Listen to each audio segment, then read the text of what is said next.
we hopefully will create tomorrow, which is we're going to make America great again. We had to get there today. So we'll have many meetings, but we won't have rally meetings. We're going to have, maybe we'll rally in our success. Because we're going to make our country so successful. And we did it. We had the greatest economy, best. You see the numbers, you see the charts. We did such a good job, but we'll do a much better job now because I know the people. Now I know the good ones, the bad ones. I know the weak ones, the strong ones. I know the stupid ones. I know the smart ones. I know them all. After all we've been through together, we stand on the verge of the 4 greatest years in American history. With your help, we will restore America's promise and we will take back the nation that we all love so much. We are one people, one family, and one glorious nation under God. We will never give in, we will never give up, we will never back down, and we will never, ever surrender. Together, we will fight, fight, fight, and win, win, win.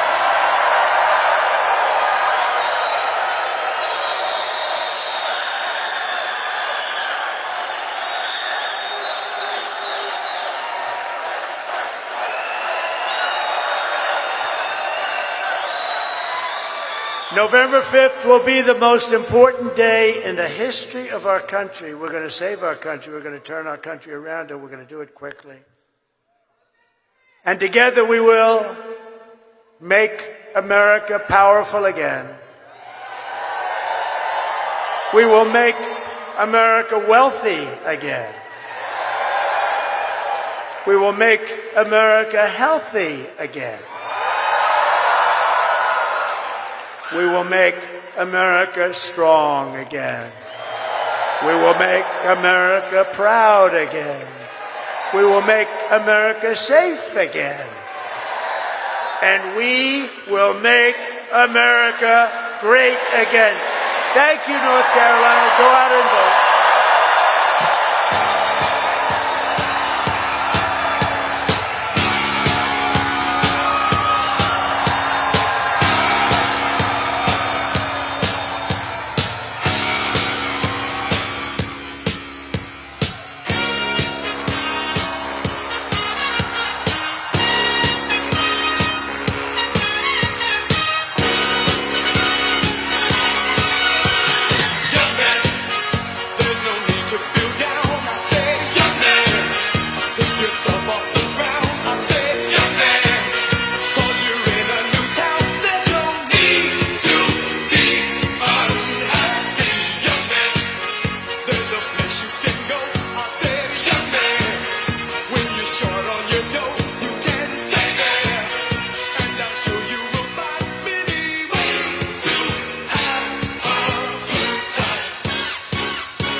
And here's how I know that.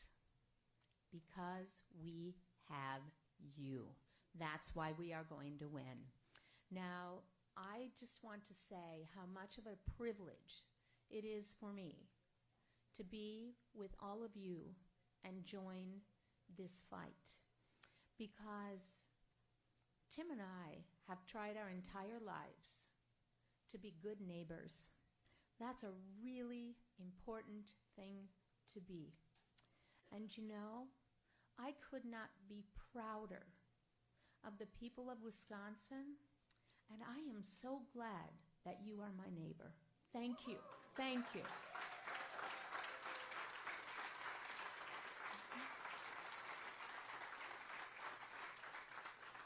Ever since Tim joined this ticket, it has been a whirlwind. I kid you not.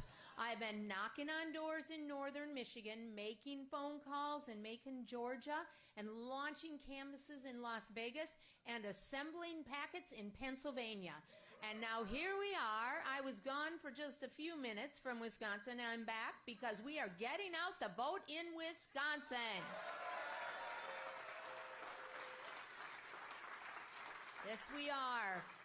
And everywhere I go, people are fired up for a new way forward. Are you? Yes. That is what Kamala Harris is offering, because she is fighting for the promise of America, that no matter who you are, how much money you make, where you're from, or who you voted for, you belong here. Yes, you do. Mm-hmm.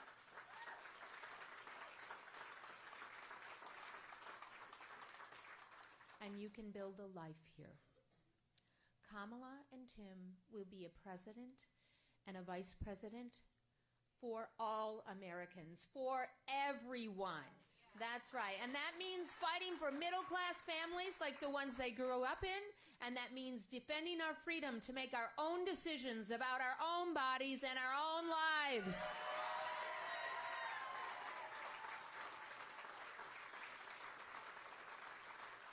Because here's what we know in Wisconsin, and we know this in Minnesota too. It is our choice. Whose choice is it?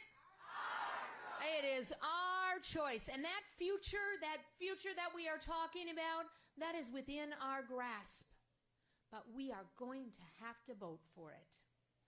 Now, who here has already voted?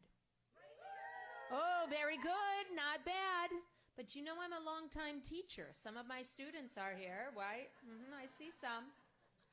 And as a longtime teacher, I want 100%, okay? This election is the ultimate group project. Yes, it is. And guess what? Final notice, it's due tomorrow. Let's do this. So, La Crosse, here's your assignment. Will you go vote tomorrow? Yes? Will you make sure everyone you know makes a plan to vote too? And will you keep bugging them until they do? I thought so. That's what good neighbors do. So remember, polls are open from 7 a.m. to 8 p.m. Bring your photo ID. And if you have any questions at all, go to wisdems.org/vote, because we are counting on you. We do this together. We are all in this together. We will win together. It feels like just yesterday when Tim and I were teaching in small-town Nebraska and at Mankato West High School. You know, when we first started, we even shared a classroom, and that divider was right down the middle of the room. And guess whose class was louder? Yes, Tim's, yeah. But every day, I heard Tim encouraging and inspiring students, determined to help every single one of them reach their dreams. And that same quality is what makes Tim such an effective public servant. He has the biggest heart, and he sees the potential in everyone. And he wants to make sure that everyone, every single person, all of us, have the opportunity to reach it. And I know he will make a fantastic partner to President Kamala Harris.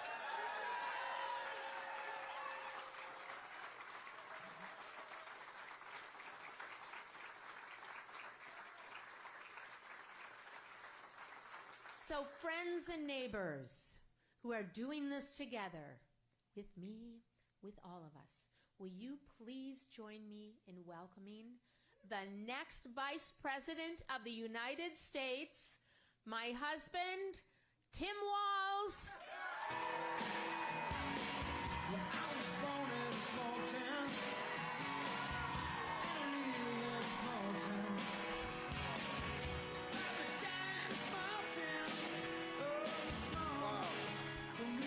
Wow, hello, Wisconsin. I married up, as you can tell. So, wow. Well, first of all, thank you. Gwen, thank you. She's not just Minnesota's First Lady, she's my best friend, and we've been on this journey together. She's an incredible teacher, incredible mom, just an incredible neighbor, so I'm grateful for that. Samuel, thank you for kicking this thing off. I have to say, Wisconsin, look, you took another Minnesotan over here. But as Gwen said, it's good to be with neighbors. I do have to say, too, we're incredibly blessed in Minnesota between Senator Amy Klobuchar and Senator Tina Smith. We have got some good ones.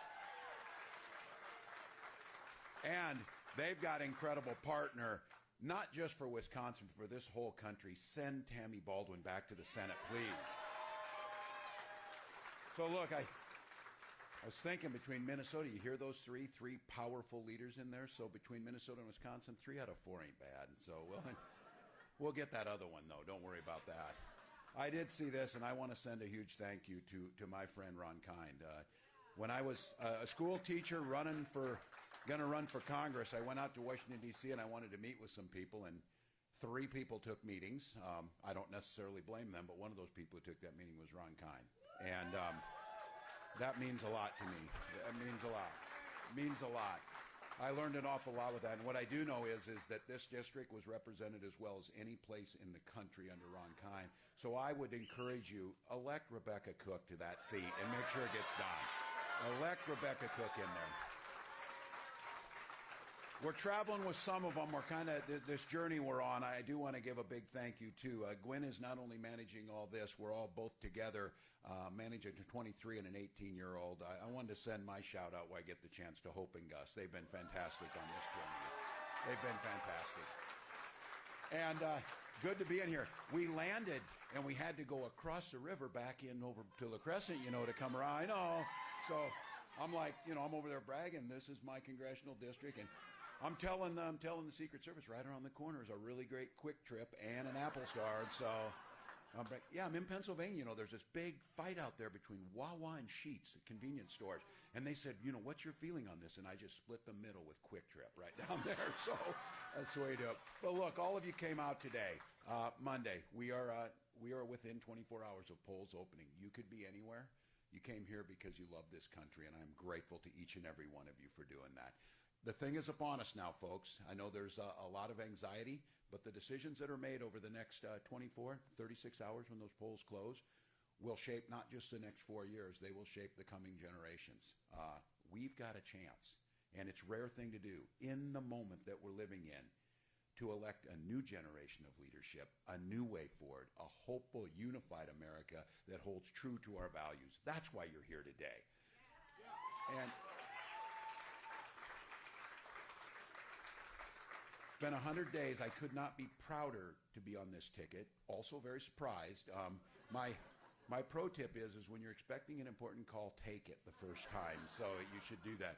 But to be with Kamala Harris, someone who from her first days, she walked into the courtroom as a prosecutor and said, Kamala Harris for the people. She did that then as a district attorney, as the attorney general of this nation's largest state, as a United States senator, and as vice president of the United States. She has fought every single day and sided with one client, the people of America.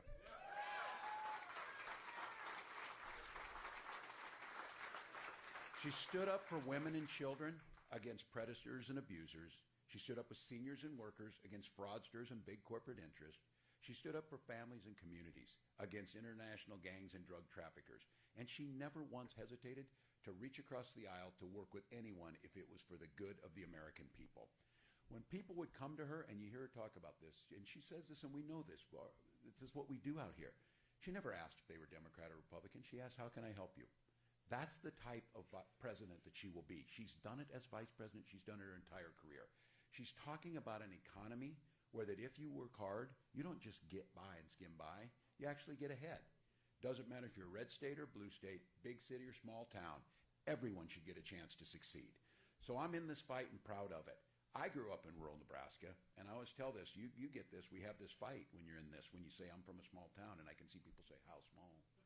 I say, 400 people. Oh, not bad, not bad. And then somebody says 350. I said, yeah, 24 kids in my graduating class. And they're like, oh, not bad, 20. And I say, yeah, about 12 of them were cousins of mine. And they say, okay, you win on this one. But look, you know this, when you grow up in a small town, you really learn something about this. You learn to take care of your neighbors. You figure out very quickly you're all in it together. Everybody belongs. Everybody benefits when we work together for the common good. Those are the values that animated my public service, Vice President Harris's service too. And when we win this thing, which we will tomorrow, we will. Those are the values we will take to the White House. Every single day, focused on lowering the cost of living for middle-class folks, putting more money back in the pockets, again, of middle-class folks. For starters, she talked about enacting the first ever price gouging, federal price gouging on groceries. And these folks out here, you all get this. When I'm across the country explaining this, especially when we're not in farm country, I explain this. I was with a farmer up in Erie, Pennsylvania a couple days ago, and I said, so when fruit prices were cheaper, what were you getting for a bushel of corn? And they'd say, oh, about $4.10 a bushel. And I said, now that food prices are up, what are you getting for a bushel of corn? Oh, about $4.10. That's not where they're taking it. That's not where the money's going to their farmers. What we know is you're paying more for that. They're not getting any more for it. But the phenomenon we've seen is corporate profits are at an all-time high. And that's when we talk price gouging or insulin costs. $35 for a vial of insulin to get you by. We capped that in Minnesota. Kamala capped it, and Senator Klobuchar and the folk capped it for our seniors. Now we want to expand it to everyone. Because here's the deal. That $35 bottle of insulin was being sold for $800. It cost $5 to manufacture it. That's not capitalism. That's not free market. That's price gouging. And that's why you need a federal ban against it. And that's exactly what we'll do. Focusing tax cuts. We saw this in the genius during the COVID pandemic when we focused tax cuts to the middle class, when we were making sure that the child tax credit impacted families. Kamala's talking about $100 million Americans seeing a tax cut. No one making $400,000 or less will see any increase in taxes, and the focus will be on a $6,000 child tax credit to lift children out of poverty. It worked during COVID. Now, these things matter. The ability to own a home, talking about this, and many of us know this. For myself, it was using a VA home loan that got me into it. And the beauty of a VA home loan is not just that the loan is backed, but that you don't have to pay a down payment. So the proposal to put a $25,000 down payment assistance tax credit for folks buying homes makes all the difference between young people and families getting a home or not. We'll put that into place and make sure that it happens for Americans. And then starting small businesses. These things matter. Starting a small business. Right now, it's been for years, you get a $5,000 tax credit when you start your small business. The average cost of a startup today is $40,000. So when we have President Harris, we have the Senate, and we have the House, we increase that to $50,000. You get more people get their American dream off the ground, and the money goes to focus in communities like this where small businesses on Main Street make a difference. That's a good investment.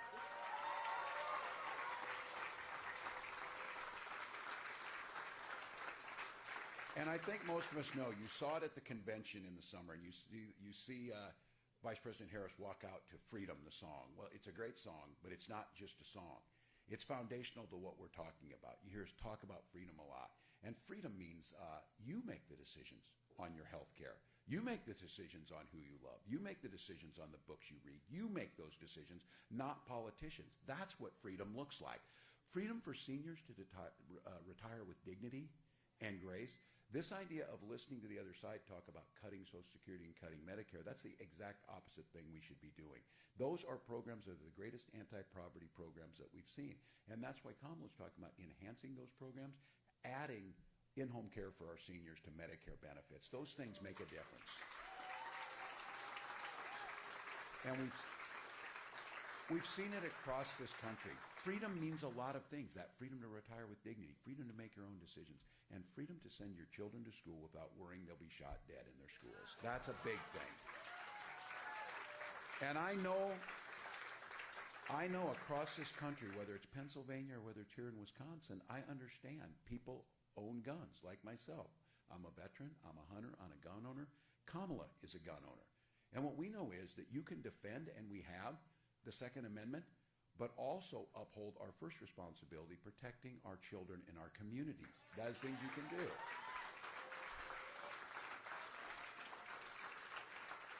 And these elections are won in the last 24 hours. All the work we've done, all the phone calls, all the money we've raised, all the ads that you're tired of seeing, all the placards, all of those things, all of that things that are out there, and you're getting that people are feeling like it's these things coming to an end. But the purpose of all of that is to get folks to have that sticker on them that says, I vote.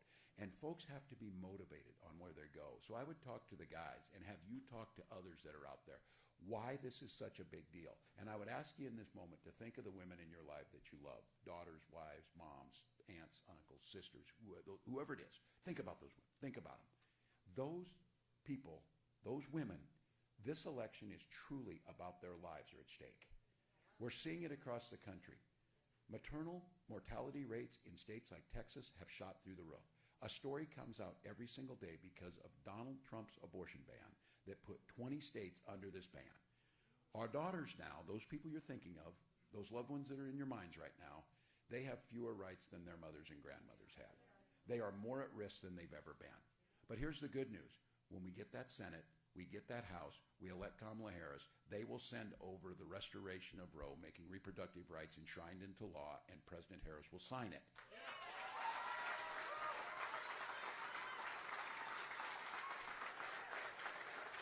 So you know it. You don't need it. The vice president's been saying it, and you know it. She uses the line, and it's so true. We're not going back. This week, you've seen what going back looks like, and it is not where we're going. We have an optimistic, hopeful, unified future going forward. So I'm here today on behalf of Vice President Harris, myself, and people across this country to humbly ask you for your vote, ask you to get out and get others to vote.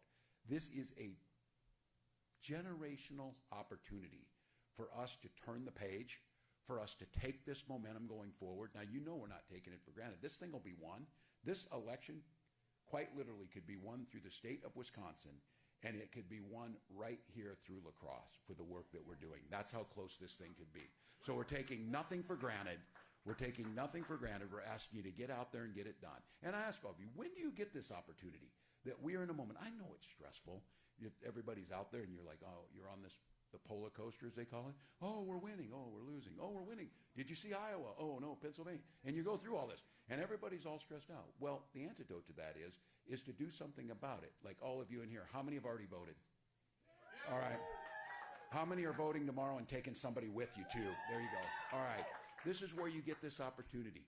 This is going to be, and there are billions of people around the world, can't imagine having the freedom to gather in a room like this to determine the future of how we want to be governed.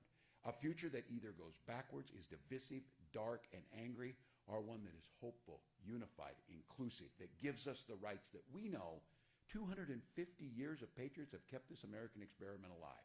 So here's the deal for all of you, and even the young people in here. Someday, you're going to be in a rocking chair sitting on that porch, rocking away, and a little one's going to come home from school, and they're going to be studying the 2024 election. And they're going to ask you, what did you do when the American experiment was on the line? What did you do when rule of law was on the line? What did you do when women's reproductive rights and health care was on the line? What did you do to address big problems like gun violence and climate change? And you're going to be able to answer the folks in this room, every damn thing I could. Every damn thing I could. So, folks, this is our time. This is our time. You saw it at the convention. You saw a change. We are not going to stand there and allow them to talk about freedom that takes away our freedoms. We're not going to allow them to take the flag and then plaster some guy's face on it. We're not going to allow it to happen. We're not going to let them talk about family and then do nothing to allow people to make those choices to start their own family and be able to thrive. We took those things back from. And the fourth one that I said was personal for me is we took football back from them too, for damn sake. So we're not going to allow them to dictate to us. But this is an opportunity. We know if we fight for this thing, as the Vice President says, we'll win this thing.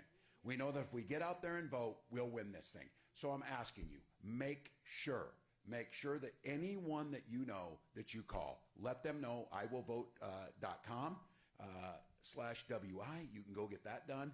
You can make sure they get to the polls. If there's someone you don't know about, and to the young people in here, crazy statistics for 18 to 25-year-olds.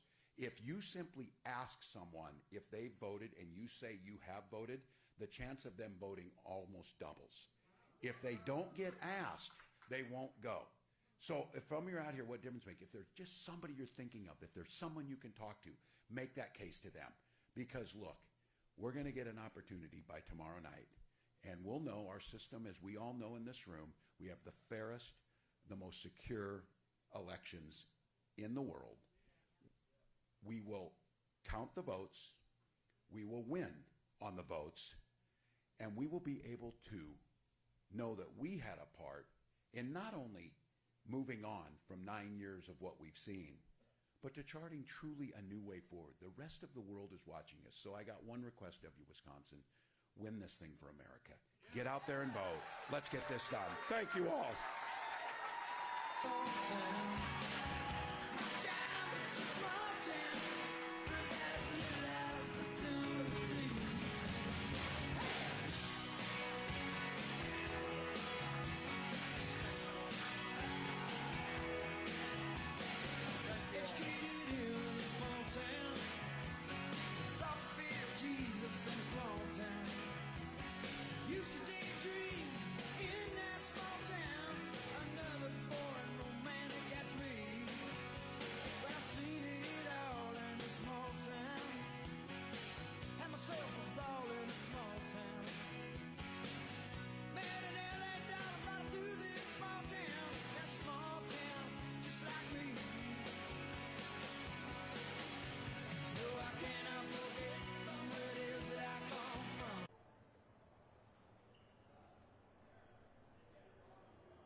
single person you know. We're going to get out there tomorrow in Michigan and vote, every single one of us, 10 times. That's what I want you to do in the state of Michigan. No, I mean the legal way. The media, we don't want the Detroit Free Press to write that I came to Flint, Michigan and encourage voter fraud. Here's how we're going to vote legally 10 times.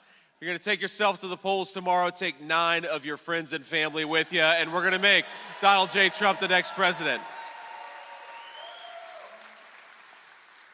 Now, driving through Flint, Michigan, I couldn't help but feel a certain familiarity, because even though I believe this is the first time I've ever been in Flint, Michigan, I know that the story of Flint is unfortunately the story of way too many communities all across the state of Michigan, and it's the story of my community in Middletown, Ohio, which is that for too long, a generation of American leaders has failed to do their job for communities like Flint, Michigan. For too long, we have been left behind, we have been ignored, we have been neglected. We have had a generation of American leaders who have shipped American jobs overseas and brought in millions upon millions of illegal aliens. Well, in just tomorrow, that is going to stop, because when we bring Donald J. Trump back to the White House, we're going to put our citizens first.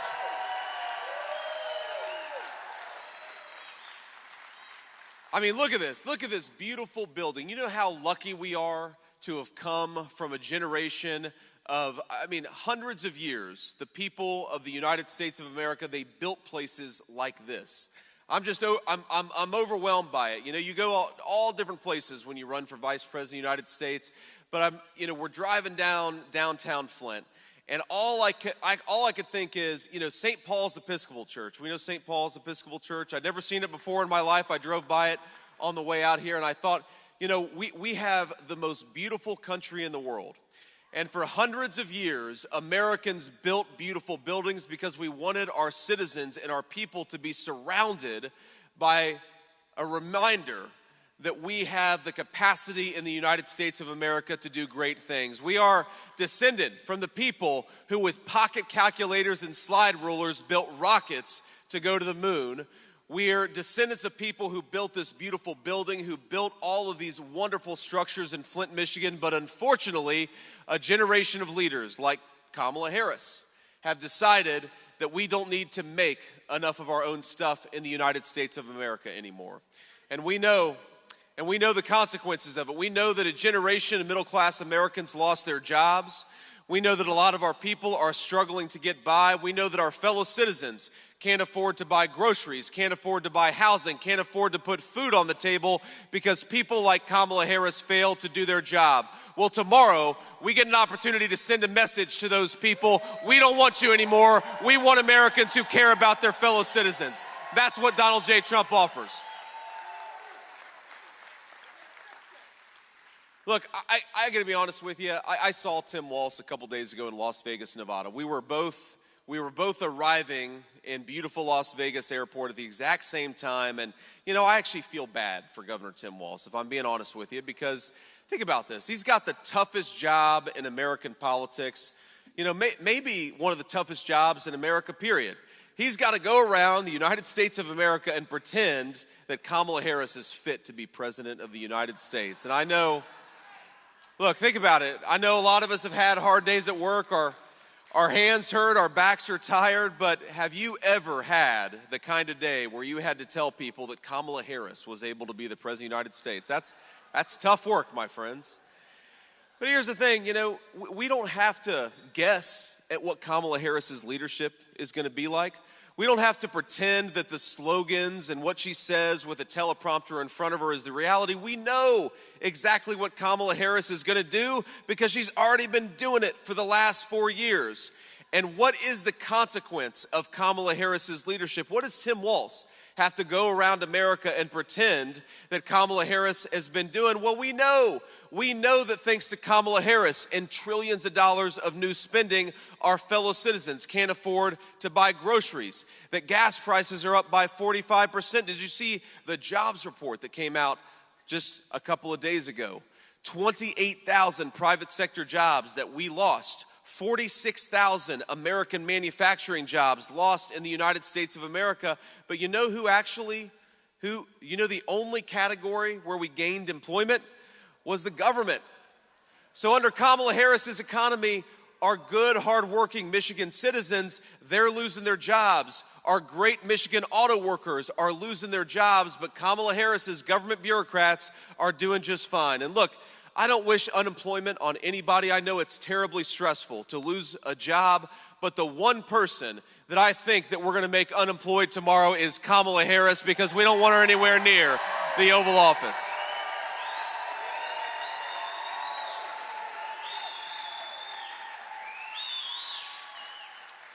So say a prayer if you're a praying type. Say a prayer for Tim Walz, because he's got the toughest job in American politics. And meanwhile, I've got the easiest job in American politics. Because think about this. I don't just have to tell you about Donald Trump's plans, even though we've got a lot of great plans. I just have to talk about the record of Donald J. Trump in office. When Donald Trump was in office, inflation was at 1.5%. The dollar went as far as it's ever gone in the United States of America. When Donald J. Trump was president, wages were rising faster than they had in 40 years in the United States of America. And when Donald J. Trump was president, the border was secure and the Mexican drug cartels were on the run. That's a hell of a record to run on.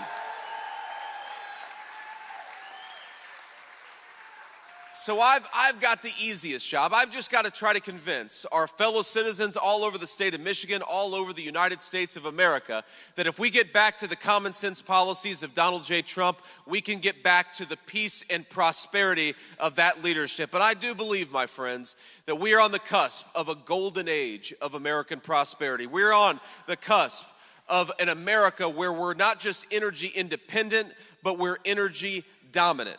We're on the cusp.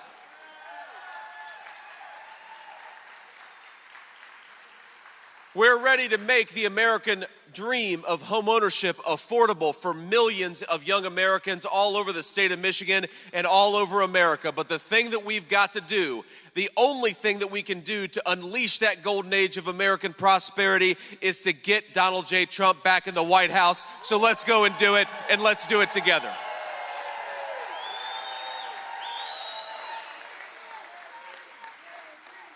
You know, if you just run through the statistics of what's going on, we talked about the jobs numbers, but you know that the credit card delinquency rate in this country is now north of 9%. That means that over 1 in 11 of our fellow citizens cannot afford to pay their bills. 1 in 8 auto loans are in delinquency right now. That means a lot of our fellow citizens can't afford to make their car payment because of Kamala Harris's economic policies. This election is not just about giving the American people a better president, though that's obviously a big part of it. This election is fundamentally about whether the American dream is going to be affordable for our fellow citizens.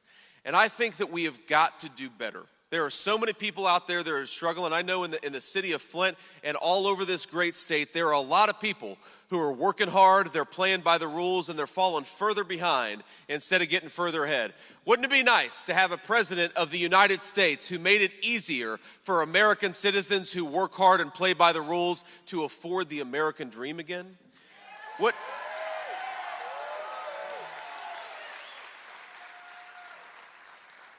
Wouldn't it be nice, instead of having Kamala Harris, who'd like to buy oil and gas from tin-pot dictators all over the world, to have a president who wants to buy American energy from American workers and from American territory? We got plenty of it. And you know, when they ask Kamala Harris, I feel bad sometimes when I watch these Kamala Harris interviews, because they'll say, well, Kamala Harris, what is your exact plan to make groceries and prescription drugs and gasoline affordable again? What is your specific plan to fix what you've been breaking over the last 4 years? And she'll say, well, I grew up in a middle-class family. Or, you know, they'll say, Kamala Harris, the world is on the cusp of a major conflict. You've got a war in Asia. You've got a war in Europe. You've got war all over the place.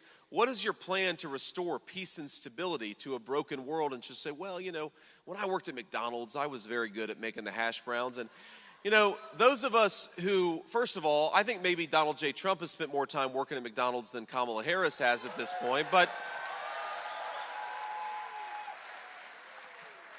who knows? Maybe she's telling us the truth. Maybe she's not. But here's the thing. If you cannot answer specific questions about what you want to do for the American people, then you have no business being near the Oval Office of the United States of America.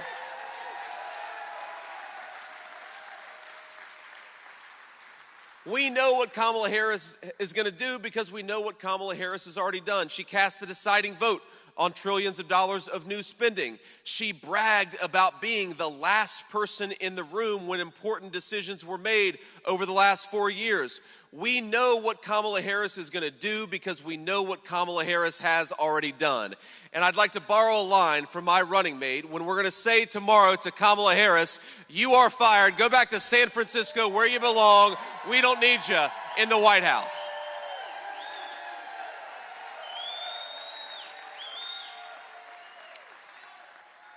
Now, I will say, I've asked you to say a prayer for Tim Walz, and I'm going to say something nice about Kamala Harris. Look at me, being all nice to the Democratic opposition here.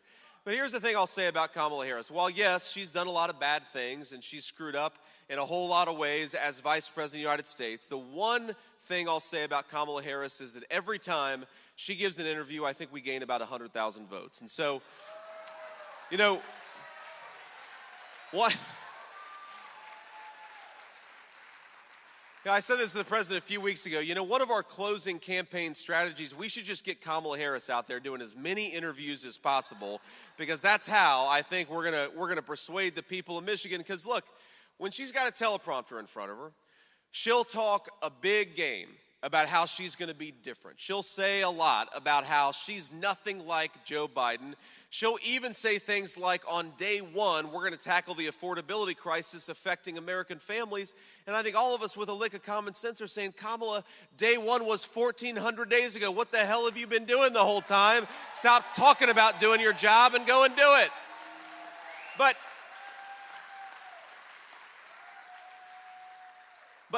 But here's the thing. Every now and then, she'll give an interview. And I don't know if you saw this, but a couple of weeks ago, she did an interview with The View. Have you guys seen this interview that she did with The View? A few of you have said no. A few of you said yes. Here's the thing. If you haven't seen that interview, I don't want you to see the interview until tomorrow, because we need you as sharp as possible in this last stretch. And you lose about 20 IQ points if you watch Kamala Harris on The View. But here's the thing. They ask her, you know, you're going around the country pretending you don't even know who Joe Biden is. What would you have done differently over the last 4 years? And Kamala Harris says, nothing comes to mind. That's a direct quote. Not a thing comes to mind that she would have done differently. Now, that could be, if we're being fair, that could be the slogan of the Harris-Walz campaign. Harris-Walz, nothing comes to mind. What would you...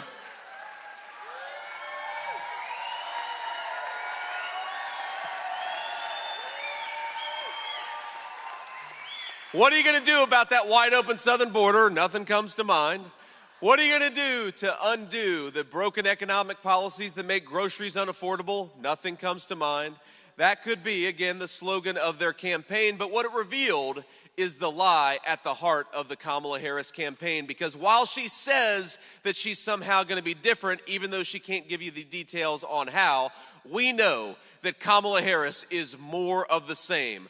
More of the same unaffordable groceries, more of the same unaffordable health care, more of the same wide open southern border, more of the same failed leadership in Washington, D.C. And I think that Michigan, tomorrow, we're going to vote for a change. We're going to vote to take this country in a new direction. We're going to vote for prosperity. We're going to vote for Donald J. Trump for President of the United States.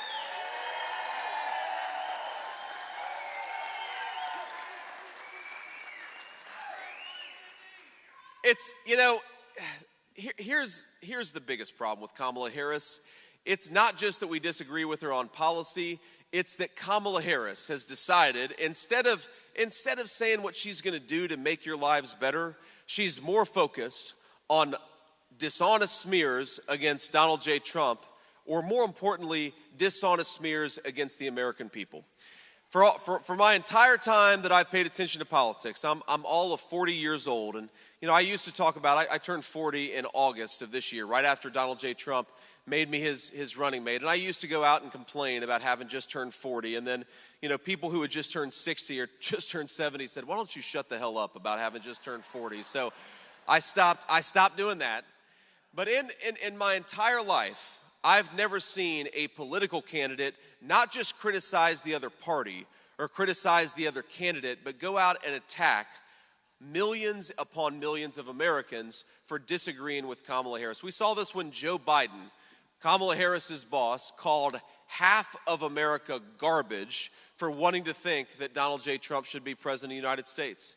You know, we had this great rally in Madison Square Gardens, really a celebration of America between the people inside and outside. We had close to 100,000 patriots celebrating the United States of America, and Tim Walz compared it to a Nazi rally in 1930. Even though, you know, I actually have met the guy. We had a Holocaust survivor who was at that rally there celebrating America and rallying in support of Donald J. Trump. They call the guy a Nazi who literally survived the Holocaust. Think about this. We don't need to attack our fellow citizens just because they have the wrong politics. And I'm sure every single person in this auditorium knows somebody who's going to vote the wrong way tomorrow. And I want to ask two things. First of all, try as hard as you can over the next 24 hours to make sure they vote the right way, because we got to get Donald J. Trump back in the White House. But here's what else. Even if people vote the wrong way, you know what? They're still our fellow citizens, and we're still going to fight for them anyway, because we love this country, and that means loving everybody who calls this place home. So reject the example of Kamala Harris. Reject somebody who wants to call us racist for believing that we should have a border. Reject calling our fellow citizens garbage because we think that Kamala Harris is doing a bad job. Because here's our simple message to Kamala Harris. No, our fellow citizens are not garbage for thinking that you're doing a terrible job, but tomorrow the state of Michigan is going to take out the trash in Washington, D.C.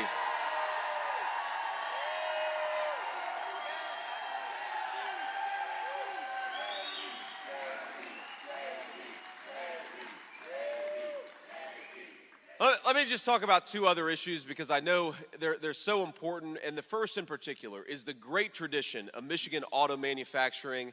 I love this state. I say this as a Buckeye, don't hold it against me, but I love the tradition of American craftsmanship represented by Flint, by Detroit, by the entire ecosystem of making great things here in the state of Michigan. You know, when Kamala Harris talks about the electric vehicle mandate, you know that would destroy 117,000 Michigan auto worker jobs. Because of course, it's not just the people, as you all know better than I do, it's not just the people who are assembling the automobiles, it's the people who are manufacturing the components, it's the supply chain, it's the carburetors, it's everything that goes in to that incredible Michigan-built car that makes us so proud, but also employs a lot of good middle-class jobs and a lot of good middle-class Americans. You know, we believe where Kamala Harris wants to destroy the Michigan auto industry with this electric vehicle mandate, you know what Donald J. Trump believes? He believes you ought to be able to drive whatever in the hell car you want to because this is America and we believe in freedom. And we believe that when Americans are free to choose to drive whatever car they want to, they're going to choose great Michigan-made automobiles because they're the best vehicles in the world. And you know, Kamala Harris attacks Donald J. Trump all the time, and this is the biggest tell. She's betting on all of us not being smart enough to realize the game that she's playing, but when she attacks Donald J. Trump for wanting to impose tariffs to protect the Michigan auto industry, she's telling you exactly who she's going to fight for. She's going to fight for electric vehicles made in communist China. We're going to fight for Michigan auto workers and all of the middle-class families who depend on those jobs. Because here's the thing. If you are unwilling to apply pressure to communist China for not allowing Michigan automobiles to be sold all over the world. Think about this. If you're a company and you want to employ a literal slave laborer in China to manufacture automobiles, and you're having a government that's going to reward people for buying those automobiles made in China, then reward people who are buying cars made in America, that's going to destroy the manufacturing economy in the state of Michigan and in the United States of America. Here's what a tariff, all it does is say that if you're a foreign company or you're a foreign corporation and you want to manufacture something with slaves in communist China, you're going to pay a big fat penalty if you try to bring that crap back in the United States of America. It's common sense. And the other thing that allows you to do is to negotiate with other companies so that we make sure that those great Michigan-made automobiles are being sold not just in North America, but all over the world. If you go to Europe, Mike Rogers knows this, you go to Europe, how many GMs, how many Fords do you see in Europe? None. Because for 40 years, and I hate to say it, in some ways it's been bipartisan, American leaders have refused to say to Europe, you have got to let great Michigan products into your markets. In 2 days, my friends, that changes because no more free ride for Europe and no more free ride for anybody else. We're going to sell everything all over the world because we make the best stuff. So while we're going to protect Michigan auto workers and we're going to protect their jobs, we're also going to fight for public safety in Michigan communities. And of all the things that Kamala Harris has done wrong, of course, I think the most broken policy of the last 4 years has been that wide open southern border. And just remember, 4 years ago, Kamala Harris came into office. She bragged about undoing Donald Trump's Remain in Mexico policy. Kamala Harris bragged about stopping construction of that border wall. She bragged about re-implementing catch and release, which opened the American southern border more than any single thing that she's done. And now that she's done it, of course, what are the consequences? We're living with it every single day. I just came from Wisconsin earlier today. They arrested a Mexican drug cartel member who had committed sexual assault against a mother and her 12-year-old girl in Wisconsin. Think about how far we are in Wisconsin from the southern border. Here in Michigan, how many drug cartel members, how many sheriffs have I talked to who have told me that drug cartel members are getting rich off the fentanyl trade right here in the great state of Michigan? We're about as far away from the southern border as you could be, but Michigan is a border state thanks to Kamala Harris's broken policies. And here's a simple principle that will motivate Donald J. Trump's administration is when he is back in the White House, we're going to wage war against the Mexican drug cartels and stop this poison from coming in to Michigan communities.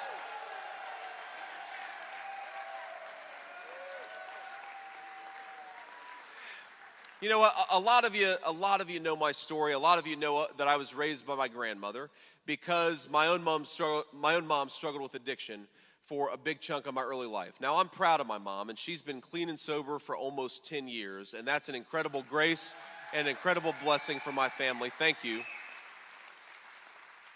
But I often ask myself, what if the poison that Kamala Harris lets come across the border today had been coming across 15 years ago? Because I really think that we would have been deprived of that second chance that we got with my mother. All of those memories that we've been able to build with my 7-year-old, my 4-year-old, and my 2-year-old, to them, she's the best grandma that they could have ever asked for. And that is a testament, of course, to the hope that does exist in recovery, but it's also a testament to what can happen when we fight for American citizens having second chances. For all of you who know somebody who's dealing with addiction, for all of you who know somebody who's had their life claimed by this terrible drug epidemic, I want you to know that when Donald J. Trump is back in the White House, you're going to have a fighter for you, for your families, for your second chances, because that's what we need in an American president.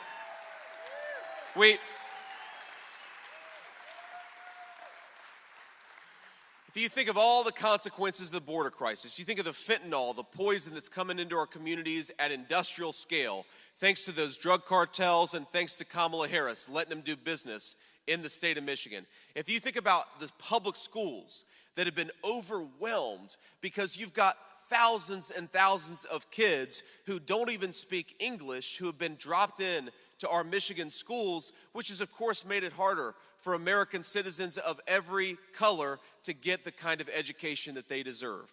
If you've gone to an emergency room, go to a hospital and ask yourself, what are the wait times compared to what they were 6 years ago? They've gone up everywhere because Kamala Harris has let in millions upon millions of people who don't have the legal right to be in this country. Now, I believe that the United States is the most generous country in the world. I believe that we are the most compassionate people anywhere in the world.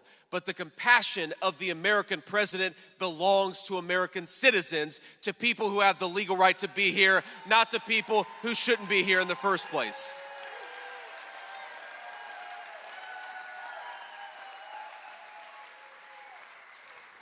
And this is what's got to change about that broken border. This is what has to change about Kamala Harris's immigration policies, is if we continue to let millions upon millions of people into this country illegally every single year, it's going to bankrupt our municipalities. It's going to deprive American children of the chance at a good education. It's going to mean that we've got millions of American families who are losing their loved ones because of the poison that's coming into our communities. It's going to mean longer wait times at our hospitals. It's going to mean that Social Security and Medicare go bankrupt because Kamala Harris is promising to give Social Security and Medicare benefits to illegal aliens. I happen to think those benefits ought to go to the American citizens who have been paying into them for their entire lives.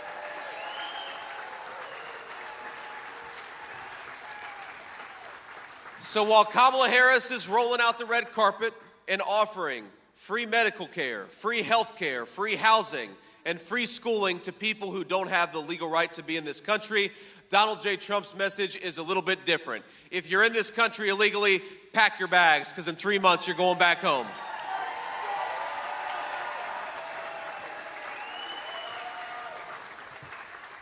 Now I want to close with just a couple of final requests here, and I know we're actually headed to Georgia, and then we're going to finish the day in Pennsylvania. And I know the president's got 4 separate events today, and it's so funny to compare and contrast the record and the campaign stretch of Kamala Harris versus Donald J. Trump. I think that she's in 1 state today. She's in 1 state. President Trump is in 3 states, maybe 4 states today, and I'm in 4. And it's interesting, for all the media lies about Donald J. Trump and for all of the Kamala Harris dishonesty about my running mate, I think that we've got one person in this race who's got the energy to be president of the United States, and it's the guy who's barnstorming the country. That's Donald J. Trump.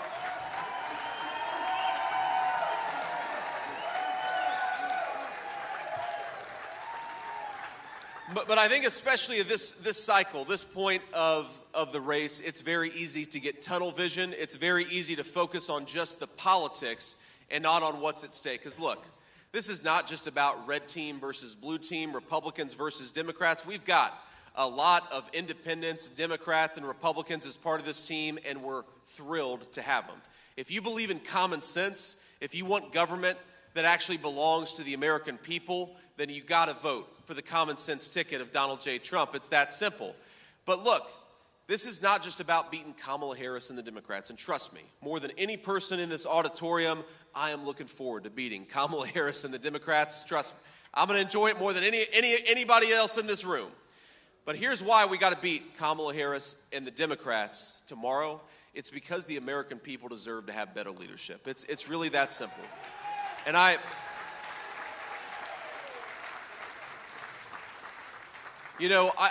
wish that I could take all of you and give you the perspective over the United States of America that I've gotten over the last 3 months. I can't overstate how overwhelmed with gratitude I am at the generosity and the greatness of the American people. And I love you too. And I got to tell you, let me just offer a few observations, tell you a few stories of people that I've met along the way. I met a woman a few weeks ago, actually in the state of Michigan, but a much more rural part of the state of Michigan, who told me in a photo line before I did a rally up there, she said, I can't afford groceries. She was talking to me about her financial struggles. And then she walked me through the names of my children. First, middle, and last. She knew every single one of their 3 names because she says a prayer for all of us every single night. A woman who can't afford groceries prays for me and my children and my wife every single night. I met a woman who told me that for 40 years, she and her husband had this ritual they loved. They did steak night every Friday night. But last year, because thanks to Kamala Harris's policies, the cost of groceries just got too expensive, that she canceled steak night. She said, you know what? We're just going to eat ground beef instead. And I thought what a tragedy it was that our fellow citizens are canceling these little family rituals, the things that make life worth living, because Kamala Harris has failed to do her job. I've met so many parents of teenagers who have lost their children because a teenager went to a party and he did something or she did something that a lot of teenagers do. They took something under peer pressure. And unfortunately, because the Mexican drug cartels have brought so much poison into our country, that thing that they took under peer pressure was laced with fentanyl.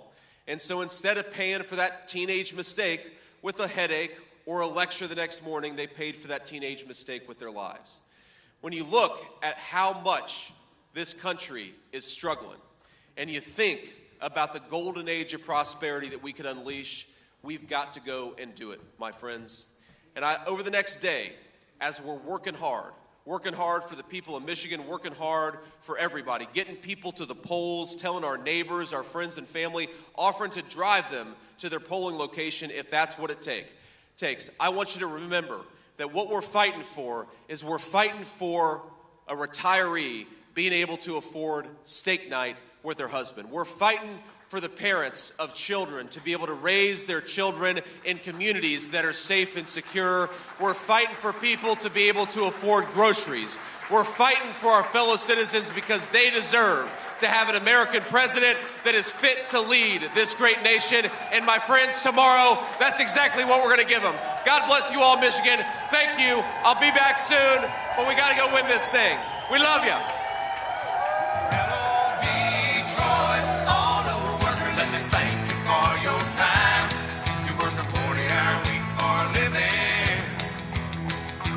Send it on down the line. Hello, Pittsburgh, steel mill worker, let me thank you for your time. You work a 40-hour week for a living, just to send it on down the line. This is for the one who swings the hammer, driving home the nail, for the one behind the counter, ringing up the sale, for the one who fights the fire, the one who brings the mail, for everyone who works behind the scenes.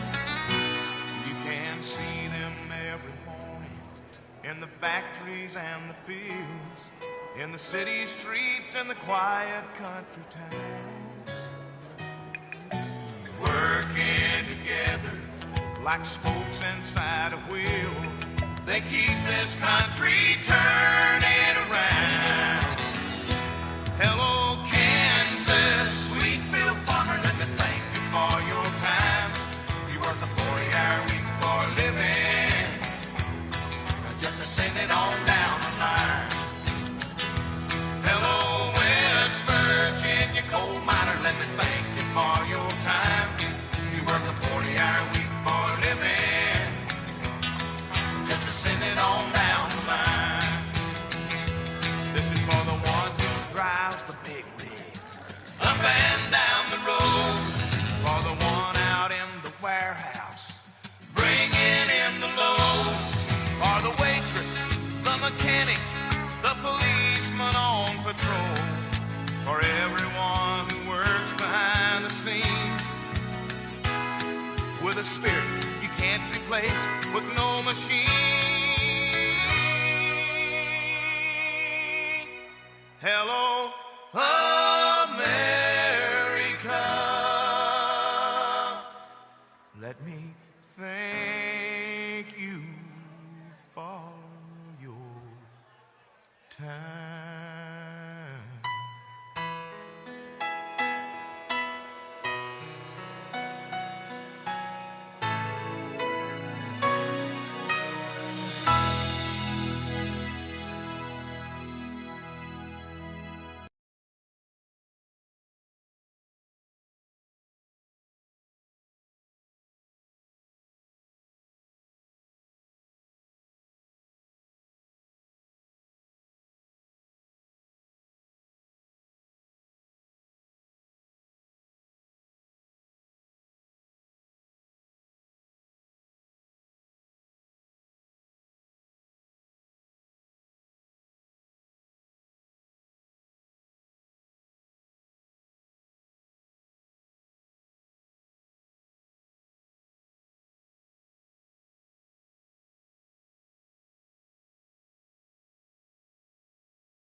Ladies and gentlemen, please welcome the co-chair of the Republican National Committee, Laura Trump, and the national spokeswoman for the RNC, Elizabeth Pipko.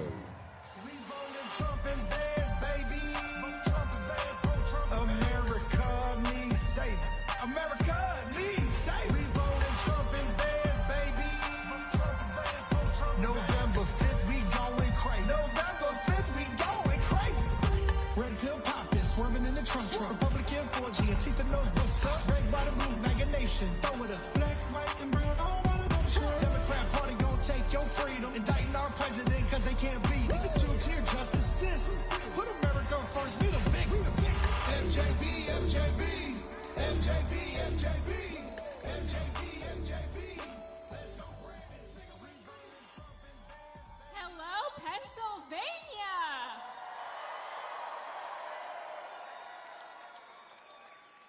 Who is ready to put Donald Trump back in that White House?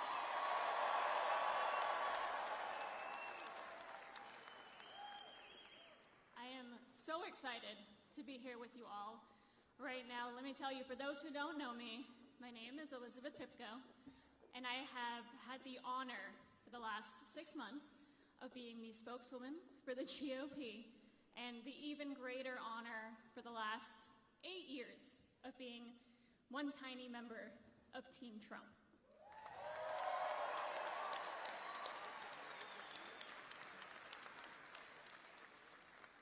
Now, when I say it's been an honor, I truly mean it. For those who don't know, I'm the daughter of 2 immigrants. My parents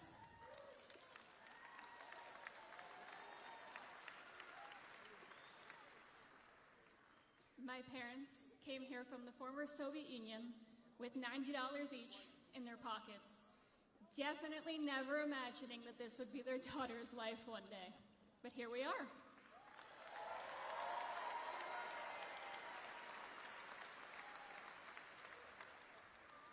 I remember as a little girl sitting on my grandfather's lap, who I hope is smiling down on me and all of us right now. And we would sit and we would sing along to the national anthem. And he always told me, one day, far into the future, you're going to wake up and realize just how lucky you are to be an American.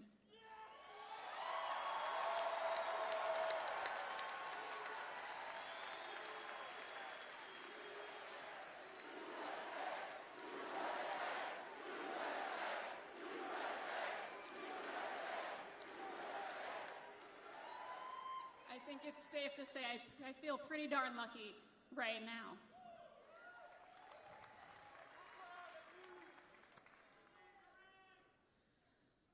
I never tell this story, but I feel like my secret might be safe with a few of you in here. When I was growing up, I was a competitive athlete. I thought I was going to go to the Olympics one day, and then I got injured and I lost my dream. I was a broken, lost 19-year-old girl in early 2015 when my little brother, my absolute best friend and the smartest person on the planet, came to me and said, I have 2 things to tell you. Number 1, I just heard a rumor that Donald Trump is going to run for president. If that happens, he will in fact be the next president of the United States.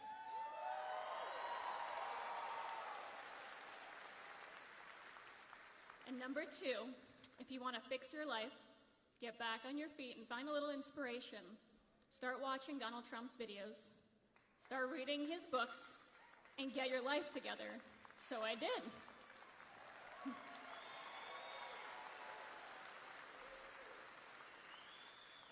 A year later, I started volunteering for the 2016 Trump campaign.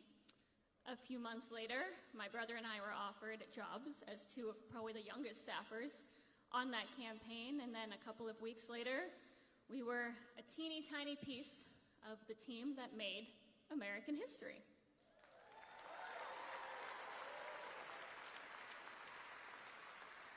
And tomorrow, I very much look forward to standing right by my little brother's side and watching Donald Trump make American history once more.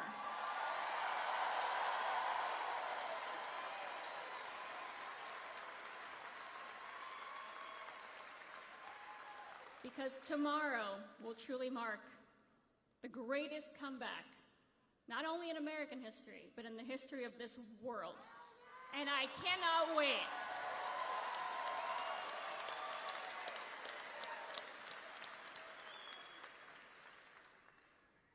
You know, Donald Trump doesn't get enough credit for everything he's done. Doesn't get a lot of credit for everything he's taught us and shown us either. And I think what's most important that anyone should learn from Donald Trump, something I hope everyone in this room takes with them for the rest of their lives, is something that he was saying long before he ever ran for president. Obviously, it's something he has shown us every single day these last 8 years, but it's something that he talked about long before he ever started his political career. No matter what hits you, no matter what obstacles you overcome, no matter what comes your way, you can never, ever, ever give up.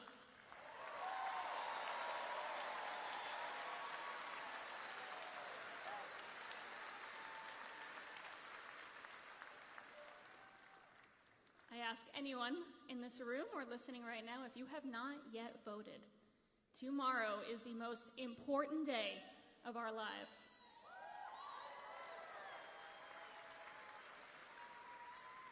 We have one chance to save our country, the single greatest country on the face of the earth.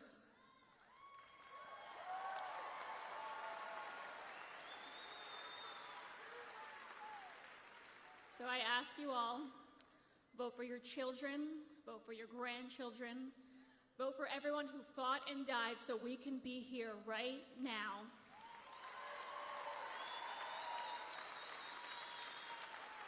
And vote for those around the world who, like my parents at one point in their lives, looked to this country and to all of us in this room as the beacon of light that we all are.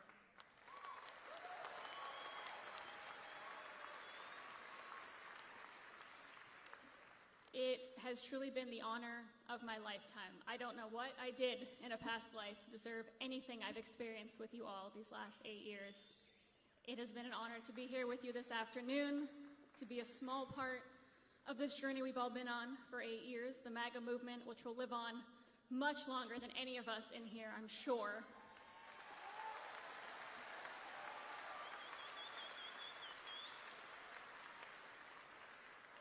And it's, of course, my great honor to introduce to you all a woman who needs absolutely no introduction. She's my friend. She's the daughter-in-law of our favorite president, the co-chair of the Republican National Committee, ladies and gentlemen, Laura Trump.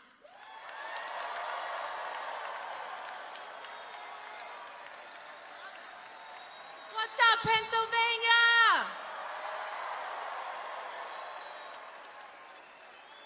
Hey, Mark Cuban, get a load of these smart, strong ladies behind me. And where are my ladies here tonight? Oh! Absolutely love it.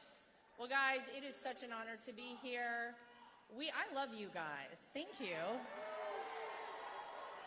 Guys, we're 24 hours away from making sure we send a loud and clear message to the mainstream media, to Hollywood, to the establishment, to the Democrats, that it is not them, but we, the people, who are in charge of this country. And we are sending Donald J. Trump back to that White House.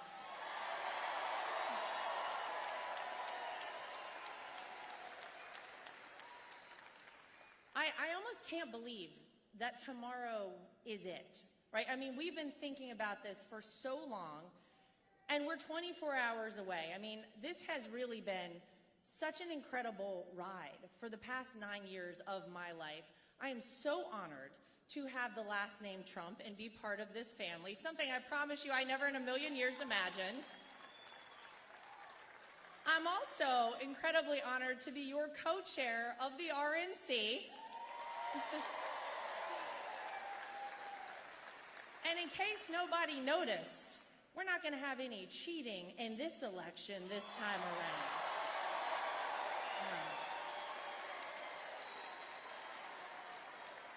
Because right here in Pennsylvania, we've already had some big wins. They tried to shut down early voting in Bucks County. We sued them.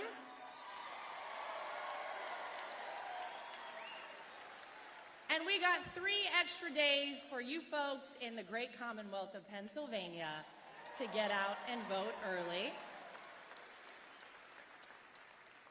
And we have a very simple message. It's very clear. Don't cheat in our elections, because if you do, we will find you, we will track you down, and we will prosecute you to the full extent of the law. That's simple.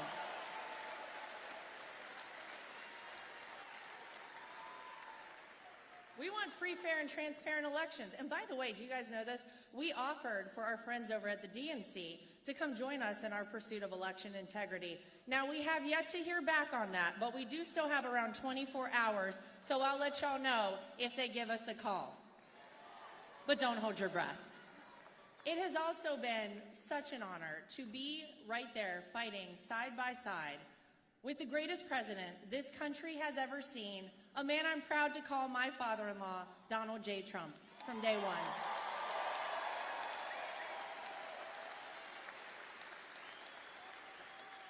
But you guys probably feel this way too. Isn't it a little bit bittersweet? Like, we're 24 hours away. Guys, we have lived history. Let's face it, there's never going to be another Donald Trump, right? A guy who controlled them so hard, they're mad about him working at McDonald's. A week later, he trolls them so hard, he's driving a garbage truck to a rally in Wisconsin. There'll never be anything like this again. It's absolutely incredible. And so I've kind of been trying to figure out, how do I really feel right now? Because this is such a big day tomorrow, but it is a little bit bittersweet. And I also think about the fact that Donald Trump never needed this job, guys. Remember that, right? He had fame, he had fortune, and if you wondered if he had fortune, he would tell you he had fortune, right? He was a household name. Everybody knew Donald Trump. But there's a very famous Oprah Winfrey interview back in the 80s, when she famously asked Donald Trump, would you ever run for president of the United States? And you know what he told her? He said, only if things got so bad, I felt I had no other option. Only if the country needed me. Well, guess what?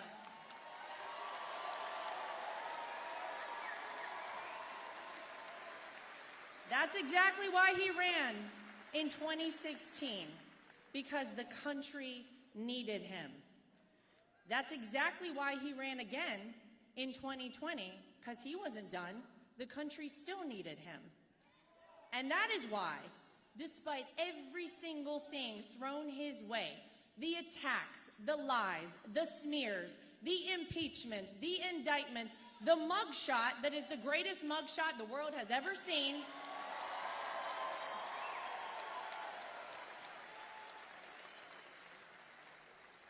even an assassin's bullet, Donald Trump said, I am not done because this country needs me.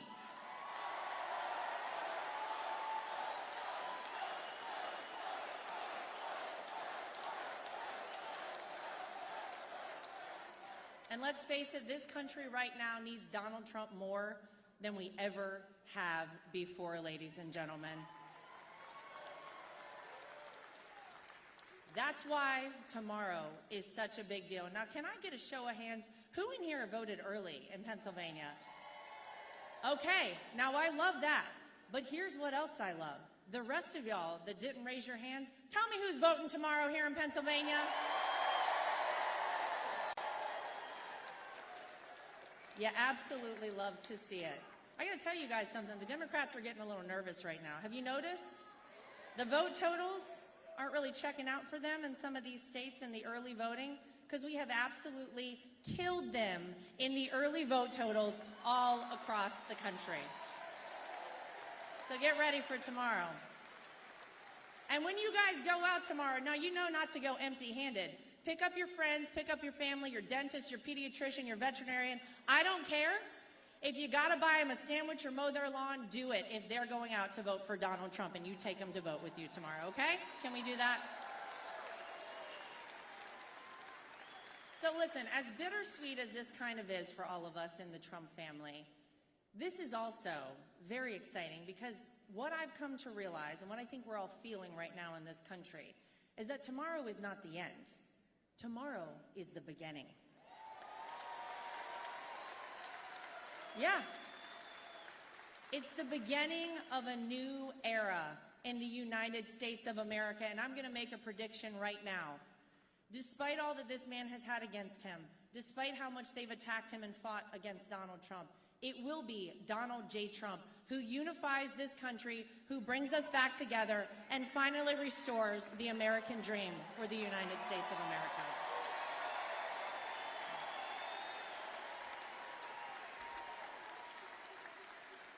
So I got to say thank you to you guys. You guys are not just part of a political movement. You are part of our family.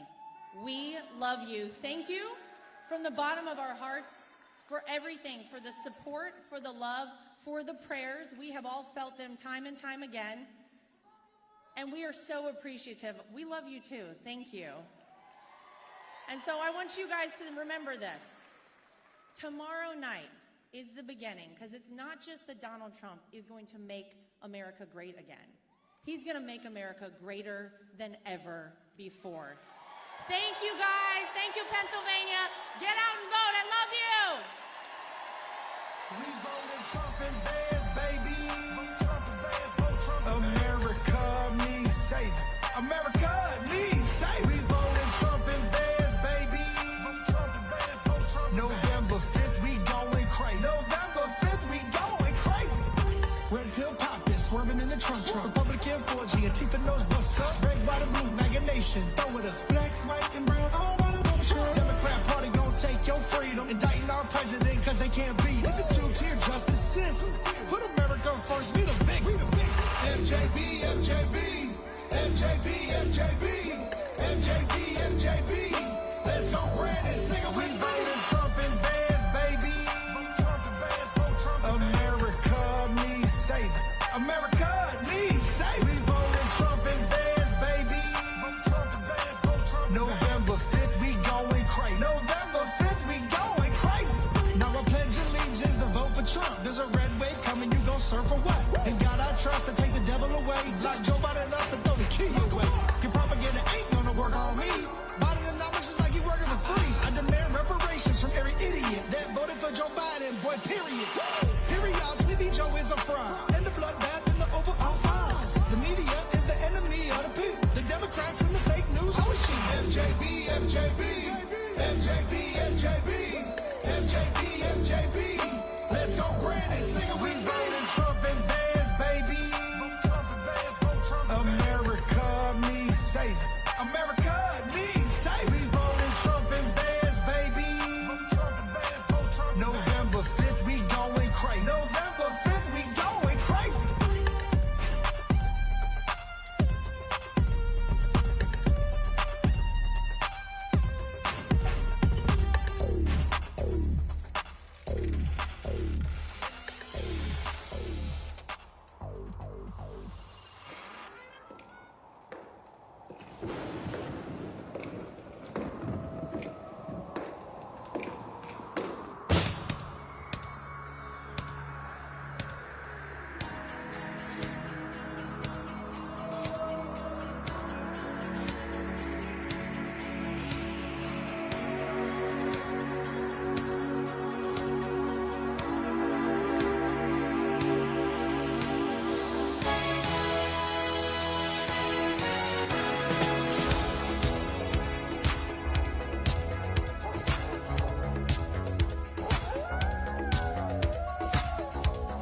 the soul for getting down must stand and face the hounds of hell and rot inside a corpse's shell.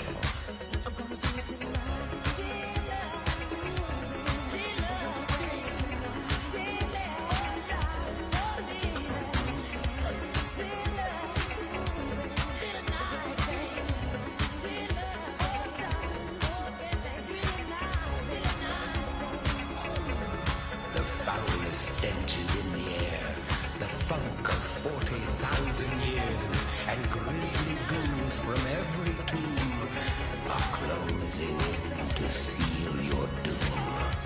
And though you fight to stay alive, your body starts to shiver, for no mortal can resist the evil of the thriller.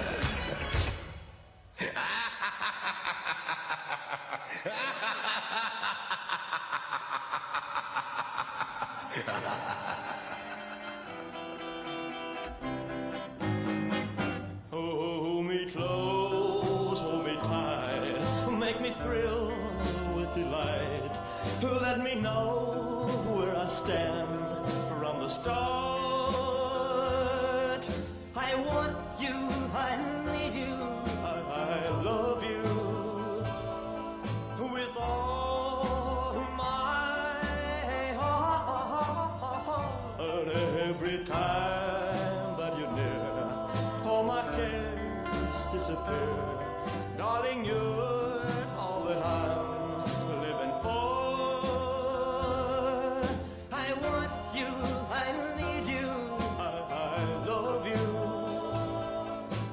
more and more. I thought I could live without romance until you came to me. But now I know that I will go on loving you eternally. Won't you please be my own?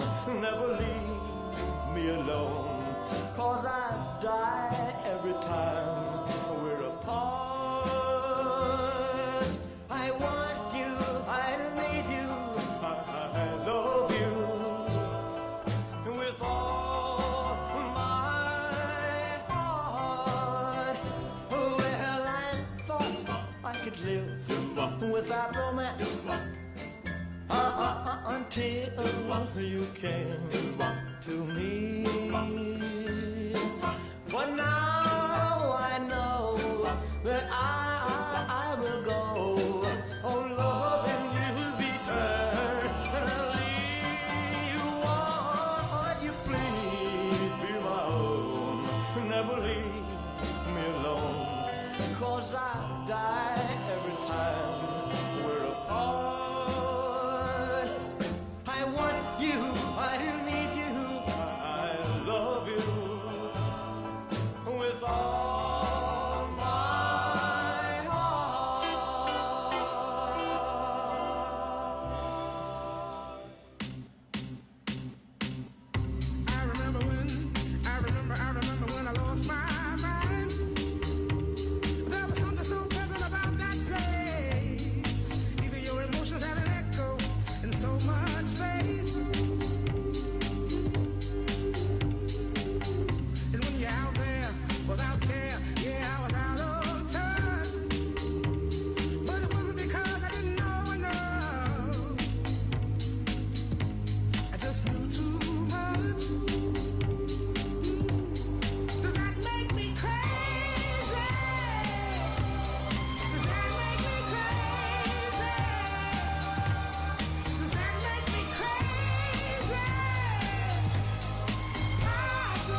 you.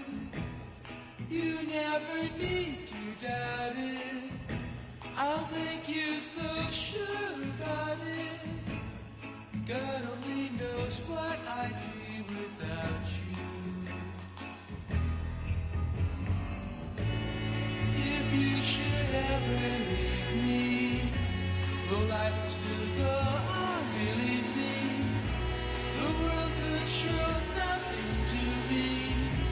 So what good would living do me? God only knows what I'd be without you.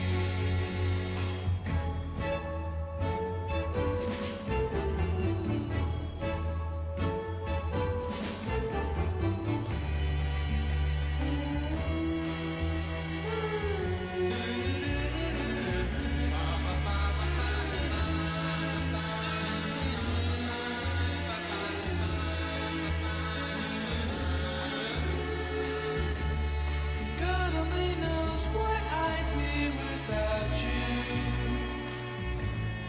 If you should ever leave me, the life would still go on, believe me. The world could show nothing to me. So what good would living do me? God only knows what I'd be without you. God only knows what I'd be without. God only knows what I'd be without. God only knows what I'd be without. God only knows what I'd be. God only knows what I'd be without. God only knows what I'd be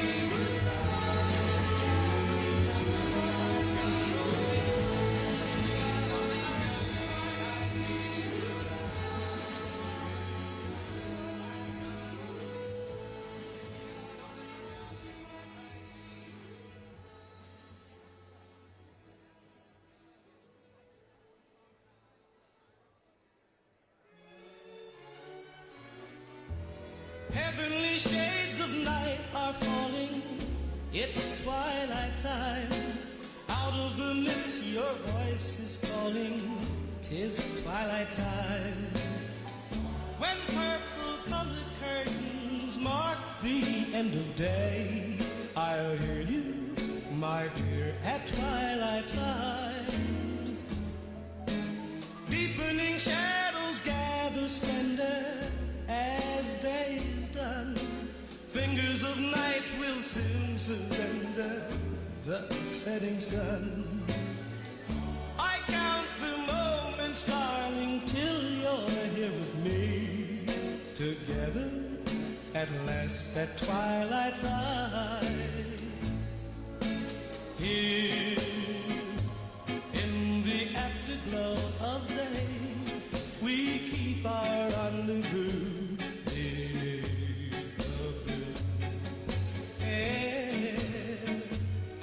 In the sweet and same old way, I fall in love again as I did then.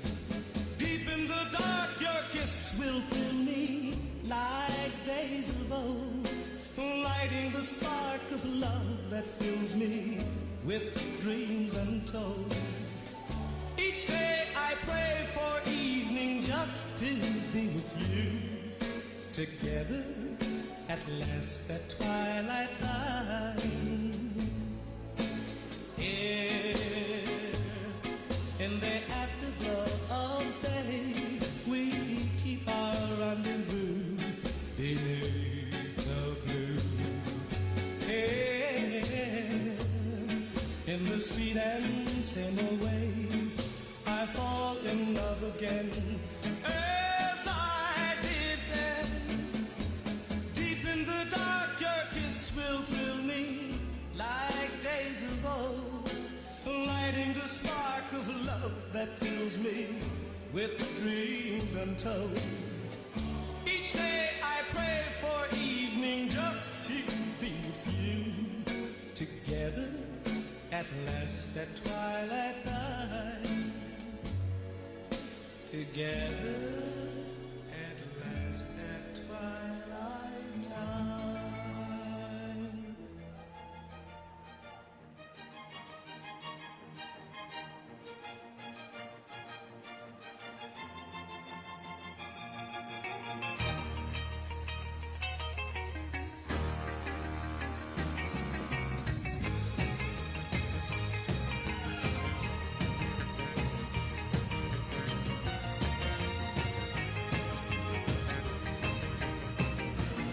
Well, she got her daddy's car and she cruised through the hamburger stand now. Seems she forgot all about the library like she told her old man now. And with the radio blasting goes cruising just as fast as she can now. And she'll have fun, fun, fun till her daddy takes her T-bird away. Fun, fun, fun till her daddy takes her T-bird away. Standard cushy walks, looks and rides like an ace. She makes an Indy 500 look like a Roman chariot race. A lot of guys try to catch her, but she leads them on a wild goose chase. She'll have fun, fun, fun till her daddy takes the T-bird away. Fun, fun, fun till her daddy takes the T-bird away.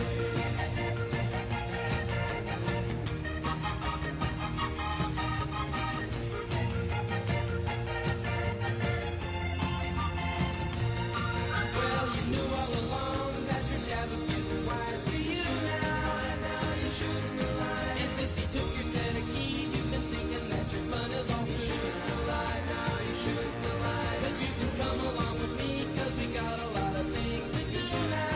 Now you shouldn't have lied. And we'll have fun, fun, fun. Now that daddy took the T-bird away. Fun, fun, fun. Now that daddy took the T-bird away. Fun, fun, fun. Now that daddy took the T-bird away. Fun, fun, fun. Now that daddy took the T-bird away. Fun, fun. Now that daddy took the T-bird away. Fun, fun. Now that daddy took the T-bird away.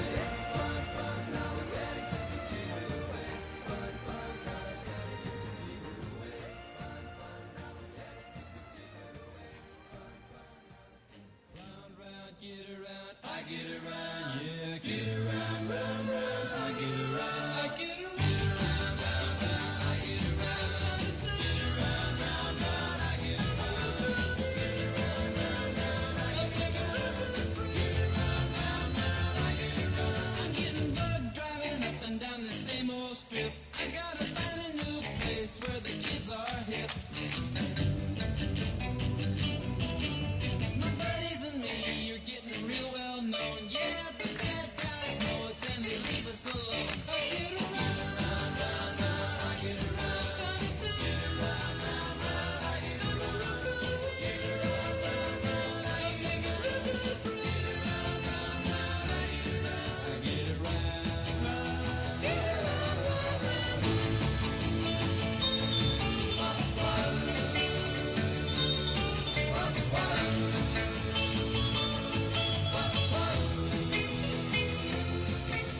We always take my car 'cause it's never been beat, and we've never missed yet with the girls we meet.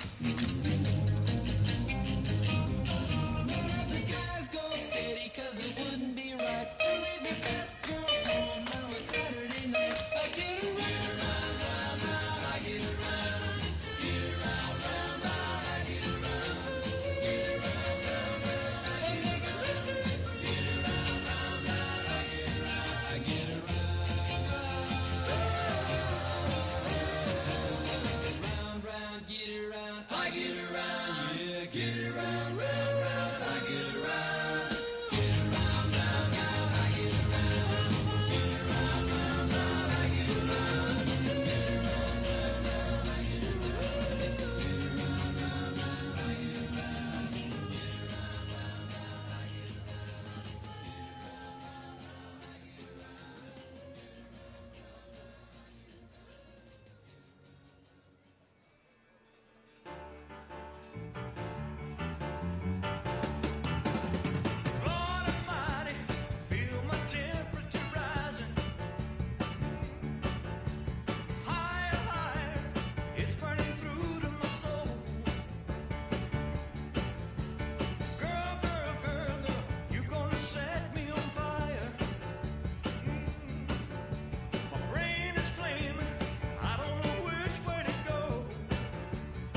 to dream the impossible dream, to fight the unbeatable foe, to bear with unbearable sorrow, to run where the brave dare not go, to right the unrightable wrong, to be better far than you are, to try when your arms are too weary, to reach the unreachable star. Oh, this is my quest to follow that star, no matter how hopeless, no matter how far, to fight for the right without question or pause, to be willing to march into hell for a heavenly cause. And I know if I'll only be true to this glorious quest, and my heart will lie peaceful and calm when I'm laid to my rest.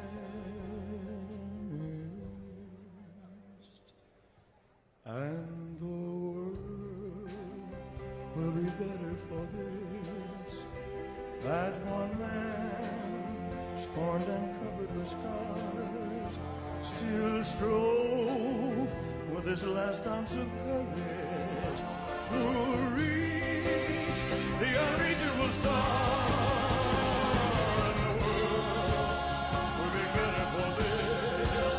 Oh, that man, born and covered with scars, he still strove with his last ounce of courage to reach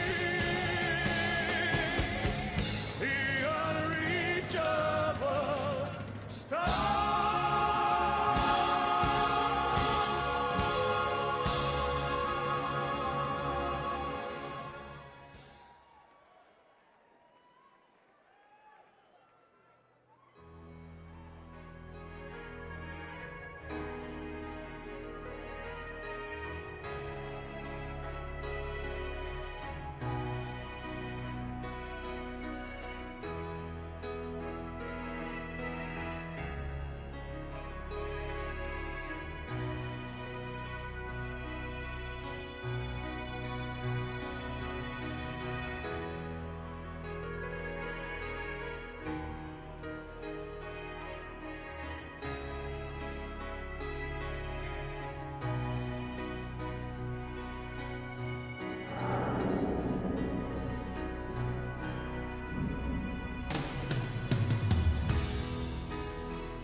a woman or a girl.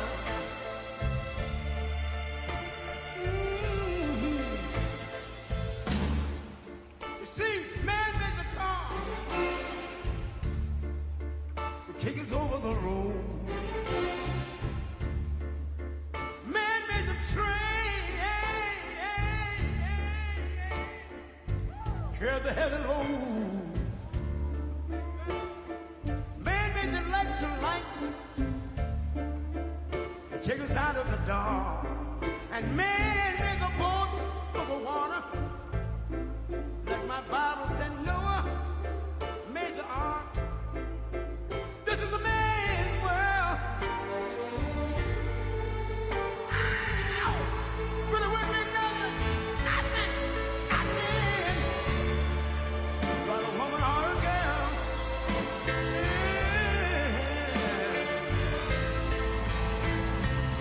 L'uomo rincorre il potere, ma lui non sa. Nei grandi limiti ad essere come si potrà. Nel palmo stringere un'idea che non vive, che nella sua fantasia volle, se non si accorge che poi nulla più senza te si vive solo per te.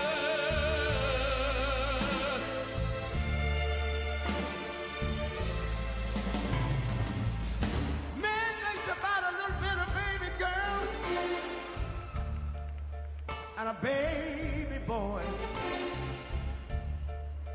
Man makes them happy because man make them toys.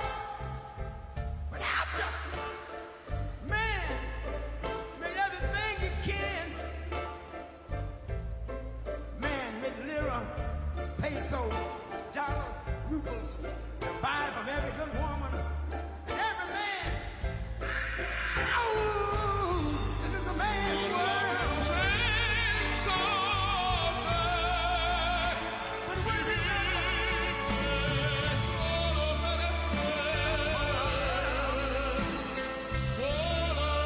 te.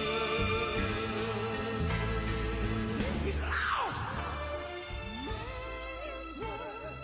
in the wilderness. Please welcome from Florida, Senator Marco Rubio.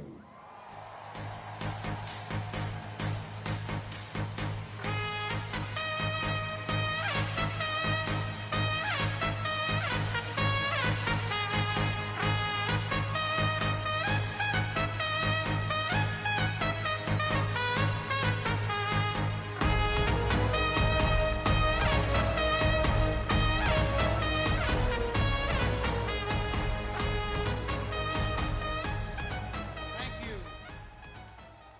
Thank you. Thank you. In a few moments, you're going to hear from the 45th and soon to be 47th President of the United States. And, you know, our country took a wrong turn about 4 years ago, and everything is worse off than it was then. And, you know, the country in the America that I grew up in, the one you grew up in, the one that changed the world was a country full of hope and aspiration for the future and getting ahead. And that's what we've lost. And that's what we want to recapture. That's what this is really all about, is we want to be a country again that has big dreams and fulfills them, that does big things. And the only thing standing in our way is a bad administration. After 4 years of progress that set us back, and I know people are just so tired of every day waking up to the news that our borders being overrun, that our streets are no longer safe because we're being flooded with criminals. I know people are tired of the cost of living has been unaffordable for working people. That was the American dream. If you work hard and you're willing to work hard, you can get ahead, you can leave your children better off than yourself. And there are millions of people today that are doubting it or are finding it impossible because of the insane policies of the current administration. And so what this election is about more than anything else is fixing those problems so that we can once again have the great country that we inherited from our parents and our grandparents. Now, I know you may not be aware of this, maybe no one's told you, but I want you to know something. Pennsylvania is a really important state tomorrow.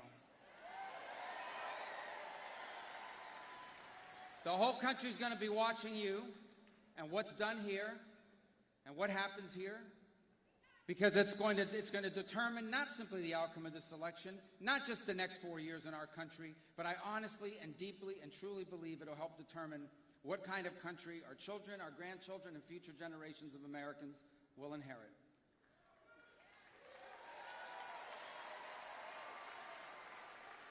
If I may briefly, with your permission, I want to say a few words in Spanish. Aquí Latino.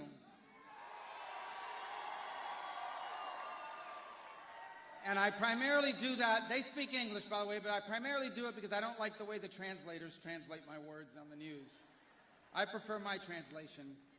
I speak Spanish, but I mostly speak Cuban, which is different. Pero los boricuas me van a entender y los dominicanos también. Aquí hay dominicano y boricua. Mira, mis padres llegaron aquí en el año 56 a los Estados Unidos, no tenían absolutamente nada. Mi papá era un bartender, mi mamá limpiaba casas, limpiaba en hoteles, trabajó de cajera. Y mis padres con esos trabajos pudieron ser dueños de un hogar. Tuvimos una casa, criaron 4 hijos, le dieron la oportunidad a una vida mejor de la que tuvieron ellos. Porque ellos llegaron al país más grande en la historia del mundo. Y eso es lo que se está perdiendo ahora. Eso es lo que está en peligro. Esta elección se trata si esto va a seguir siendo o no va a seguir siendo un país como ese. Y un país también que ha sido infiltrado. Aquí, mira, ¿cómo yo voy a estar en contra de inmigración? La inmigración legal es algo positivo para el país. Pero lo que está pasando ahora es un descontrol y un caos total que está poniendo en peligro a nuestras comunidades y no puede seguir este descaro, esta falta de respeto a la seguridad de este país y de nuestras comunidades. Y le digo que el único candidato que va a arreglar eso se llama Donald J. Trump.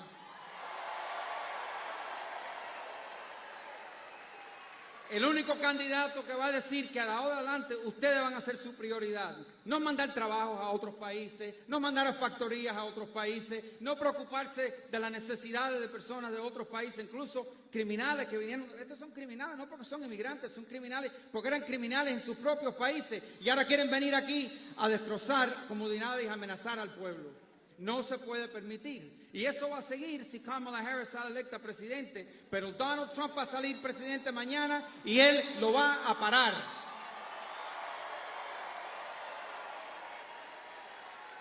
All right. Spanish sounds more passionate, right? Be honest, it sounds more, you know. But I basically told them the exact same thing. My parents came here from Cuba in 1956. My dad was a bartender, my mom was a maid. They never made a lot of money, but you know what? Working as a bartender and a maid, they owned a home, they retired with dignity, and they left all 4 of their children better off than themselves. That's called the American dream, and we're going to bring it back. We're going to dream big again as a country, as a nation, as a people, united from every background, from every part of this country. We will come together, and tomorrow we will make the 45th president, the 47th president, and together we will make America greater than it's ever been. Thank you. God bless you. Thank you.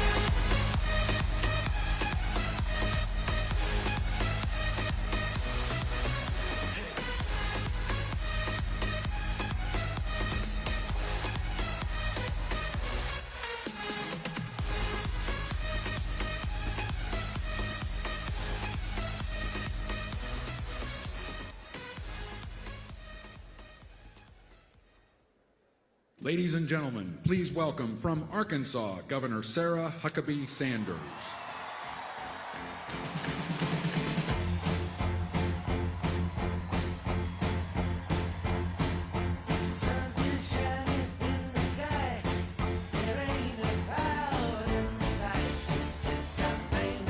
Everybody's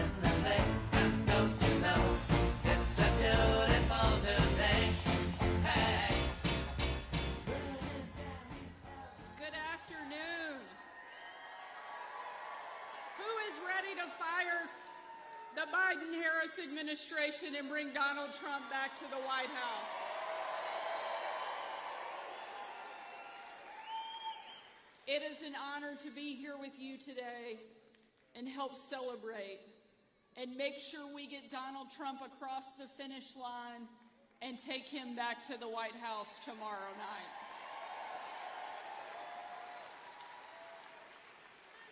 When the president hired me as the press secretary, I was the very first mom and only the third woman to hold that job.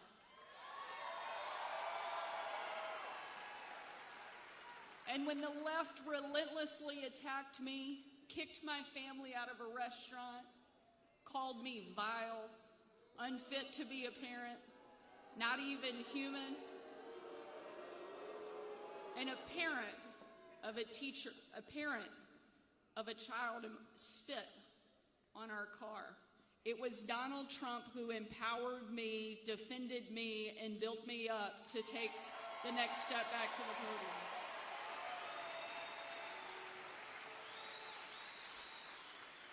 The left loves to talk about empowering women, but they can't do that when they can't even tell you what a woman is.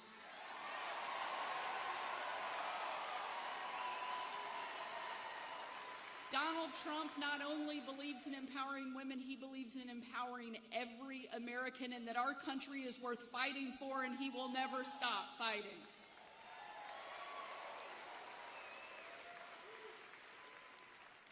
Over the course of the 2.5 years that I worked alongside and for the president, I traveled with him all over the world. No trip more impactful than December 25th of 2018, when I traveled with the president on Christmas night. We boarded Air Force One in total darkness with no lights on the plane, no lights on the runway. And 12 hours later, when we touched down in the war-torn part of western Iraq, it was again a similar scene. No lights on the plane, no lights on the runway. The only light you could see was coming from a dining hall where hundreds of troops had packed in. Absolutely no idea that the President of the United States was about to walk into the room.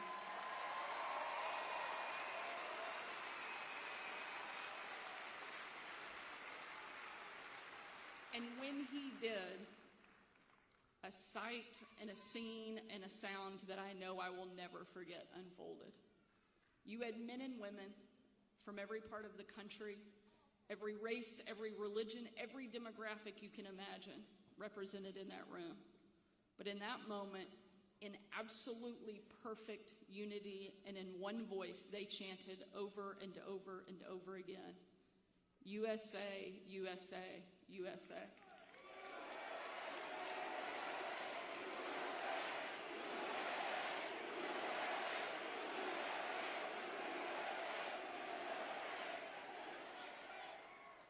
It was an absolutely perfect picture of what makes America so incredible. Men and women willing to put everything on the line so that you and I can live free in the greatest country that the world has ever known.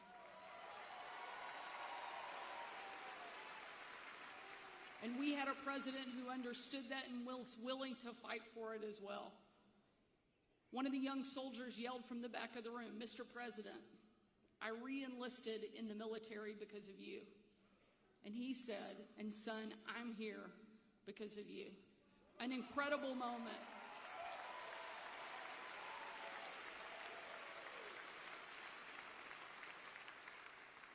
This is a president who loves our country, who will never stop fighting for our country. But he needs you to fight alongside him. We're not all called to serve on the battlefields of Iraq. We're not all called to run for office, but every single one of us has a part to play in making sure our children get to enjoy the freedom of America. And that starts right here in Pennsylvania, getting Donald Trump reelected and sent back to the White House.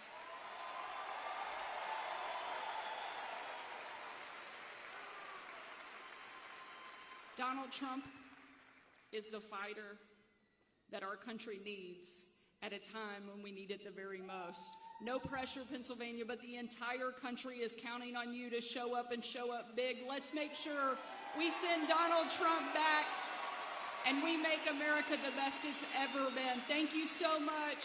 Let's do this.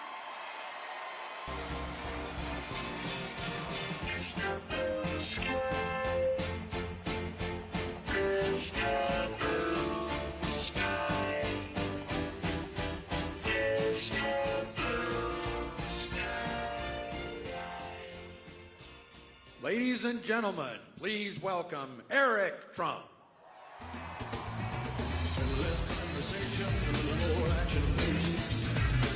All this aggravation ain't satisfaction in me. A little more pride, a little less fun, a little less mind, a little more spark. Throw your mouth and open up your heart, and baby, satisfy me. Satisfy me, baby.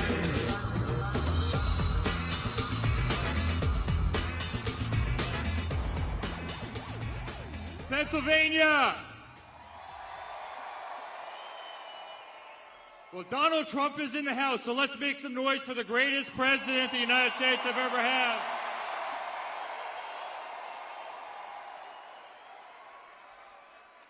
Guys, they have done everything to try and take him away from this country. They have tried to do everything to take him away from our family.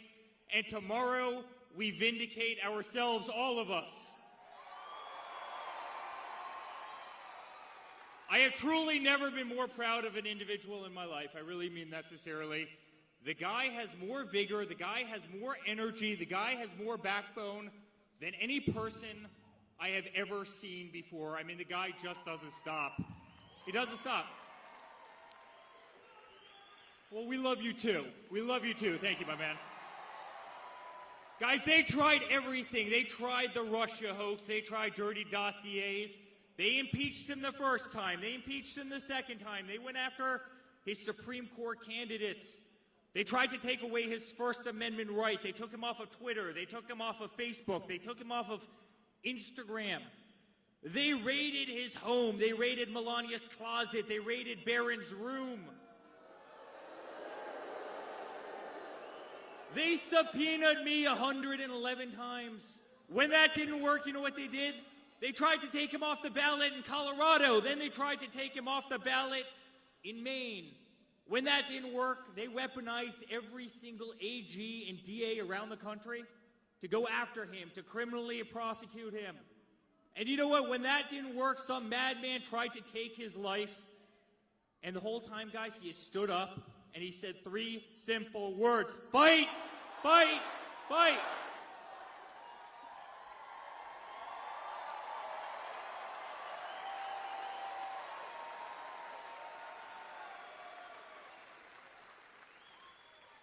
You know what, guys? The fight isn't over. The fight is just beginning. Tomorrow, we take back the United States of America.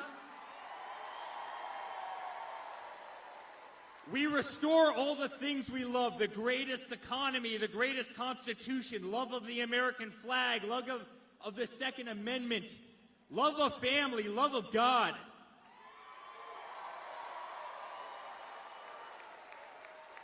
Guys, we take it all back. You know, Sarah just said it. We win Pennsylvania, we win the entire country. If we win Pennsylvania, we win the United States of America. And so, guys, thank you for the greatest 10 years of my life. Thank you for the support of my father. I can't tell you how much it means to him. I can't tell you how much it means to our family. We love you. We love you. We love you. God bless all of you. God bless you. God bless the United States of America. Let's make America great again. Thank you, Pennsylvania. Thank you, guys.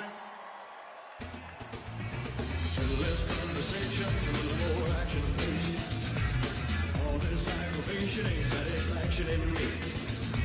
A little more pride, a little less fun, a little less mind, a little more spark. Throw your mouth and open up your heart, and baby, satisfy me. Satisfy me, baby.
What will we do with this moment?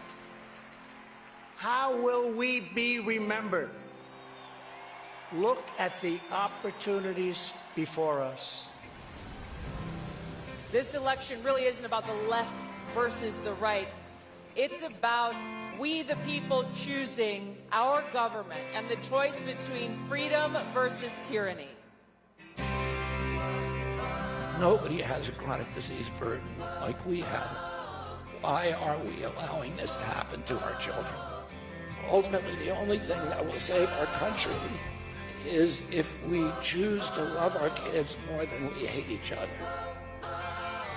What is going on here is deeper than politics. It is deeply spiritual. We are being called to rise above the hatred and the fear and the evil. We need to remember above and beyond that we must love our neighbors, that we must treat other people as we hope to be treated. You want to be a rebel? You want to be a hippie? You want to stick it to the man? Show up on your college campus and try calling yourself a conservative. America is going to reach heights that it has never seen before. The future is going to be amazing.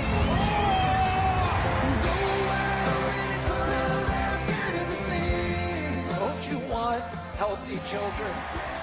Don't you want a president that's going to make America healthy again?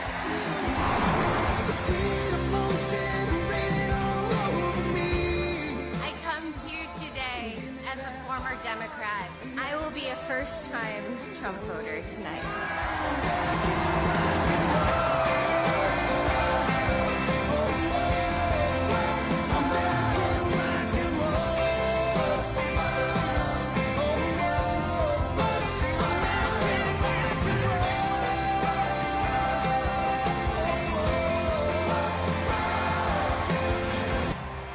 The people dreamed this country, and it's the people who are making America great again.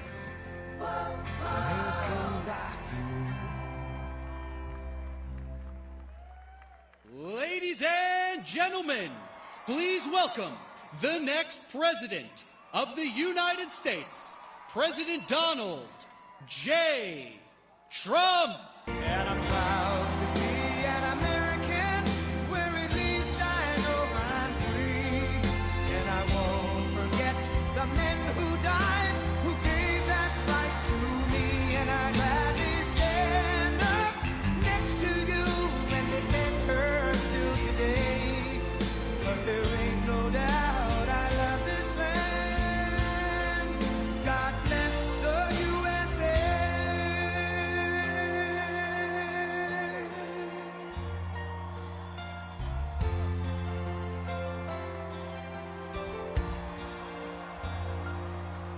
From the lakes of Minnesota to the hills of Tennessee, across the plains of Texas, from sea to shining sea, from Detroit down to Houston and New York to LA, where there's pride in every American heart, and it's time we stand and say that I'm proud to be an American, where at least I know I'm free. And I won't forget the men who died, who gave that right to me. And I gladly stand up next to you and defend her still today. 'Cause there ain't no doubt I love this land.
Well, thank you very much, everybody. This is a great honor.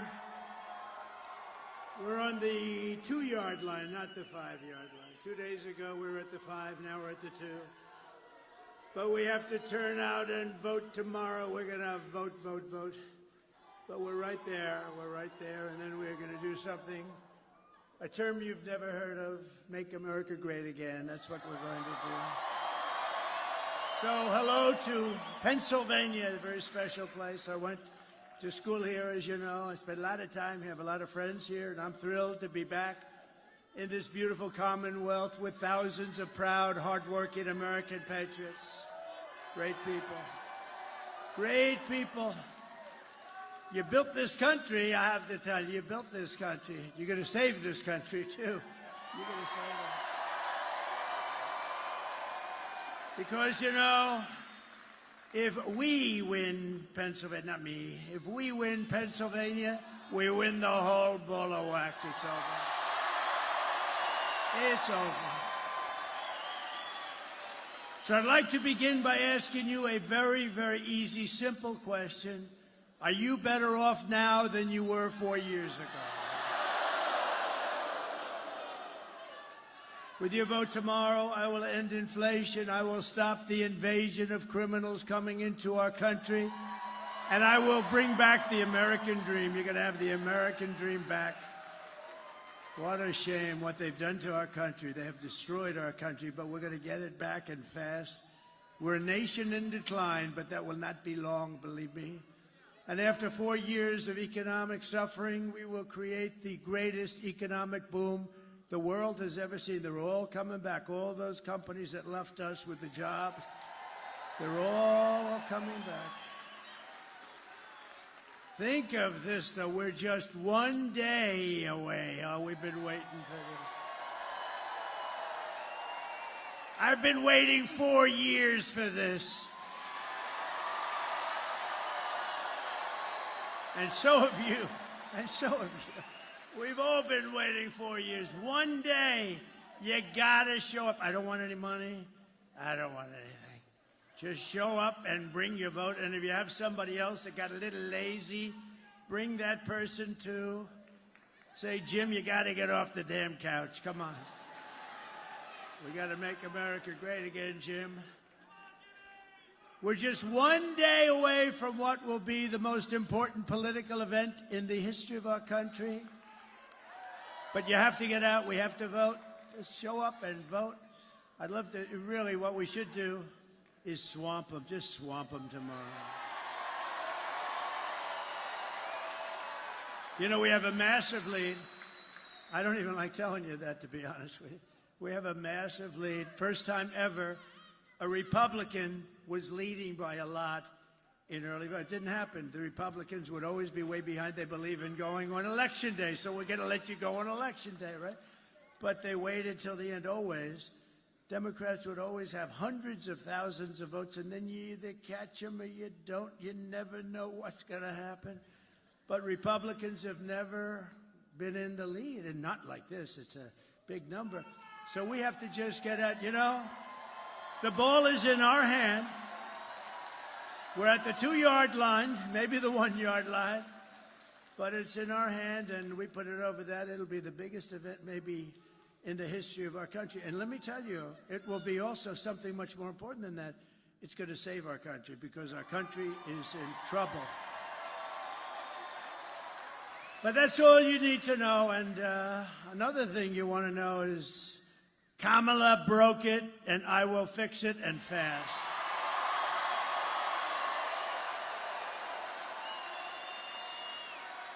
America will be bigger, better, bolder, richer, safer, and stronger than ever before.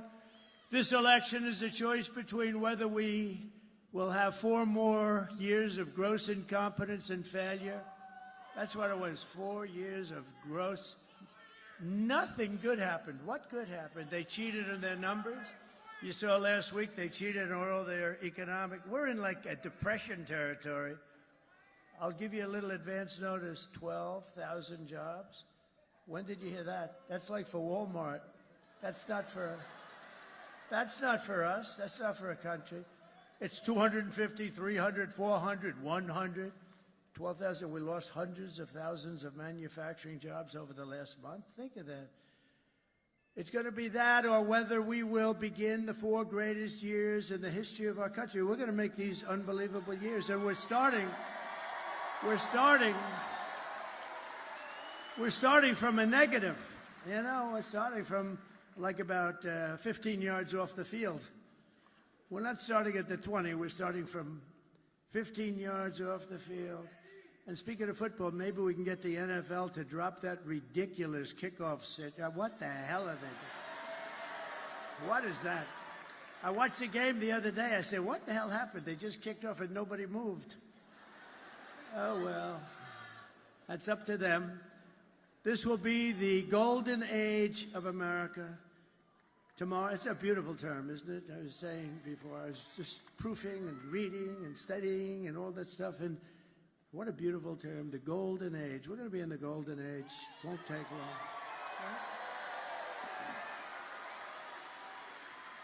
So tomorrow you have to stand up and tell Kamala that you've had enough. You're not going to take it anymore. You're the most incompetent vice president we've ever had.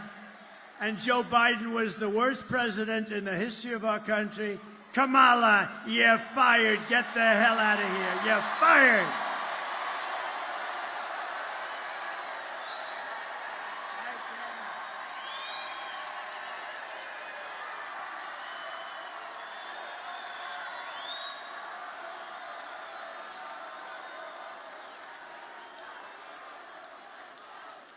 This is a hell of a nice place.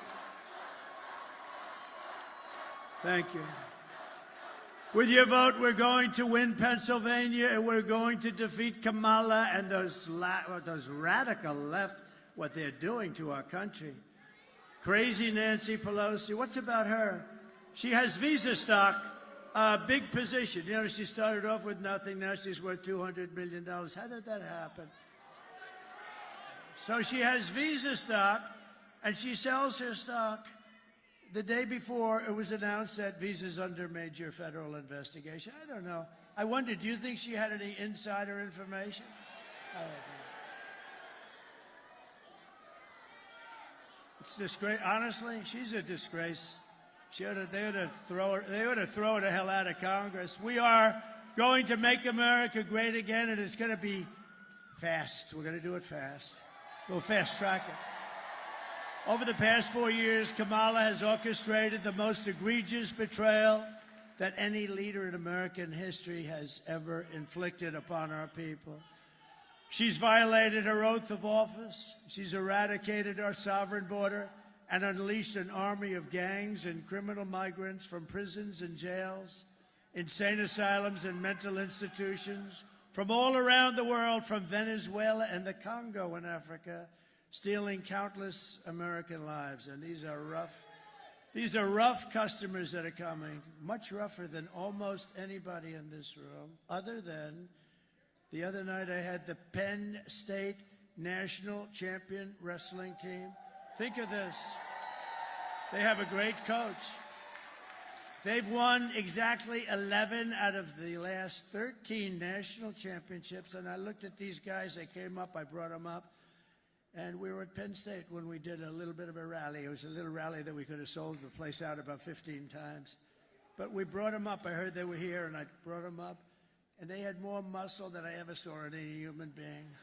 And I looked at them and I said, you know, fellas, you may be the only ones in this room, in this country, that could take the migrants in a fight.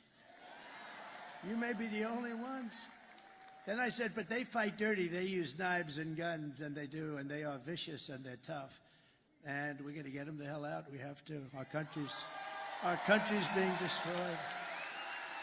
Our country is being destroyed. Here today, there's an incredible woman who I got to know, actually, over this tragedy, Patty Morin, whose heartbreaking story is a tragic warning of what will come to every city in America. It's coming to every city. It's already there. I mean, they don't want to even talk about it, but it's coming. It's only going to get worse. And by the way, 21 million people she allowed in, open borders. We have no idea who they are, and many of them are bad. If she ever won, I hate to even mention the concept, she's incompetent. If she ever won, she would have open borders the following day after the election, and you wouldn't have 21 million people, which is a record in history. You would have 221 million people coming over the next 4 years. And you could forget about your country. You would have no chance. Patty's wonderful daughter, Rachel Morin, was a 37-year-old mom of 5 precious, beautiful children. Rachel lived in Maryland, 1,500 miles from the border. Last year, while Rachel was out on a run, she wanted to always stay in good shape. Right near her home, she was brutally raped and murdered by an illegal alien who was let into the United States by the ridiculous open borders policy of Kamala. The savage who committed this heinous crime first killed another woman in El Salvador before walking across Kamala's open border. Come in and please come in. We'd love to have you into the United States. Isn't that wonderful?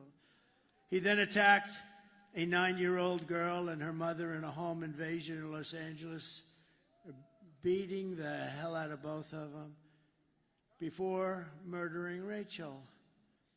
Patty is really special. I got to know her.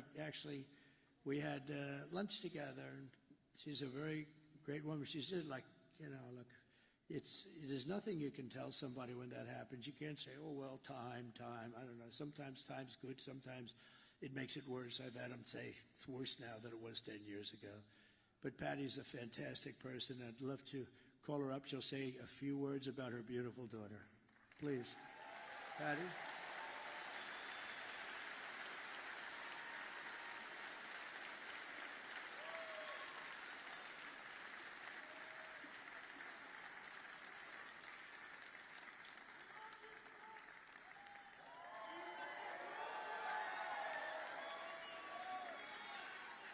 Thank you.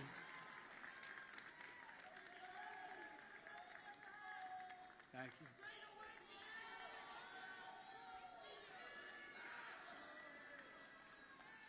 Nice, be careful.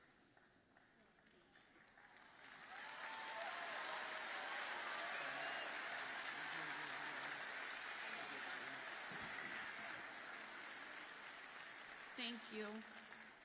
Rachel, if you knew Rachel, everybody in our town knew Rachel. They loved her. She was a tiny little Spitfire. She was like 5 feet, 5'2". She loved her children. She was very dedicated to them. She was a small businesswoman. She worked very hard to support her children. She was physically active. She took very good care of herself. And after she passed away, we did a walk in our town. And we had over 2,000 people come out to the walk. And of the people that came out to the walk, they said to me, I didn't know her personally, but we bought coffee at the same place. And she always said hi, and she always had a smile. I had on the walk people that had immigrated into this country. And one of them that really touched my heart was a tiny little Cuban lady. She had left her country and had come here for safety reasons. She had just had 2 knee replacements, and her daughter knew my daughter, but her daughter had to work that day. So this lady with the 2 little knee replacements walked the trail for her daughter because her daughter was so impressed and so moved by Rachel. And this woman, at the end of the walk, wanted to take a picture with me and offered me $1, because that's what she had in her pocket, to help towards expenses for my daughter. I told her to take the money and take her daughter out to lunch and give her a hug. But family is the most important thing that we have.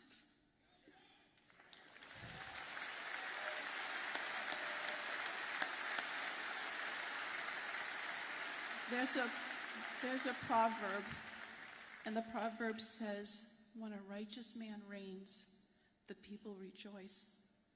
But when wickedness reigns, the people mourn. And It's been 4 years of our country mourning because of the hardships that have been inflicted on us that are unnecessary, totally unnecessary. So thank you for allowing me this time. Thank you very much. And this is our next president of the United States. He's an awesome man. Did you get your eyes checked? Not yet. We're working on it. You got that one, huh? Yeah, we are. Thank you, sir. Thank you for this trial. It's an honor to be there. She's looking down, right? She's looking down. Look at the crowd, how they love you. Yes. Yes. The girl's looking down. You're gonna make me cry. You're gonna make me cry. Thank you. Come on, let me walk you out.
And while we're at it, please send Bob Casey back to the United States Senate. Mayor Turk, I thank you for your friendship and your long-standing leadership. And can we hear it for Fat Joe? And Frankie Negron? So listen, I am so thankful to everyone for being here, and including the leaders of the Puerto Rican community. I stand here proud of my longstanding commitment to Puerto Rico and her people, and I will be a president for all Americans. All Americans. All Americans.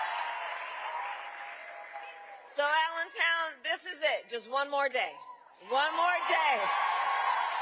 One more day left in one of the most consequential elections of our lifetime, and momentum is on our side. Momentum is on our side. Can you feel it? We have momentum, right? Because our campaign has tapped into the ambitions and the aspirations and the dreams of the American people. We are optimistic and excited about what we will do together. And we here know it is time for a new generation of leadership in America.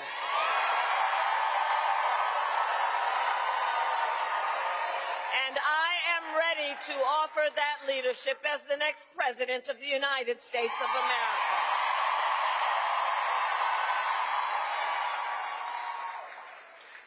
Now, Pennsylvania, the race is not yet over, okay? We got a lot of work to do, and we have got to finish strong. So listen, we got hard work to do, but here's the thing. We like hard work. Hard work is good work. Hard work is joyful work. And make no mistake, we will win. We will win. We will win. We will win. We will win. And one of the reasons we will win is because I do believe when you know what you stand for, you know what to fight for. And we have an opportunity in this election to finally turn the page on a decade of politics that have been driven by fear and division. We're done with that. We're done. And we're exhausted with it. America is ready for a fresh start. Love you, sweetheart. And America is ready for a new way forward where we see our fellow American not as an enemy, but as a neighbor. We are ready. We are ready for a president who understands that the true measure of the strength of a leader is not based on who you beat down, it is based on who you lift up.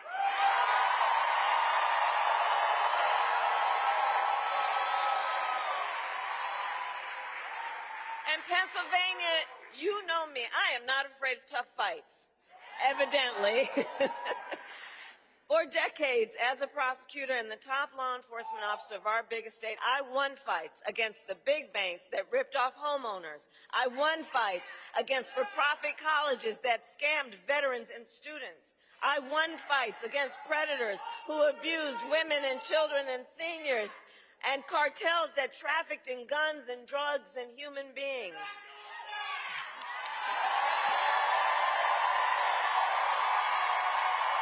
We're not going back. And it is my pledge to you, if you give me a chance to fight on your behalf as president, there is nothing in the world that will stand in my way.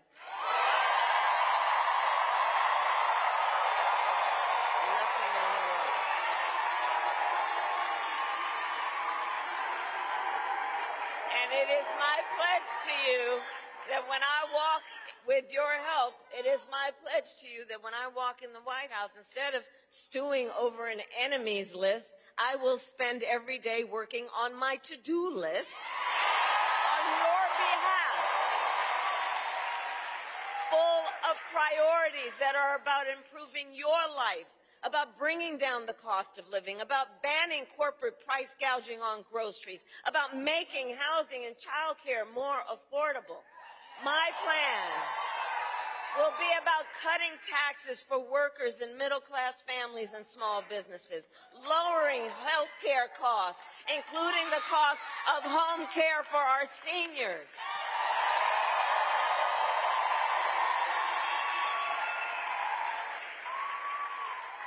Because here's where I'm coming from on this. I believe access to health care should be a right and not just a privilege of those who can afford it.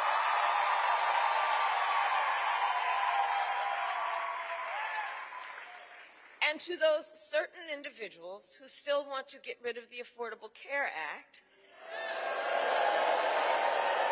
trying to take us back to the days when insurance companies could deny people with pre-existing conditions, well, to them, we say we are not going back. We are not going back. And we are not going back.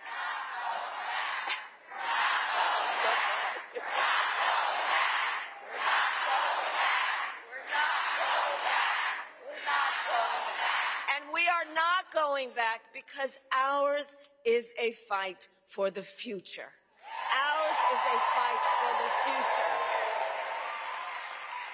And it is a fight for freedom, like the fundamental freedom of a woman to make decisions about her own body and not have her government tell her what to do. And when Congress, with Bob Casey's help, passes a bill to restore reproductive freedom nationwide, as President of the United States, I will proudly sign it into law.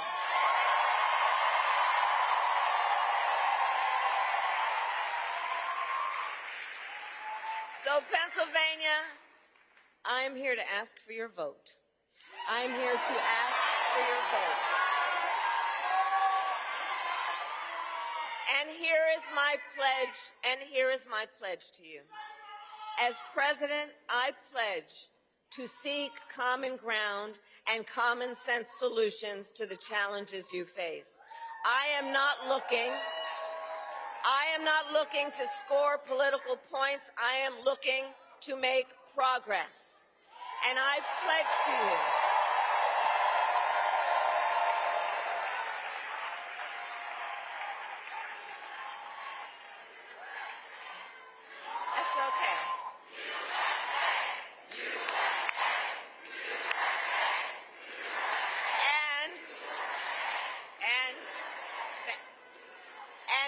my pledge to you to listen to those who will be impacted by the decisions I make, to listen to experts, and to listen to people who disagree with me, because I don't believe people who disagree with me are the enemy.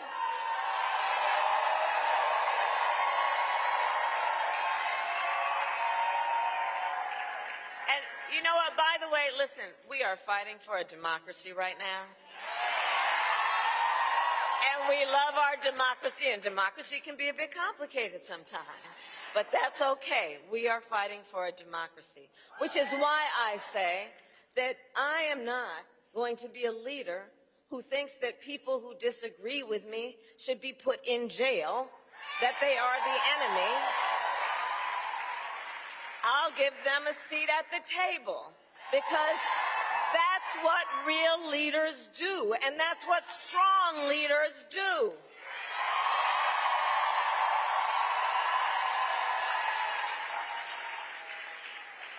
And it is my pledge to you to always put country above party and self, and to be a president for all Americans.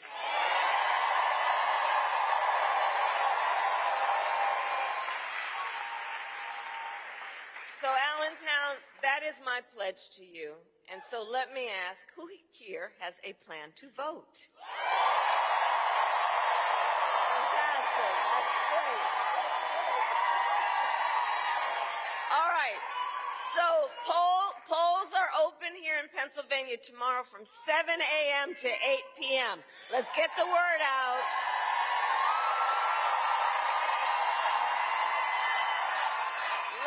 Let's get, definitely vote.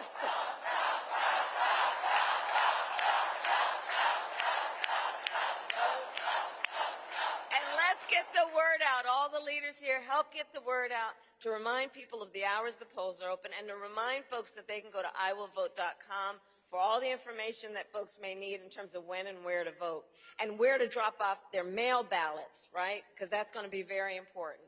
And to all the leaders here, I ask you to please continue to talk to your friends and your family and your neighbors and let them know why you decided to take time out of your busy lives to be here right now and what is at stake in this election. Please share your perspective on why this election is so important. And encourage folks to let them know their voices must be heard because and UAW is in the house. And I am so proud to have your support. Thank you. I'm so proud to have your support.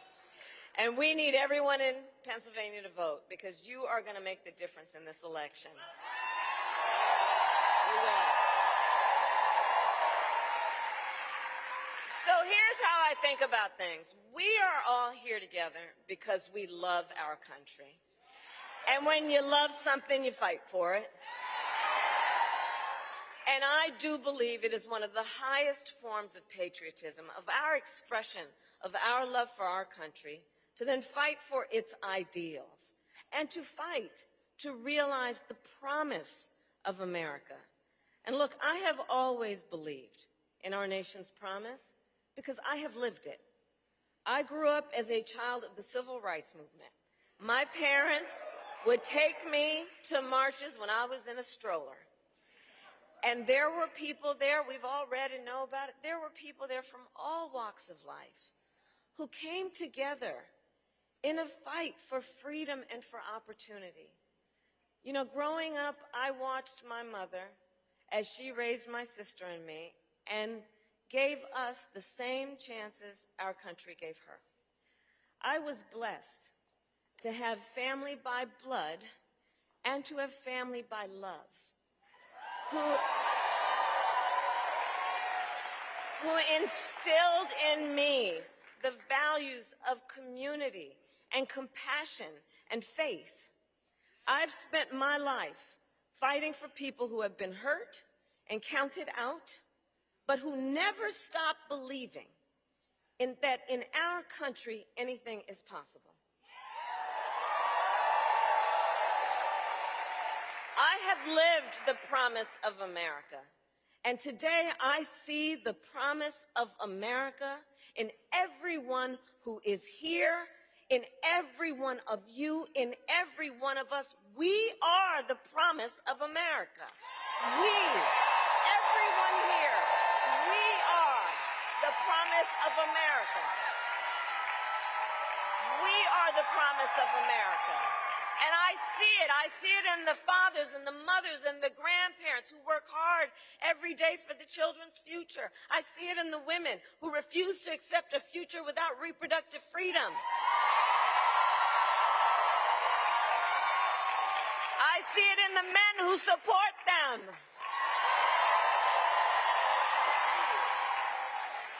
I see it in the Republicans who never voted for a Democrat before, but put the Constitution of the United States over party.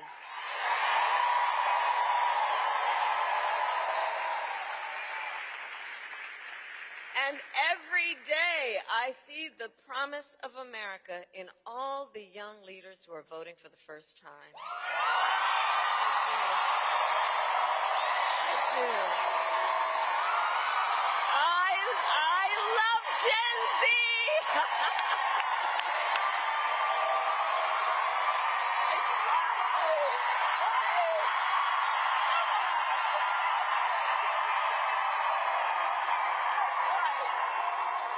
I'm telling you, I love Gen Z, and here's one of the reasons why. So here's one of the things about y'all. You are rightly impatient for change. I know that. I know that. And you who have only known the climate crisis are leading the charge to protect our planet and our future. You who grew up with active shooter drills are fighting to keep our schools safe.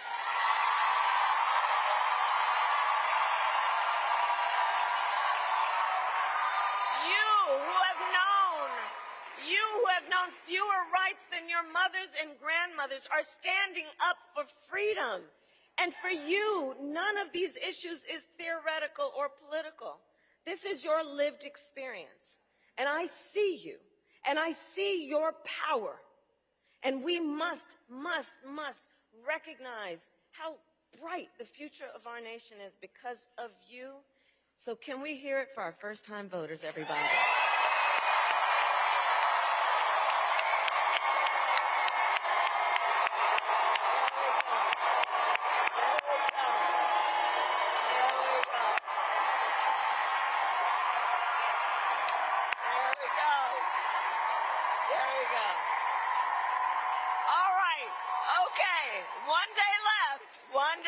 And we need to finish this strong and get this done. So let's get out the vote.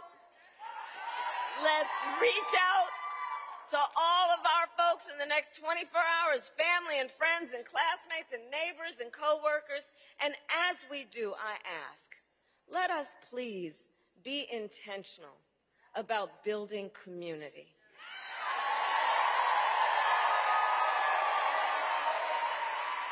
Let us be intentional about building coalitions. Because, you know, there's been so much about these last few years that has been about trying to beat people down, trying to have Americans point their fingers at each other, trying to make people feel as though they're alone and don't have anybody. So not anymore, because we all know that our power includes, yes, this vote and this election, but building community and coalitions and reminding folks the vast majority of us have so much more in common than what separates us, and we are all in this together. We are all in this together.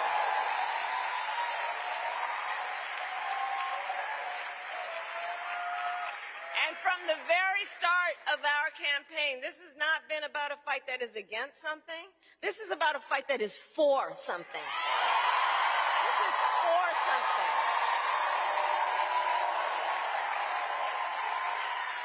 This is about a future with freedom and opportunity and dignity for all Americans. And so in this final stretch, let us remember that we have a lot of work to do, and there is power in our work about reminding folks of their voice and the power of their vote. So remember, your vote is your voice, and your voice is your power. Is your power.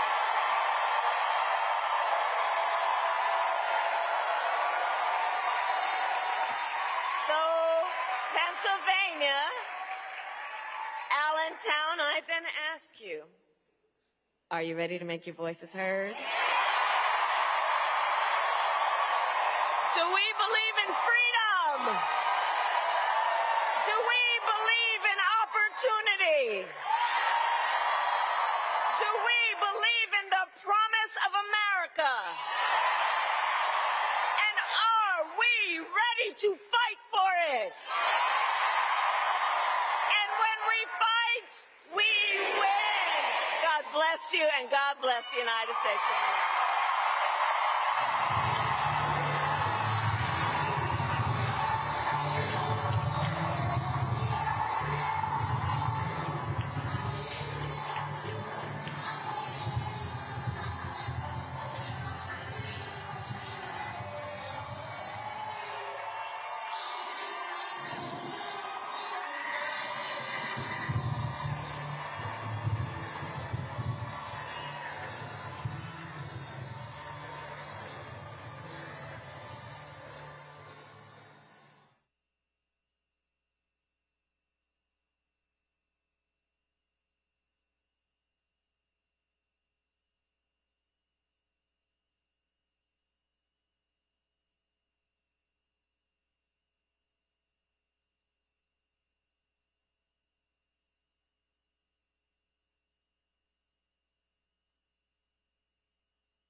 send a SWAT team in for Peanut the squirrel, but they don't go after the criminal gangs.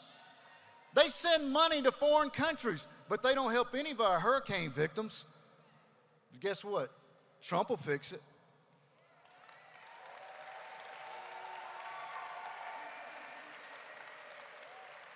That fellow was asking me what time it was. I don't know. Y'all, we're going to stop things. We're going to do some things. We're going to stop American families from losing sons and daughters to these illegal, that's right, these illegals out here that are invading our country. We're going to stop the fentanyl, the gangs, the sex trafficking, all these things that these illegal outside invaders are doing to destroy America. Folks, we're going to stop the destruction of our country with Donald Trump and J.D. Vance in the White House and an America First Congress that's going to have his back this time.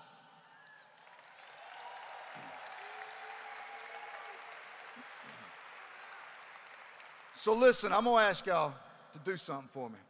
Let's hunker down. Let's hunker down, you hairy dogs, for 24 hours.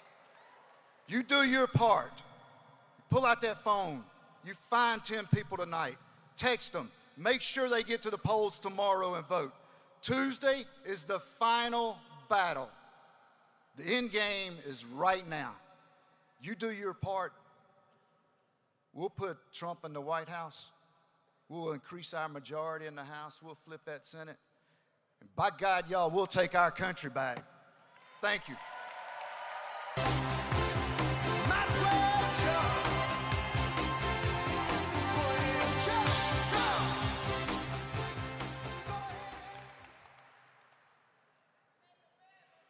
Ladies and gentlemen, please welcome to the stage Florida Congressman Matt Gaetz.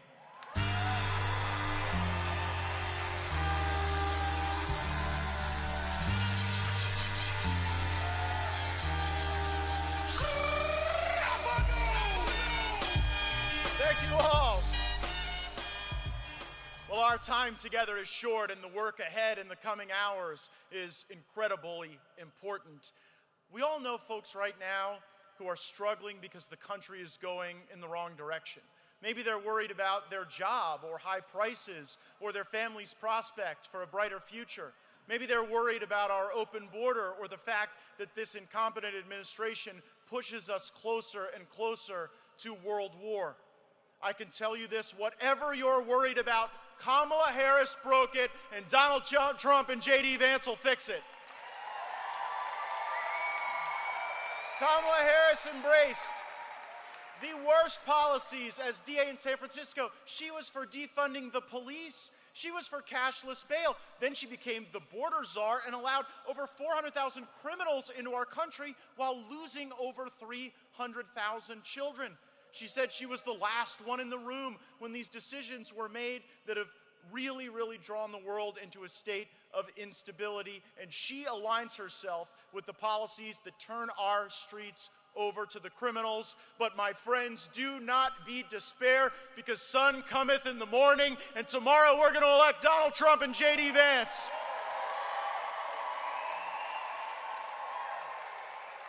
Here's the great thing. Here's the great thing you can tell the last folks that may still need a little bit of encouragement to come to our side. The policies that President Trump and J.D. are fighting for, they're good even for the people who hate us. They're good for Republicans, Democrats, and independents alike. When prices go down, all Americans do better. When our border is secure, all Americans are safer. When the world is in a better place, America's leadership can truly shine. So we will do these things for all of our fellow Americans. And I'll leave you with this story, because an extra hour or two that you give us in the next 24 hours to turn out that vote, that probably means more than a week worth of work maybe a month ago. But I was in New Hampshire campaigning, and I walked into this coffee shop, and a barista came up to me, and she said, "Congressman, I got to take your picture and send it to my boyfriend. He's not working today, and he'll be so sad he missed you." I said, "Well, if we take a picture, you have to promise to vote for President Trump in the primary." So, "Oh, yeah, I promise I'll do that." I said, "If we send it to your boyfriend, you got to make sure that he goes and votes for President Trump, too." And she said, "Congressman Gaetz, I am so for President Trump. I'm not just going to make my boyfriend vote for him. I'm going to make all of my ex-boyfriends vote for him, too." And so go into this last day with the spirit of that barista. Victory is at hand. You all deserve this. You have earned it. Your legislators have had a chain of custody. They fixed ballot harvesting in this state. We're going to win Georgia, and we're going to save the nation. Thank you all so much.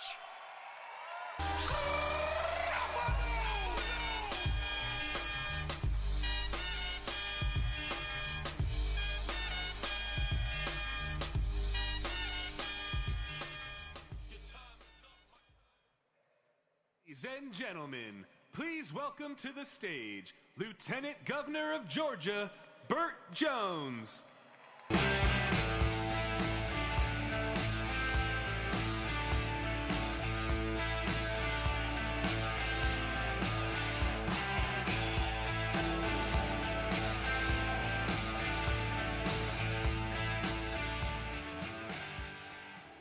How we doing, Cobb County?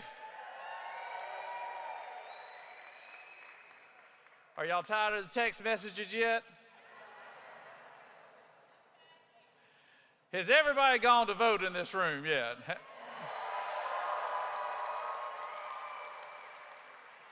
I do have some good news. I just got word from Josh McCoon and the Republican Party that the Supreme Court of Georgia ruled in our favor today.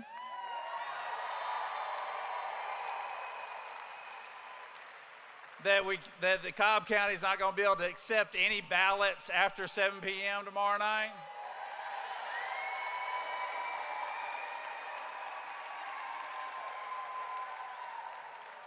I mean, we've only had a month's worth of early voting. I don't know why that was a big deal, but that is good news for Josh McCoon, and he is doing a fantastic job. I hope he's watching right now. Is Josh McCoon not doing a great job for us right now? Now, they told me that J.D. Vance is running ahead of schedule, and so they want me to be brief. So they told me, I'll give you a minute, and I said, how about I take 30 seconds, all right? What we are fighting for right now, the reason why we're here today is because we need President Trump back in the White House, right?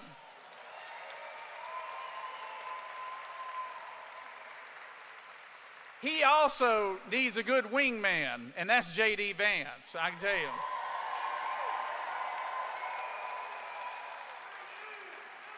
We have seen what 4 years of not having a good captain and even a worse co-captain at the helm, have we not?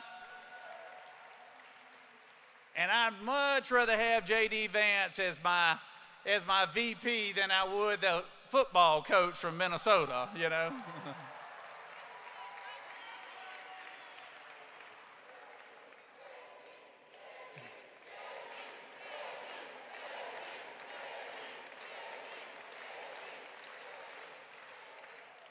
I will tell you this, we are the only, what Make America Great Again is all about is we're the only country in the world that can be energy independent, that can grow their own crops, they can manufacture their own goods, and by the way, we're the only country that can have a closed border and have a legal immigration system that is fair and equal instead of what we have right now, where we've got 20 million unvetted,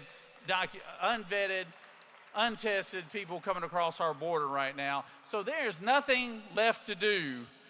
As we say down south, the hay is in the barn. So there's nothing left to do but go vote, get your family, get your friends. Like I said before, if you don't have any friends, go make one and make them go vote, all right? So let's vote tomorrow. Let's vote big here in Georgia, and let's win this thing and make America great again. Thank y'all very much.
Ladies and gentlemen, please welcome to the stage the next Vice President and Second Lady of the United States, Senator J.D. Vance and Usha Vance.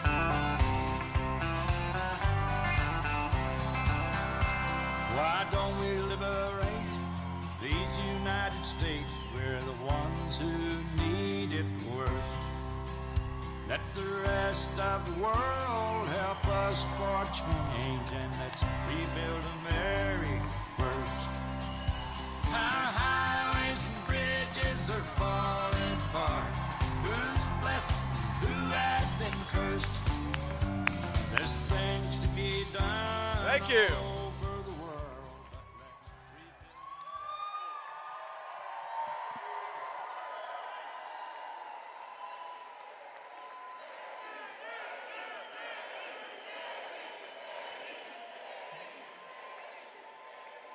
My friends, it is great to be in the great city of Atlanta, in the great state of Georgia, and tomorrow we're going to make Donald Trump the next president of the United States, so it's a good day.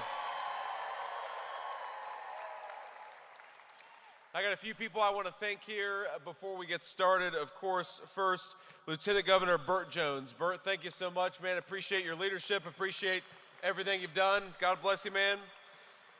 We've got the great Congressman Barry Loudermilk. Barry, where are you? Thank you, Barry. Got perhaps the best social media user in the U.S. Congress, Congressman Mike Collins. Mike, good to see you, man. And my friend Matt Gaetz. Matt, where are you? Thank you, Matt. Good to see you, man. Former Senator Kelly Loeffler. Kelly, thank you so much for everything you've done. Kelly's been such a great champion for us in this campaign. Ag Commissioner Tyler Harper. Where are you, Tyler? God bless you, man. Good to see you. And then last but certainly not least is my favorite person here. No offense to any of you. My lovely wife, Usha. Thank you, honey. I love you.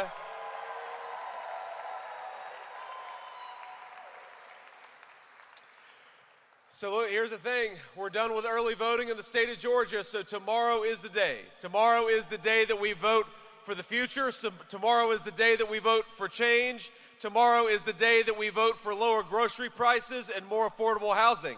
Tomorrow is the day that we vote to close the border and make Donald J. Trump the President of the United States.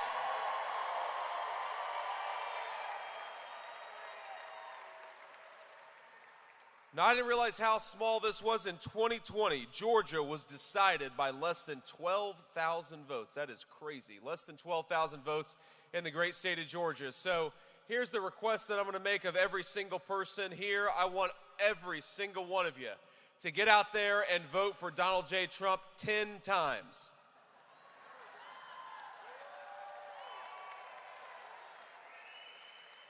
Now, of course, the media is going to report that I come to Atlanta. The Atlanta Journal-Constitution headline is going to be, J.D. Vance encourages mass voter fraud in Atlanta. No, here is the legal way. The legal way to vote 10 times is to get your friends to the polls and take yourself to the polls and get 9 of your friends and family to go along with you. That's the legal way to vote 10 times, and that's what we got to do. I mean, the message of this campaign is actually very simple down the stretch. As much as Kamala Harris is running as much as she can from the record of the last 4 years, we know that Kamala Harris broke it and Donald J. Trump will fix it. It's that easy.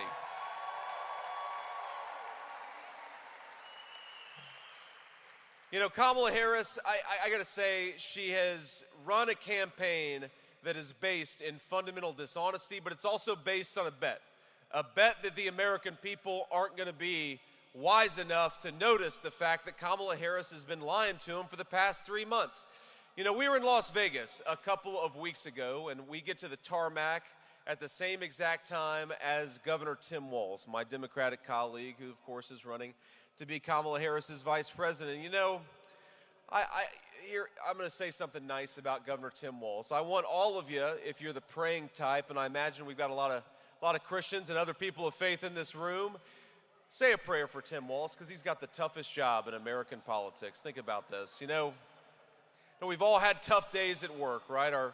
hands hurt, our backs tired, but you have never had such a tough day where your job is to go around and convince the American people that Kamala Harris can be the president of the United States. That's a very tough day at work. And Tim Walz has been doing it every day for the past 3 months. But think about this. The whole argument of their campaign is that Tim Walz and Kamala Harris have nothing to do with the policies of the last 3 months, even though Kamala Harris is the sitting vice president of the United States. When you put a teleprompter in front of her, Kamala Harris will talk a big game about what she's going to do. And I think all of us are saying, Kamala, if you want to do all these things, why haven't you done them already? You're the sitting vice president. You could do it right now.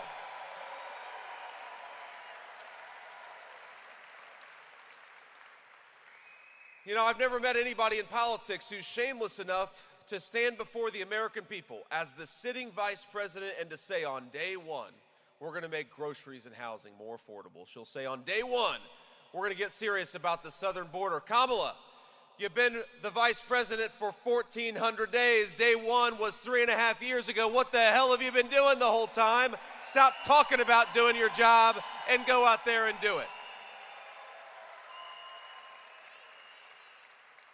Now, I will say, in Kamala's defense, every time she tells a dishonest thing, and you know, she's got the teleprompter in front of her, the teleprompter tells Kamala Harris what she has to say, but every now and then, Kamala Harris will go out there and she'll do a softball interview, and she'll make a gaffe. And you know what a gaffe is? A gaffe is when Kamala Harris accidentally tells the truth. Now, she doesn't talk to the media very often, and when she does, it's almost always a softball interview. But think about this. Kamala Harris does these softball interviews, and as all of you will know, I know this is a proud baseball town. The problem with a softball interview is you've got to be able to hit a softball. And I don't know that Kamala Harris could hit a T-ball, my friends, based on what we've seen over the last few months. But, you know, she gave an interview with The View just a couple of weeks ago. Did you see the interview that Kamala Harris did on The View? Most of you thankfully said no, and here's the request that I'll make. If you haven't seen that interview on The View, wait at least 24 hours because we need you as sharp as possible, and I'm telling you, you're going to lose 20 IQ points if you go and watch Kamala Harris on The View. But here's what she says on The View. Remember, her whole argument of her campaign is that she doesn't even know who Joe Biden is, even though she's a sitting vice president. And The View host asked her, what would you have done differently over the last 4 years? Would you have done anything differently than Joe Biden? And Kamala Harris says, nothing comes to mind. Nothing, well, ma'am, that's right. The Harris-Walz slogan could be, nothing comes to mind. Think about this. Kamala, what would you do to fix the broken policies to make groceries and housing more affordable? Nothing comes to mind. Kamala Harris, what would you do to secure that southern border? Nothing comes to mind, right? That's what Kamala Harris's campaign slogan could be. But in that moment, she revealed that she is not who she says she is. She's been going around the country for the last 3 months, promising that she's going to fix what she herself broke. She's been going around the country saying that she's somehow going to lower the price of groceries, even though she cast the deciding vote on trillions of dollars in new spending. She's been going around saying that she got religion about border security a few months ago, even though she's been the border czar at a time of a historic open border. And so our message to Kamala Harris is, we don't believe that you're the candidate of change. We don't believe what you say you're going to do. We believe what you've done for the last 3.5 years, and you are fired. Go back to San Francisco, where you belong. We don't need you in the Oval Office.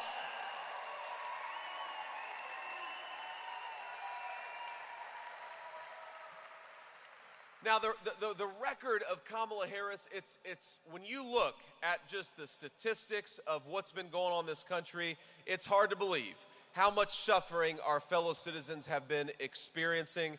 You know, credit card delinquencies are over 9%. You know what that means? That means that 1 in 10 of our fellow citizens can't afford to pay their bills. auto loan delinquencies are north of 8%. That means many, many people can't afford to pay their car payments. We've got our citizens who are paying 25% more for groceries, 45% more for gas, and of course, if you're a young person, good luck affording a home in Kamala Harris's economy, because Kamala Harris thinks that American housing ought to go to illegal aliens. Well, how about we elect an American president who says American housing ought to go to American citizens and make the American dream of homeownership more affordable again?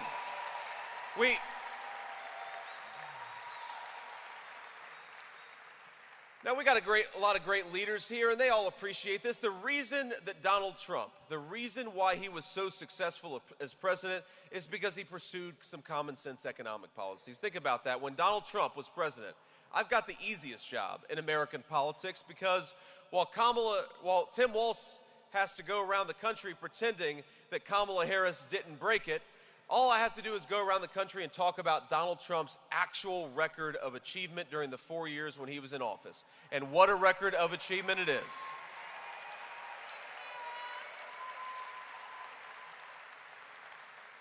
When Donald J. Trump was president, inflation was at 1.5%. The dollar went far. People could afford groceries. They could afford gasoline. When Donald J. Trump was president, take-home pay was rising faster than it had in 40 years in the United States of America. And when Donald J. Trump was president, we were building the wall and the border was secure. That is the Donald J. Trump record. All we got to do tomorrow is get back to it.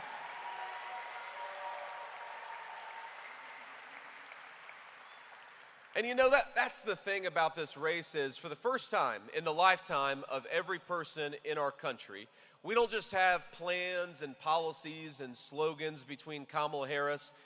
We've got actual records. We can see how Kamala Harris has governed over the last 4 years, and we know how Donald J. Trump governed when he was the president of the United States. Isn't it nice? You know, in the corporate media and Kamala Harris or surrogates, they lie about Donald J. Trump all the time. But we know the truth, that when Donald J. Trump was president, the world was more peaceful, our checkbooks were growing, the country was more prosperous, our fellow citizens could afford to live a decent life, and the border was secure. That's a hell of a record to run on. Let's get back to it by making our guy the President of the United States.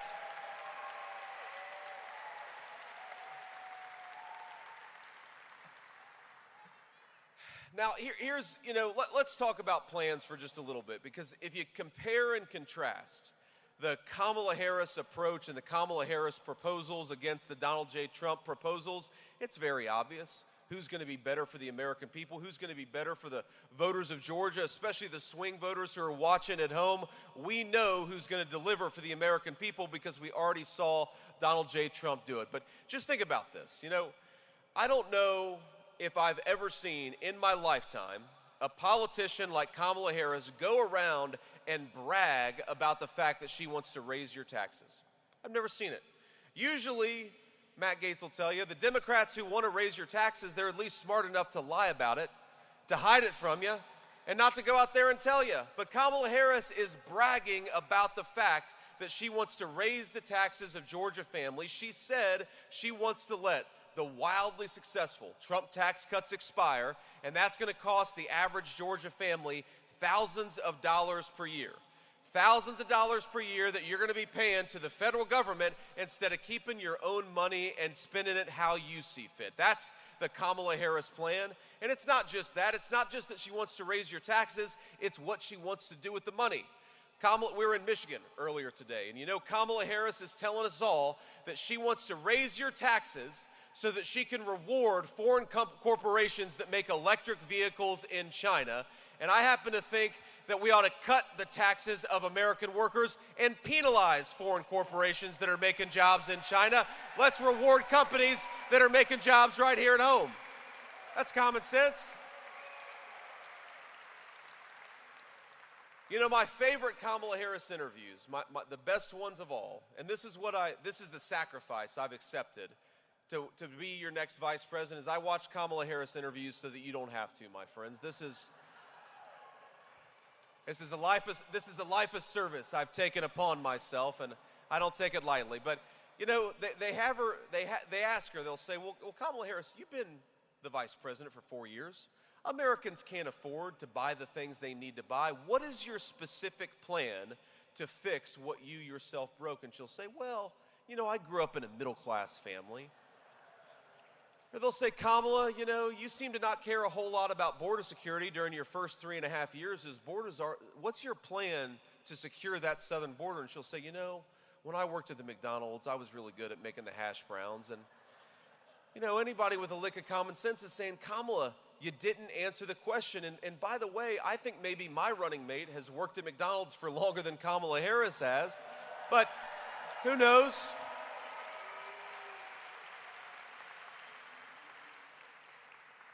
But think about this. We know that the best way to lower prices for Georgia families is to unleash American energy. Because think about this. If you've got a truck driver who's paying 45% more for diesel, then the groceries that truck driver is delivering to the grocery store are going to be more expensive for everybody. If you take a guy who's delivering lumber to the job site and he's paying 40% more for gasoline, then all of us are going to be paying more for the houses that are built at that job site. So if you want to lower prices for American consumers, let me give you a specific answer. You ought to stop buying oil and gas from tin pot dictators all over the world. Let's drill, baby, drill, and get it from our own citizens in our own territory.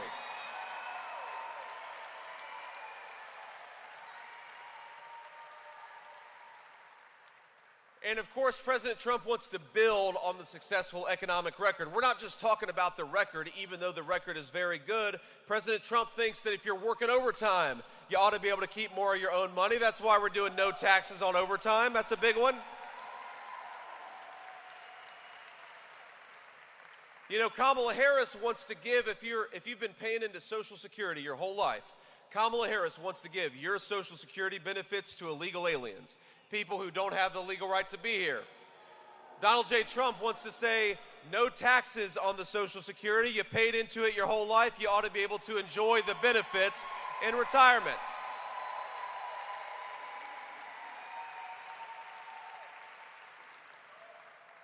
But we're talking a lot, of course, about what Kamala Harris broke and all the ways in which Donald J. Trump will fix it. But you know, the biggest thing that she broke, of course, is the American southern border. And we got to talk about it. Now, I was in Valdosta, Georgia, a few weeks ago. This was actually before Hurricane Helene hit. And, of course, it hurt Valdosta pretty badly, and hopefully they're recovering well, and we're going to support them because, you know what, it'd be nice to have an American president who had FEMA do its job and support American citizens, and we're going to have that when Donald J. Trump is back in the White House. But I was in Valdosta, and you all may know, because it sits at the intersection of I-10 and I-75, it has become a major drug trafficking zone for the United States of America. The Mexican drug cartels are using the highways built by our grandparents to traffic drugs into our communities, and I think that's a disgrace. But I was in the interdiction room, and you've got, you know, bags of marijuana, you've got pills, you've got illegal guns that have been brought in by the Mexican drug cartels, and sitting there on the table is a box of candy, you know, like Sour Patches, Nerds candy. And I asked the sheriff, I say, what's that? That looks really out of place. And he says, actually, that's drugs brought in by the Mexican drug cartels. And I said, well, that doesn't make any sense to me. He said they figured out that if they disguise these drugs as children's candy, then it makes it easier to get into our country and makes it easier to distribute all over the United States of America. And all of us know exactly what's going to happen. A packet of that candy is going to show up on an American playground, and an American child is going to eat a piece of candy and pay for it with their life. And that is what Kamala Harris's open border has ultimately done. If you run through the problems of this country, municipal budgets that are strained, kids who can't get a good education because there are thousands of children in Georgia's schools who don't even speak English because they were brought here by illegal aliens. If you look at hospital wait times in metro Atlanta, have skyrocketed because we've got millions upon millions of people who shouldn't even be here who are getting put in front of the line of American citizens. So much of what's gone wrong in the United States of America is that Kamala Harris has rolled open the red carpet for illegal aliens, and when Donald J. Trump is president of the United States, we're going to have a different message. Pack your bags because you're going back home in 3 months, and that's what's going to happen.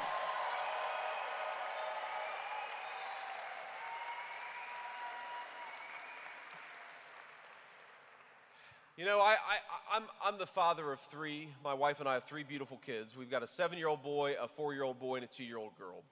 And, you know, one of the things that I really want for my kids and something I want for all of your kids and grandkids is to grow up in a country where it's safe enough for them to play on a playground or walk down a city street at night or, God forbid, make an innocent teenage mistake where they actually learn from that mistake rather than having it claim their life. You know, some of the people I've been most affected by that I've met on the campaign trail are parents of teenagers.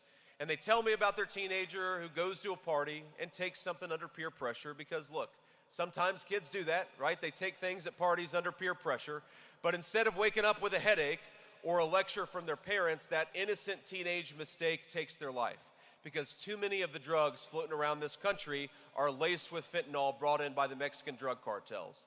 And I think about that, and then I consider the fact that over the last 3 years, Kamala Harris has hired 87,000 IRS bureaucrats to go to war against American small businesses and American middle-class families. And wouldn't it be nice to have a president of the United States who waged war on the Mexican drug cartels and left our citizens the hell alone?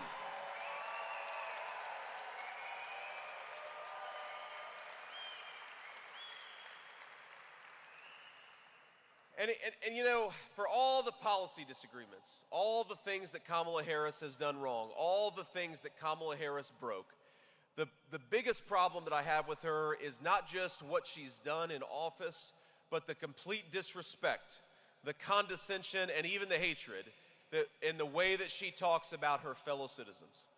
And look, I mean, we're all, of course, supporters of Donald J. Trump. I know there are a lot of people watching who love President Donald J. Trump, and we're going to get him across the finish line tomorrow. But here's what I want to remind you of what Kamala Harris has done, and I want to ask us not to follow her very terrible example. Because when her boss, just a couple of days ago, said not just a criticism of Donald Trump or of me, but said that the people who support Donald J. Trump are garbage, or when Kamala Harris's running mate accused the patriots who gathered at Donald Trump rallies of being Nazis, or when they call us fascists, or when they call us racist for thinking that we ought to have a secure southern border.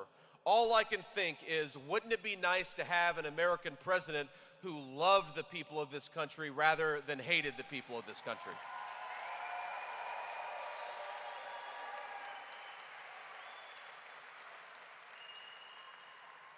And I want to ask us not to follow Kamala Harris's terrible example, because I'm sure that every single one of us, all of us gathered here, know somebody who's planning to vote the wrong way tomorrow.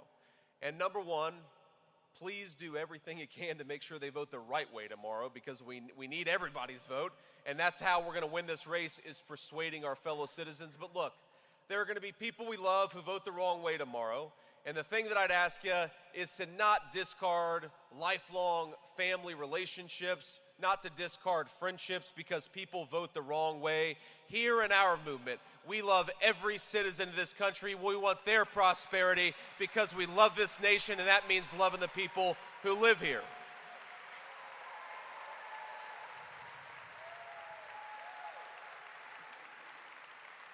And our message to Kamala Harris is very simple. The citizens of this country, they are not garbage for thinking that you're doing a bad job. The citizens of this country are not racist for thinking that you ought to close down that damn southern border. The citizens of this country are not garbage for wanting to be able to afford groceries and a nice place to live. But in 2 days, we are going to take out the trash in Washington, D.C., and the trash's name is Kamala Harris.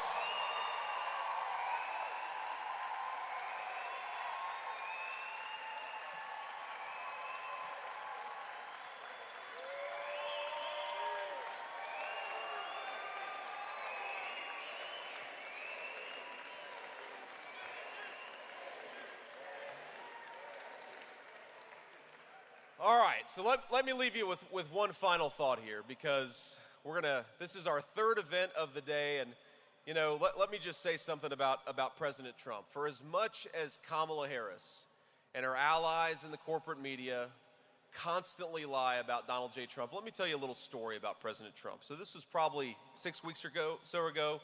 I'm just guessing because I don't remember the exact date, but it was the date where Donald Trump was assassinated, or there was an attempted assassination for a second time. This was not in Butler, Pennsylvania, but this was a few weeks later where an assassin in Florida got very close to taking the president's life, a would-be assassin, thank God. And the president called me, and it was before the news became public, and I was sitting at home in Cincinnati with my 7-year-old son, and he says, JD, they tried to do it again. I said, they tried to do what again? And he explained what had happened, and of course my initial thought is for him. I say, sir, are you doing okay? You know, obviously you're physically okay, or you wouldn't be calling me, but you know, that's a pretty traumatic thing to happen twice in as many months. Are you doing okay?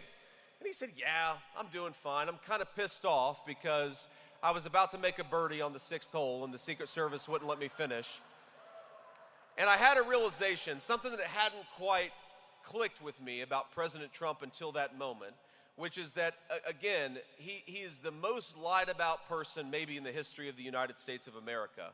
But agree or disagree with him on any given issue, agree or disagree with me on what I say or a particular policy, but here was a man who had just taken a second assassination attempt in as many months, and he had the good humor and the character to make a joke about it, and that's the kind of man that we want in the Oval Office. The thing that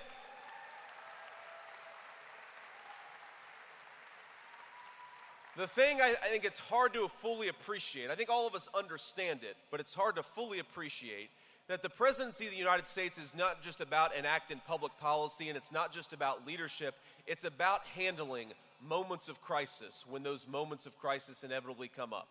And think about the way that Kamala Harris has run this campaign, and think about the way that Donald Trump has run his campaign.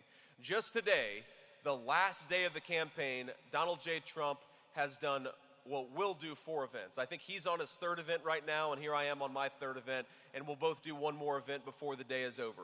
Kamala Harris, I think, did a single event yesterday.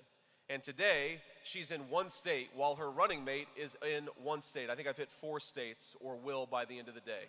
Who do we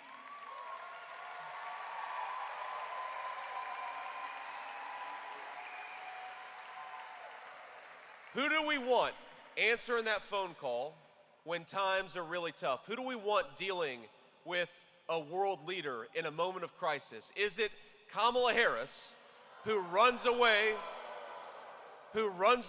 from the friendly American media, or is it Donald J. Trump, a man who can take a bullet to the head and stand in defiance? It's a big difference. We don't talk about it enough.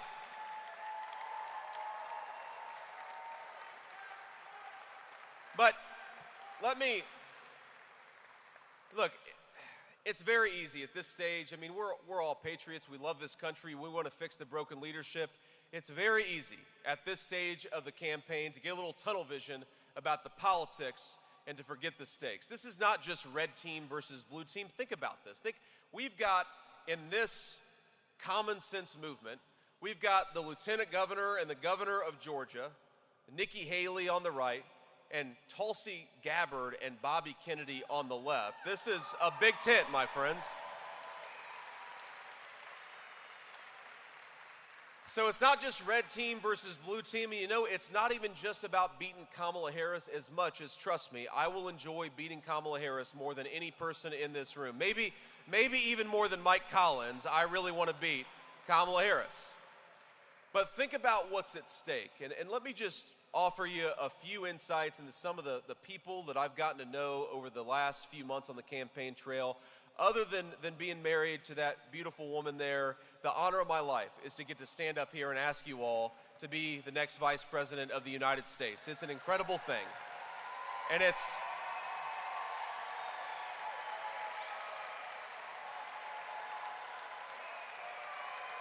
Thank you. And given, the poor family that I grew up in, the fact that I was raised by a grandmother who didn't even go to high school, much less to college, it is hard not to feel anything but incredible, overwhelming gratitude for this nation and for the American dream that made my life possible. But there are a lot of our fellow citizens out there where the American dream feels further and further away. I mentioned these parents that I meet who lost a 16-year-old kid because one of their kids went to a party and took something that was laced with Mexican drug cartel fentanyl, and now their teenager is no longer with us. I met a woman not long ago who told me that for 40 years, she and her husband did steak night every Friday night, but last year they canceled steak night because thanks to Kamala Harris's policies, groceries got too expensive and she had to cancel that ritual that had brought meaning to her life for 40 years. I've met people who have been killed by illegal criminals brought into this country across that wide open southern border. I've met young people who would love to start a family, but they're worried they're never going to be able to afford a house in which to raise that family. Our fellow citizens, my friends, are struggling. They're struggling because of the failed leadership in Washington, D.C. And what this election is about, it's not just about beating Kamala Harris. It's about creating American communities that are safe enough to raise a family in. It's about making it possible for those young Americans to afford to buy a home, to start a family in the first place. It's about American parents who would like to raise their children in neighborhoods that are safe and secure. It's about a woman who would like to afford steak night with her husband because she's worked hard her entire life. My friends, our fellow Americans deserve to have peace. They deserve to have prosperity, and they're going to get it tomorrow when we make Donald J. Trump the leader of this country and the President of the United States. God bless you, Georgia. Let's go get it done.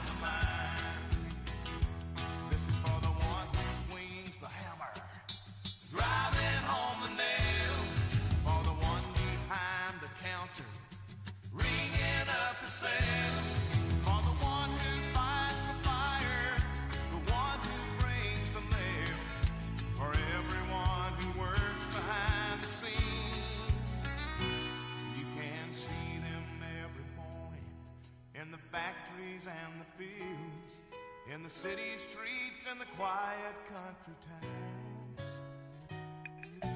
working together like spokes inside a wheel. They keep this country turning around.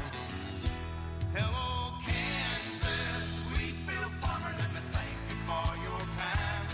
You work a 40-hour week for a living, just to send it on down the line. Hello, West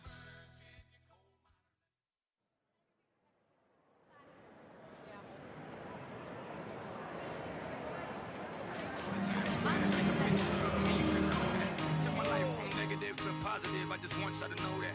And tonight, let's enjoy life. Pitbull, Nadia, Neo, that's right.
Go, girl.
by Texas. He is coming after the state. Well, I got a message for you, Chuck. Come and take it.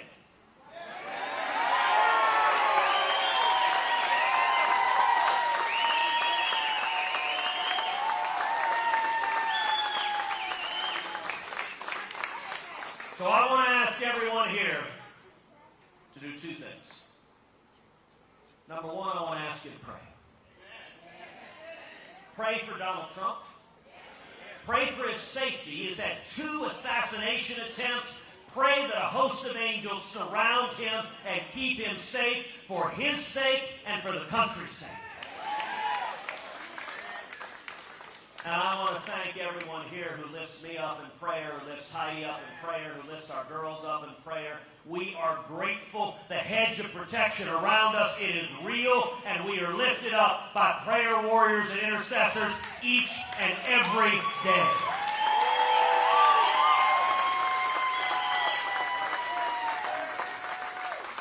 I want to ask you to pray for our leaders, even the Democrats. Look, the Bible says pray for our leaders whether you agree with them or not. And Lord knows the Democrats need it. And I want to ask you to pray for our country. Look, I believe we are at a time for choosing. This is a fundamental fork in the road for our nation, and I pray that we get back to the founding principles that built this nation, that we get back to the shining city on a hill that is who America is.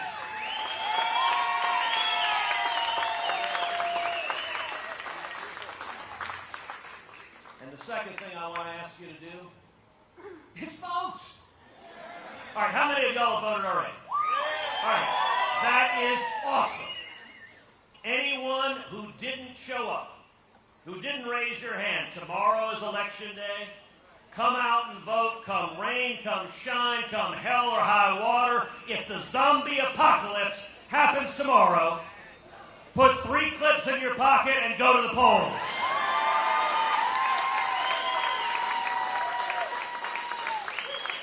I want to ask every one of you to vote for Donald Trump. Vote for me, and vote for Republicans up and down the ballot.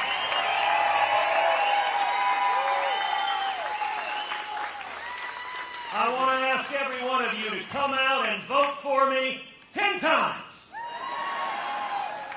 Now, hold on. We're not Democrats. I am not urging voter fraud, although I saw 2 reporters in the back pull out their notepads and write, "Ooh, urging multiple felonies from the stage. I got me a story." I know the front page of the Dallas Morning News tomorrow. But let me tell you how you can do it legally. You can do it legally, number one, make sure you vote.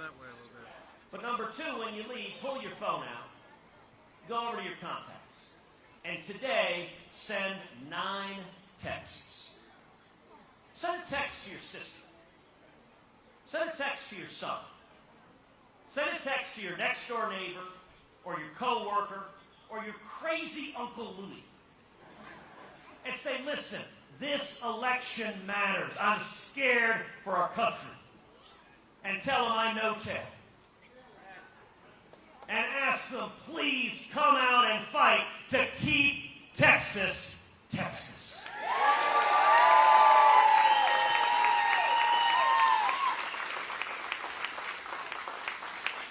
And if you get 9 other people to vote who wouldn't have voted otherwise, you just voted 10 times. That's how we save this country. Now, many of y'all know my father, Pastor Rafael Cruz. My dad was born in Cuba. He grew up in Cuba. As a teenager, my dad fought in the Cuban Revolution. He was imprisoned and tortured as a teenager. My father fled Cuba in 1957. He came to Texas, came to Austin. When he got here, he was just 18 years old. He couldn't speak English. He had $100 sewn into his underwear that my abuela put there so they wouldn't take it from him. And he got a job washing dishes. He made 50 cents an hour. And he worked full time. He paid his way through school. My dad graduated from UT, class of '61.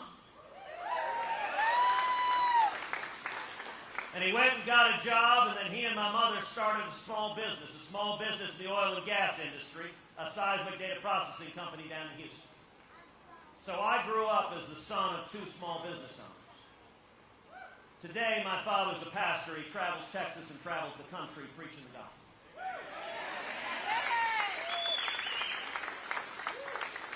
My whole life, my father has been my hero. And by the way, Brandon, you have a very good safety net. I will tell you, it is a great protection against going wobbly to be the son of Rafael Cruz. Because if I ever went to Washington and went liberal, my dad would whip my ass. And I'll tell you, Brandon, your father-in-law, Dinesh D'Souza, will whip yours if you ever do the same. And it ain't going to happen. But my dad used to say to me all the time, when we lost our freedom in Cuba, I had a place to flee to. If we lose our freedom here, where do we go? Look, that's what we're fighting for. We're fighting for our freedom. We're fighting for our kids. And I do want to say my eldest daughter, the love of my life, Caroline Cruz, is here. Caroline, can you wave to everyone? She's 16, a junior in high school. An amazing young lady. Caroline, I love you, sweetheart.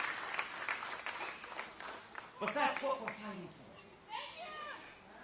That's what this battle is all about. Now,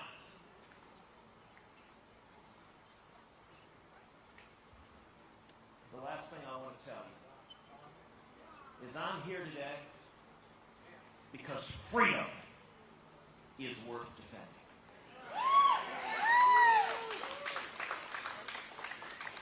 Women are worth defending. Our kids are worth defending. The Constitution is worth defending. The Bill of Rights is worth defending. And Texas is worth defending. Thank you, and God bless you.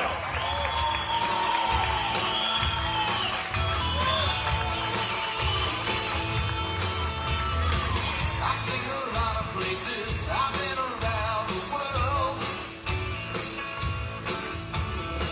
I've seen some pretty places, been with some beautiful girls. After all I've witnessed, one thing still amazes me. Just like a miracle, you have to see to believe. God bless Texas with his own hand, brought down angels from the promised land. Gave them a place where they could dance. If you want to see heaven, brother, here's your chance. I've been sent to spread the message. God bless Texas.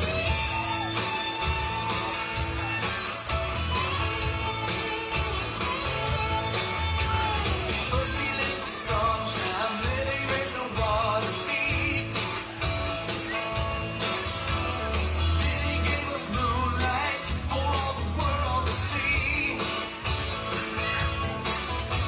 Well, everybody knows that the Lord works in mysterious ways.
God bless Texas. I've been sent to spread the message. God bless Texas.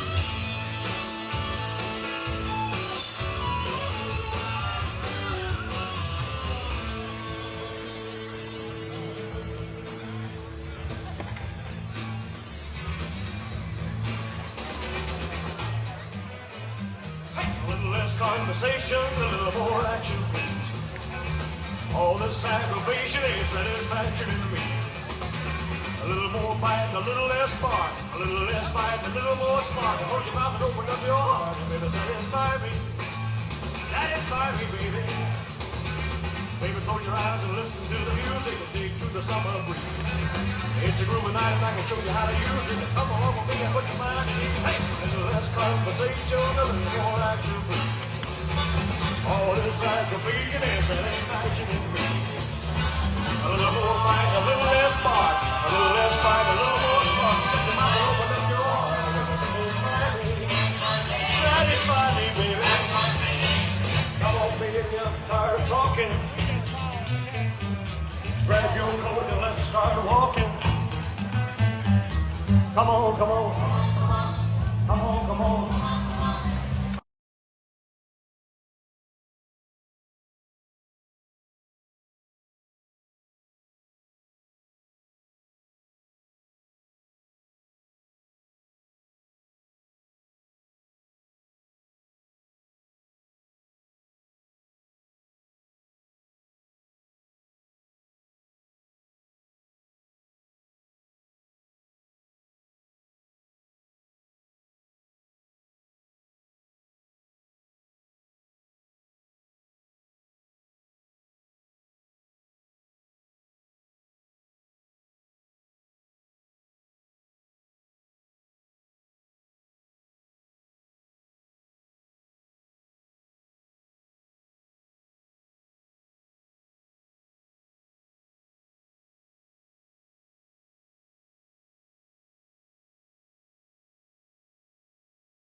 to hit that sand and play some rock and roll.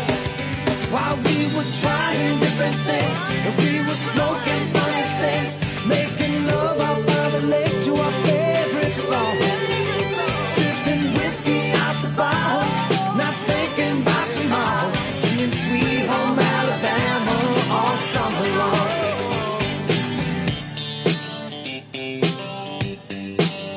Singing Sweet Home Alabama all summer long.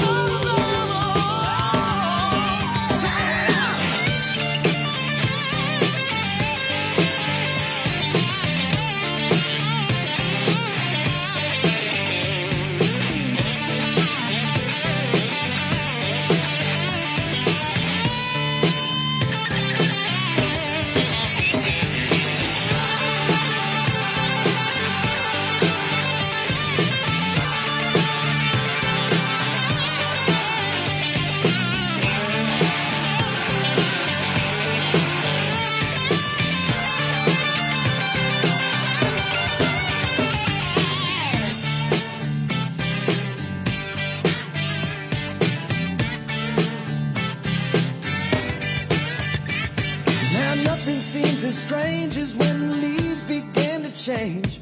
Oh, how we thought those days would never end. Sometimes I hear that song and I'll start to sing along and think, man, I'd love to see that girl again. Man, I'd like to see that girl again. And we were trying different things, and we were smoking funny things, making love out by the lake to our favorite song. Sipping whiskey out the bottle, not thinking about tomorrow. Singing Sweet Home Alabama all summer long. We were trying different things, and we were smoking funny things, making love out by the lake to our favorite song. Sipping whiskey out the bottle, not thinking about tomorrow. Singing Sweet Home Alabama all summer long. Singing Sweet Home Alabama all summer long. Singing Sweet Home Alabama all summer long. Singing Sweet Home Alabama all summer long. Singing Sweet Home Alabama all summer long.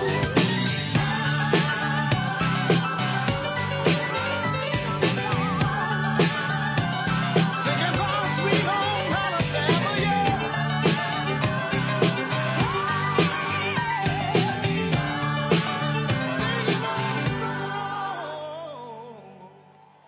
Ladies and gentlemen, please welcome to the stage Congressman John Joyce.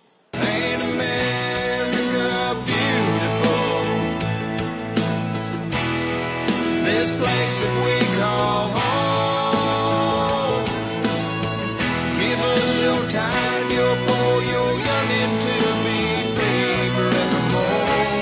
Ain't America beautiful? Ain't America beautiful?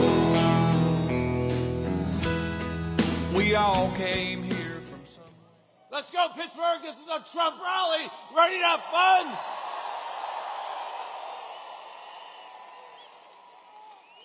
I'm Congressman John Joyce. I proudly represent Pennsylvania's 13th Congressional District, Johnstown, Altoona, Chambersburg, Gettysburg, and we are going to join with Pittsburgh to welcome Donald J. Trump.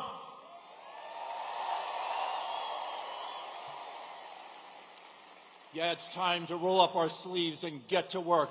In less than 24 hours, we are going to re-elect Donald J. Trump to be our President of the United States.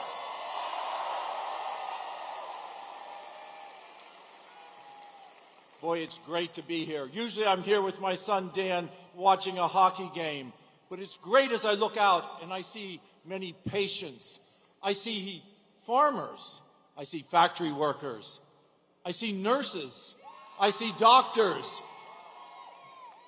I see the great people of southwestern Pennsylvania. But you know what I don't see? I don't see any garbage. I see patriots. I see proud patriots. Patriots who support Donald J. Trump. I want to acknowledge the law enforcement who are here to protect each and every one of us. Would you please stand and allow us to thank you for your support? Thank you. Thank you. Thank you. I would like to acknowledge the United States veterans who have served to keep this great country safe. Please, veterans, stand. Let us acknowledge you. Thank you. Thank you.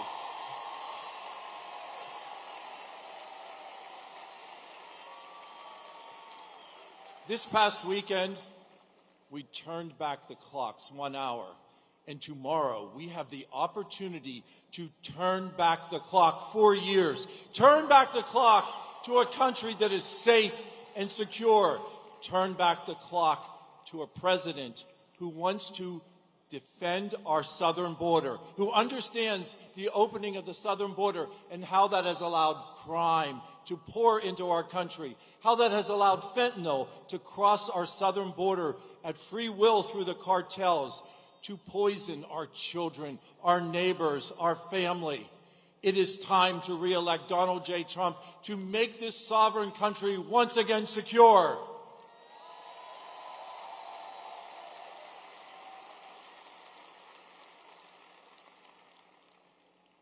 In Pittsburgh and around Pittsburgh, we stand on mass supplies of energy. Recently, I talked to Toby, and Toby Rice from EQT talked to me. Yeah, let's talk about the Marcellus Shale industry and support how important it is to unleash that energy that is under the feet of Pennsylvanians, to unleash that energy and return us to energy dominance, to supply our friends and neighbors with that energy, not just here in the United States, but throughout the world. Let's just look at what Kamala Harris has not accomplished. She has been incredibly unsuccessful as the borders are. She says she doesn't think of one thing that she can change of what has occurred under the Biden administration. Well, what we can change is we can change her presence in the White House, and we can elect Donald J. Trump as the next president of the United States.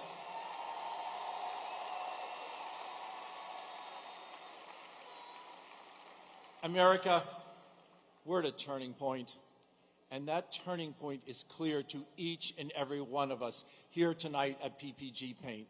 We understand the importance of having a country that is free. We understand a president who wants to support our Constitution and support all our free speech, to support our Second Amendment rights, to support who we are as Americans, and not to disparage us. We were called individuals who hug our guns and Bibles. We were called garbage. But who we are American citizens. We are proud American citizens. And once again, we will be respected by the President of the United States. So tomorrow, for those who have already voted, I thank you. For those who haven't voted, cast that vote. Allow us to return to the freedoms that we had under Donald J. Trump. And there's a second very important position on that ballot, and that is for U.S. Senator.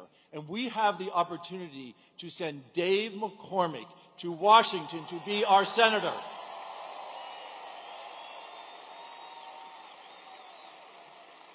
Dave McCormick, the captain of West Point's wrestling team. Dave McCormick, a successful businessman. Dave McCormick, a proud American. Dave McCormick, who will work. Donald J. Trump's going to be our quarterback, but we need Dave McCormick to be that flanker. We need that protection in the U.S. Senate.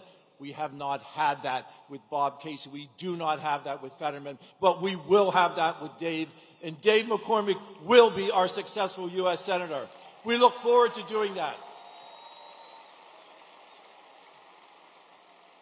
So as I said, we are at a critical junction right now. And each and every one of us here understand how important that is. So if you have voted, take that opportunity and go to one of your neighbors, go to one of your friends, allow them, take them to the polling place, watch their kids, allow them to vote, change the course of history. We are going to do that, and Pittsburgh is going to be the proud component of that. I thank each and every one of you for being here today. again, roll up your sleeves and work. God bless each and every one of you, and may God continue to bless these great United States of America. Thank you, Pittsburgh.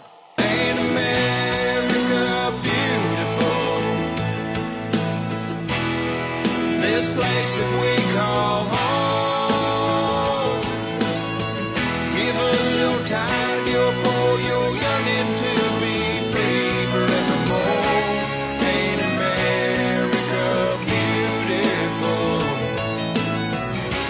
Ain't America beautiful? Ladies and gentlemen, please welcome to the stage Congressman G.T. Thompson.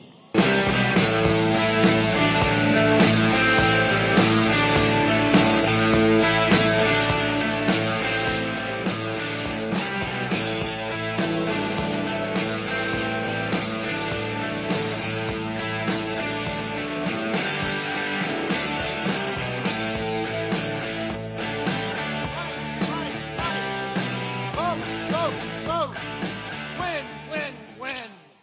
Hello, Pennsylvania. Are we going to win this election? Oh, you bet. With that kind of energy, we're going to crush this election. Good evening, everybody. I'm Congressman G.T. Thompson. I have the privilege of serving as the Dean of the Pennsylvania Congressional Delegation. I got one question for you. It's probably the most important question of the night. Are you ready to elect Donald J. Trump, the 47th President of the United States? You bet. Fight. Well, let's do a little stroll down memory lane. You remember when gas was under $2 a gallon? You remember when you could afford to buy every item on your grocery list? When determining boys from girls was solely based on biology? When Iran, Russia, and Hamas were not threatening the world with war? And when we respected and supported all of our men and women of law enforcement? Well, the common thread there is that was when President Donald J. Trump was the 45th President of the United States. And it's been a long 4 years since he wasn't. Today, our families suffer under the failed leadership of Harris. Let's face it, Kamala Harris broke it, and Trump will fix it.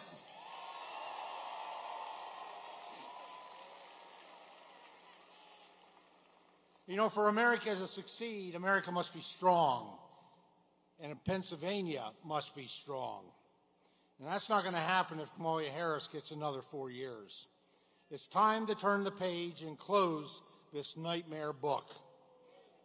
Let's send her back to San Francisco.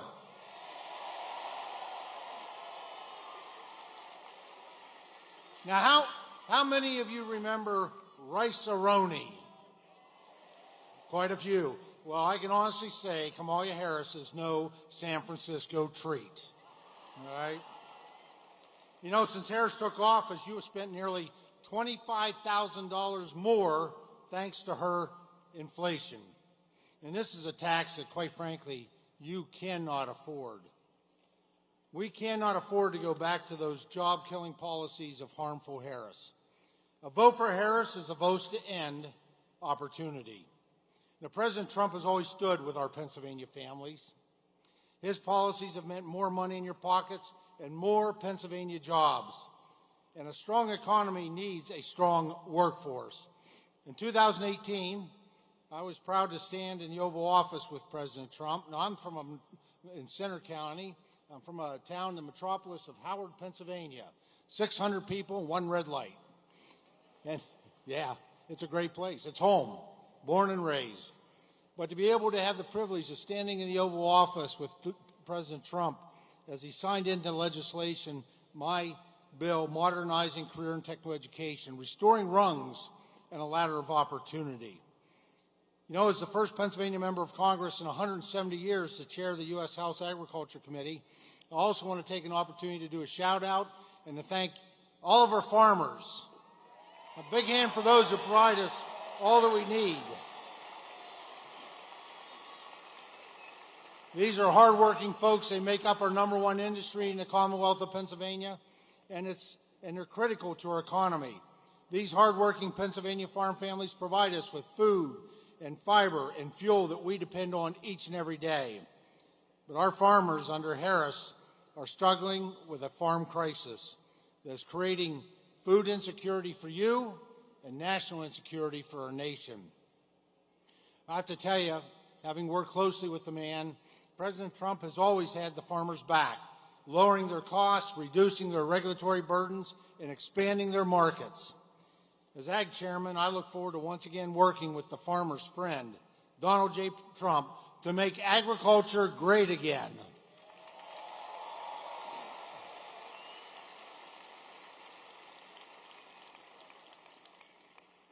I know, I've seen it personally. President Trump cares about your future. He cares about your family. He cares and loves this nation. And that's why he's willing to serve and sacrifice to run again, to be the leader of this nation, to really save this nation from the challenges, the difficulties, and demise under the Harris administration. So I also want to say, I want to thank everyone here for your efforts on voter registration. Just amazing. You know, since President Trump was elected in 2016,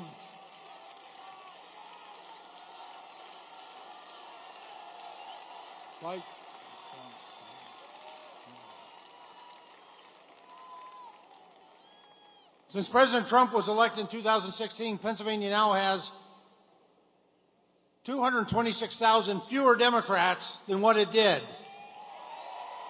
and over 400,000 registered more Republicans. That is how we make this election too big to rig.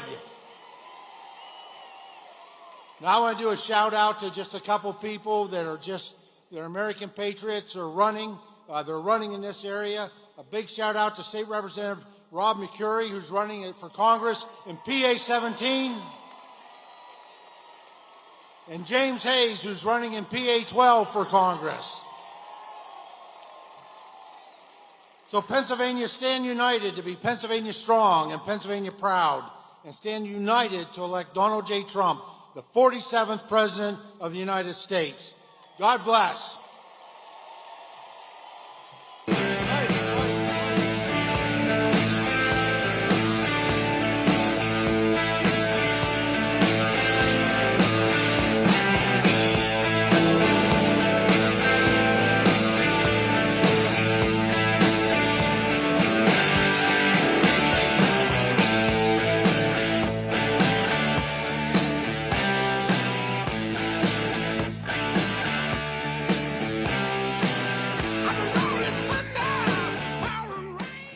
Ladies and gentlemen, please welcome to the stage former United States Secretary of State, Mike Pompeo.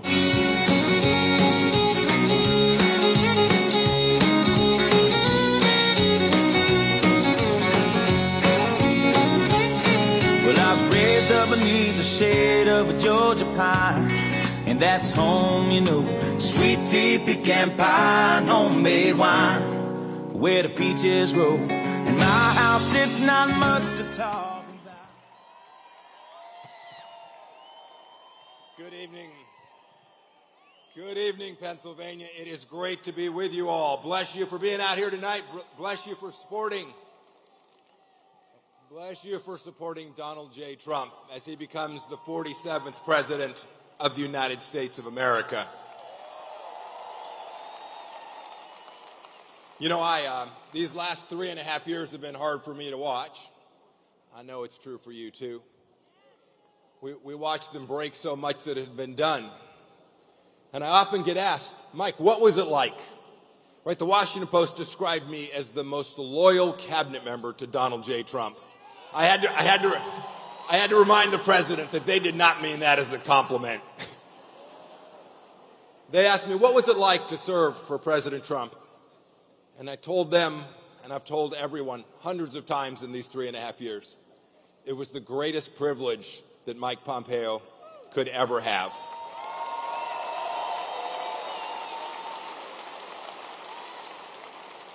It was a privilege because we had peace. You had prosperity. They didn't fly Chinese spy balloons over the United States of America.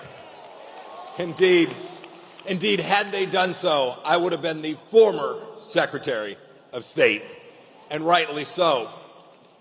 We understood that peace mattered, that wars were bad, and that our servicemen and women deserved leaders who our adversaries feared and our friends trusted. And it kept you safe. It kept me and my family safe. It made America first again.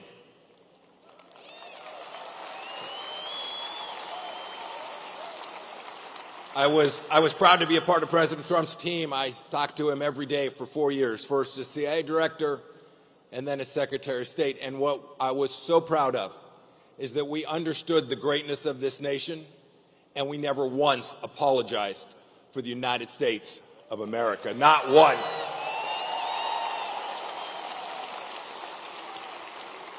Now, President Trump's going to secure our southern border. We will bring peace back to the world. We will take down the Ring of Fire. We will support our friends in Israel, but he's going to need help to do that. President Trump will need help to do that. And you in Pennsylvania have the chance to send that help. I've known Dave McCormick for 40 years, since we were cadets at West Point when I was a much younger man. And when I think of Dave McCormick, who will be the next senator from Pennsylvania, when I think of Dave McCormick,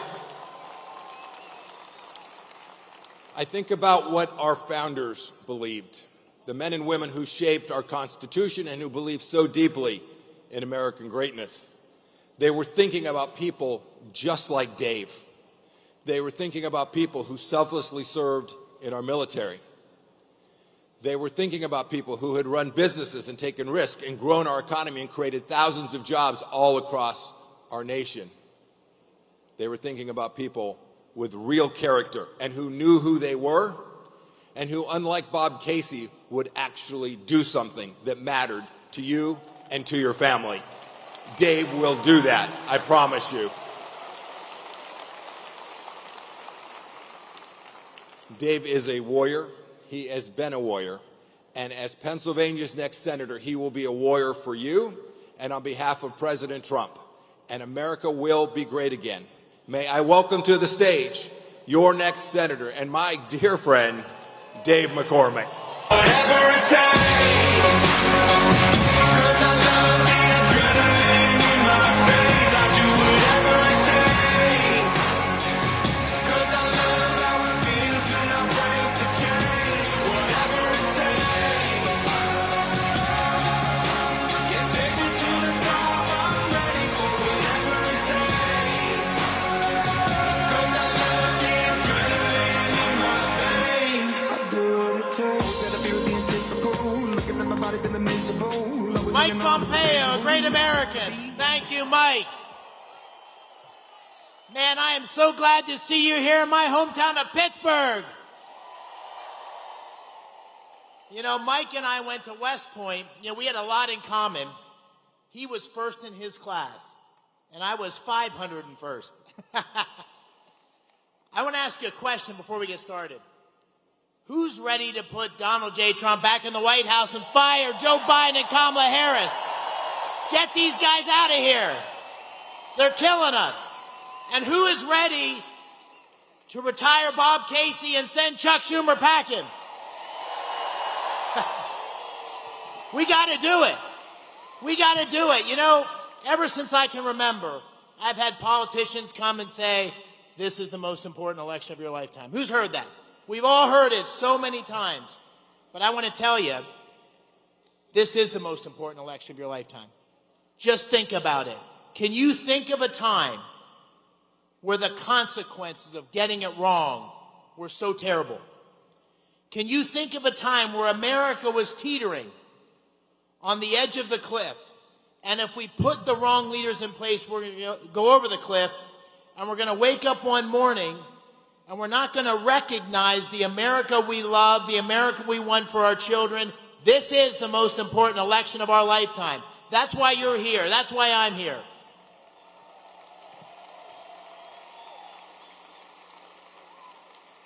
And you know, the choice in front of us could not be more clear. It couldn't be more clear.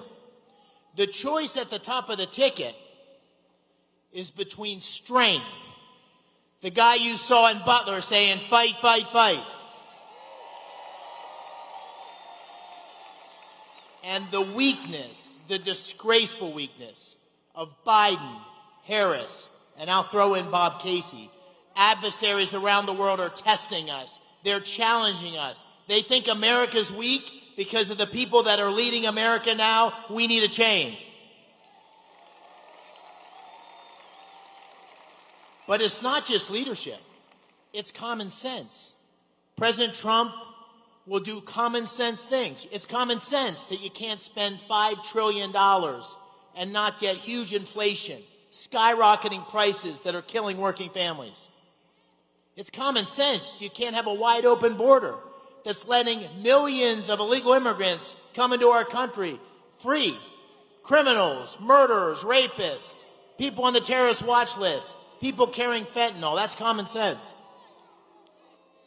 It's common sense that if you have the fourth largest natural gas reserves in the world right here under our feet in Pennsylvania, you got to drill it, you got to frack it, you got to put it in pipelines, and you got to share it with the world.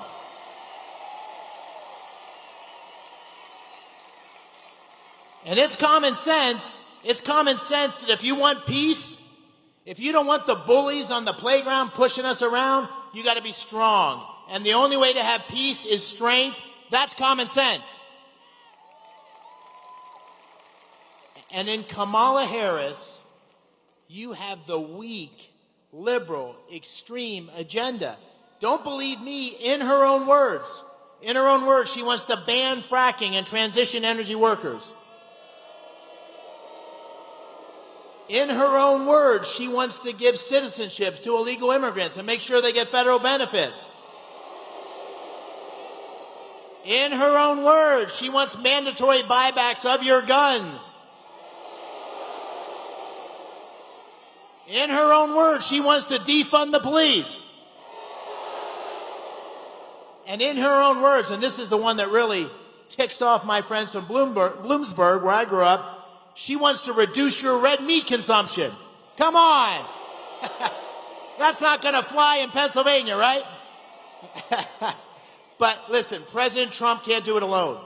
We need a majority in the Senate. We need a strong leader in the Senate on behalf of Pennsylvania that's going to fight for you and put these common sense policies in place.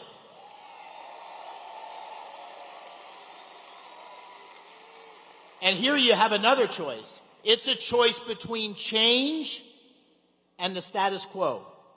It's a choice between a seventh-generation Pennsylvanian, was born in Washington County, someone who played football and wrestled, in the summers baled hay, trimmed Christmas trees, busboy, paperboy, went to West Point where I wrestled, Ranger School, 82nd Airborne Division, combat tour in Iraq, and a successful business guy. That's what I represent. I represent change. And I'm running against a career politician. 30 years in elected office. When he was first elected, the Macarena was the #1 song on the charts.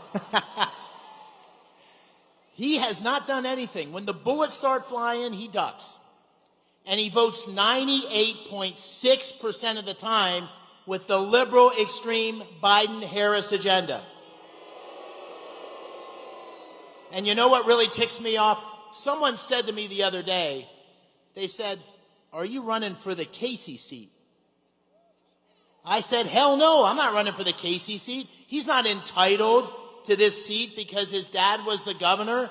He's not entitled because he's been there 18 years. He has to fight every day to represent Pennsylvania. He has to fight every election to have the honor to represent Pennsylvania. This isn't Casey's seat. This is the people's seat.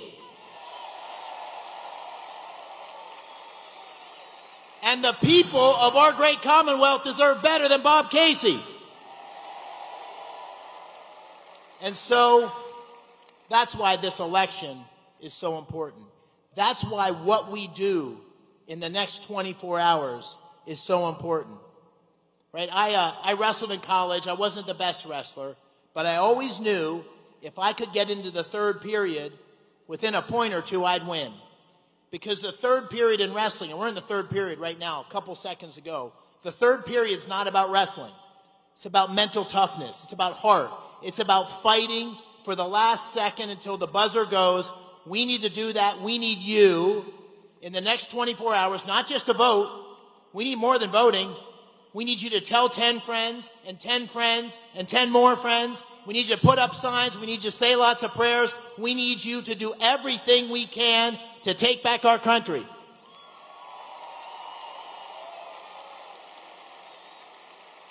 And if we do that, and if you do that, on November 6th, you're going to wake up and you're going to look back on the day before and you're going to say on that day, that is the day that we put new leadership in place, that we changed the direction of our country, that we protected America for our children. Thank you. God bless you. Let's go make Pennsylvania great again. Thank you. Whatever it takes, 'cause I love the adrenaline in my veins. I do whatever it takes, 'cause I love how it feels when I break the chains. Whatever it takes, you take me to the top. I'm ready for whatever it takes, 'cause I love the adrenaline in my veins. I do what it takes. That I feel being typical, looking at my body feeling miserable, always hanging on to the visual. I wanna be invisible.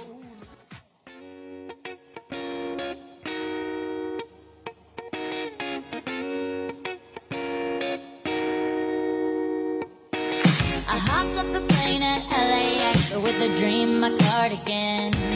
Welcome to the land of fame excess. Am I gonna fit in? Jumped in the cab, here I am for the first time. Look to my right and I see the Hollywood sign. This is all so crazy. Everybody seems so famous. My tummy's turning and I'm feeling kinda homesick. Too much pressure and I'm nervous. That's when the taxi man turned on the radio and a Jay-Z song was on. And the Jay-Z song was on. And the Jay-Z song was on. So I put my hands up to play my song. The butterflies fly away. Not in my head like yeah. Moving my hips like yeah. Got my hands up to play my song. You know I'm gonna be okay. Yeah.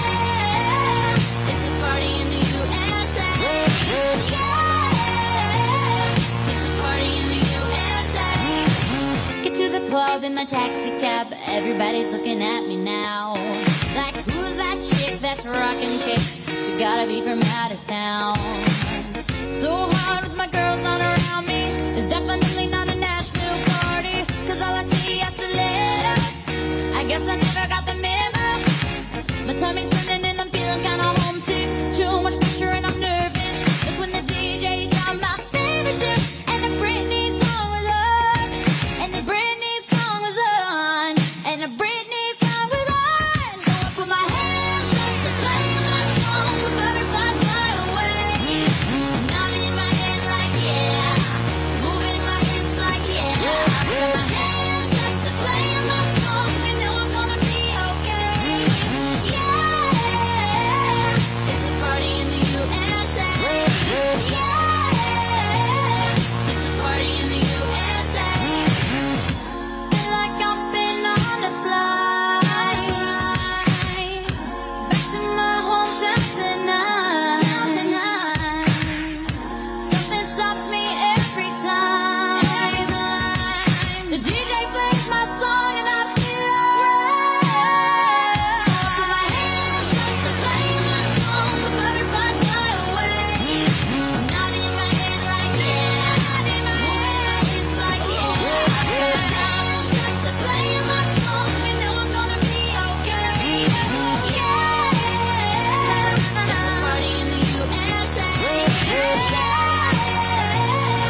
and the bass keeps running, running, and running, running, and running, running, and running, running, and running, running, and running, running, and running, running, and running, running, and. In this context, there's no disrespect, so when I bust my rhyme, you break your necks. We got 5 minutes for us to disconnect from all intellect and let the rhythm affect. To lose the inhibition, follow your intuition, free your inner soul and break away from tradition. Cause when we be out, girl, it's fully weed out. You wouldn't believe how we wow shit out. We burn it till it's burned out, turn it till it's turned out. Act up from northwest, east side. Everybody, everybody, let's get into it. Get stoned, get it started, get it started, get it started. Let's get it started. Let's get it started in here. Let's get it started. Let's get it started in here. Let's get it started. Let's get it started in here. Let's get it started. Let's get it started in here. Yeah. Lose control, our body and soul. Don't move too fast, people just take it slow. Don't get ahead, just jump into it. Y'all hear about it? The P's will do it. Get started, get stupid. Don't worry about it, people will walk you through it step by step like an infant new kid. Inch by inch with a new solution. Transmit hits with no delusion. The feeling's irresistible and that's how we move it. Everybody, everybody, let's get into it. Get stoned, get it started, get it started, get it started. Let's get it started. Let's get it started in here. Let's get it started. Let's get it started in here. Let's get it started. Let's get it started in here. Let's get it started. Let's get it started in here. Yeah. Running, running, and running, running. Come on, y'all. Let's get cool. Let's get cool. And while I get cool. Let's get cool. And while I get cool. Let's get cool. And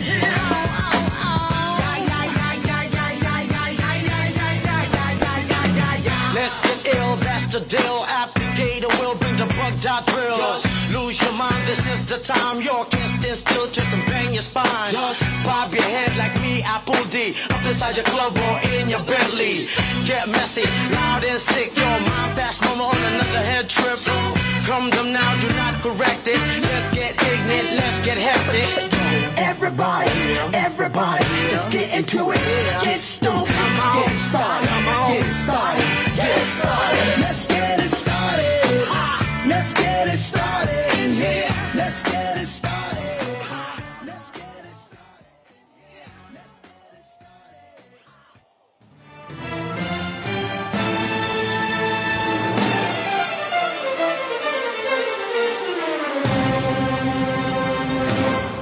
This is a man's world.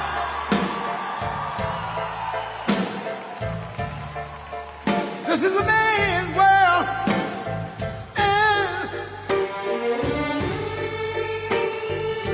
But it would be nothing, nothing, nothing without a woman or a girl.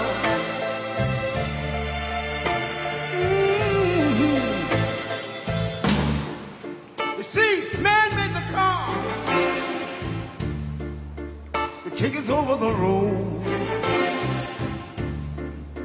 Man made the train, carry the heavy load. Man made the electric lights to take us out of the dark. And man made the boat for the water. Like my Bible said, Noah made the ark. This is a man's world. Ow! But it wouldn't be nothing, nothing, nothing about a woman or a girl.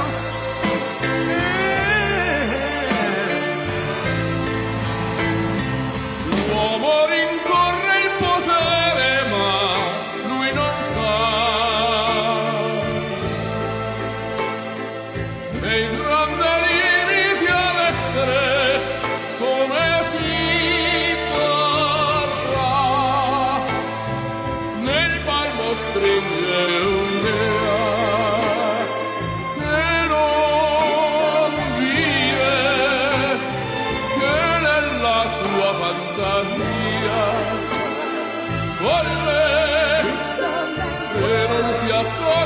che poi nulla più senso c'è, si vive solo per sé.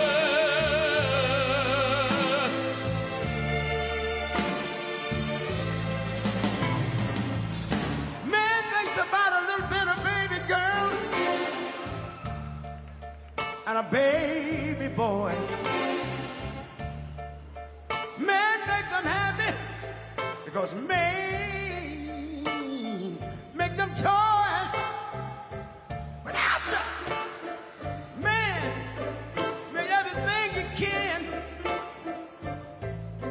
Man make lira, pesos, dollars, rubles to buy from every good woman and every man. Ow! This is a man's world.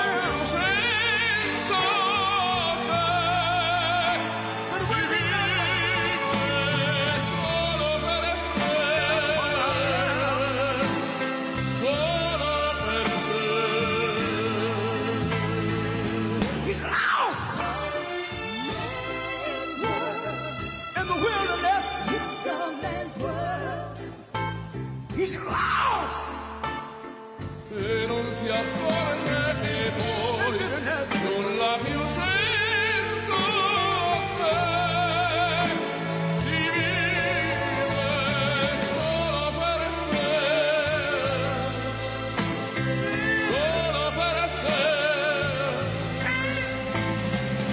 solo per sé.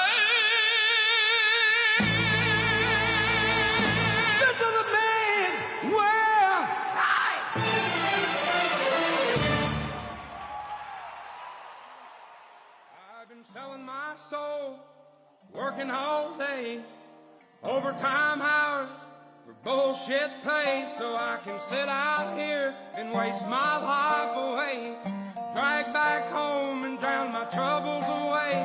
It's a damn shame what the world's gotten to for people like me, people like you. Wish I could just wake up and it not be true, but it is. Oh, it is. Living in the new world with an whole soul. These rich men north of Richmond, Lord knows they all just wanna have total control. Wanna know what you think, wanna know what you do, and they don't think you know, but I know that you do. 'Cause your dollar ain't shit, and it's taxed to no end. 'Cause the rich men, knows the rich men.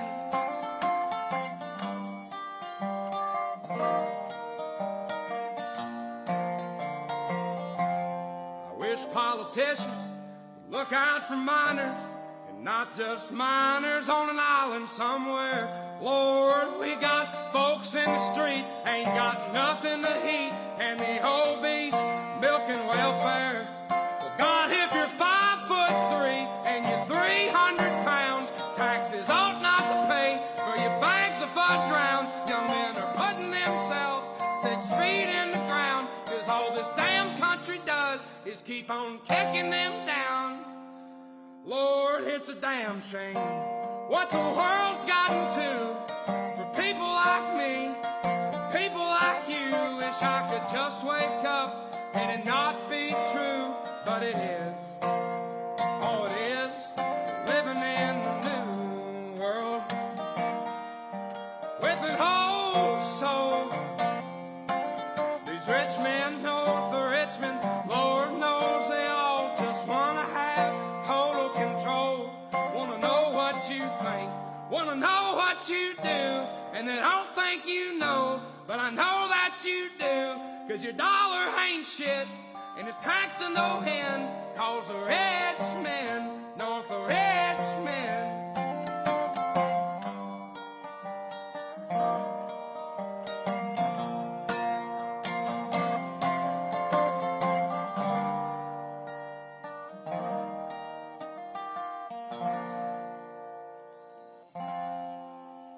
I've been selling my soul, working all day, overtime hours for bullshit pay.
Especially that we want you to come to know and love. A great hymn of adoration. It's a Swedish hymn written in 1886. How Great Thou Art.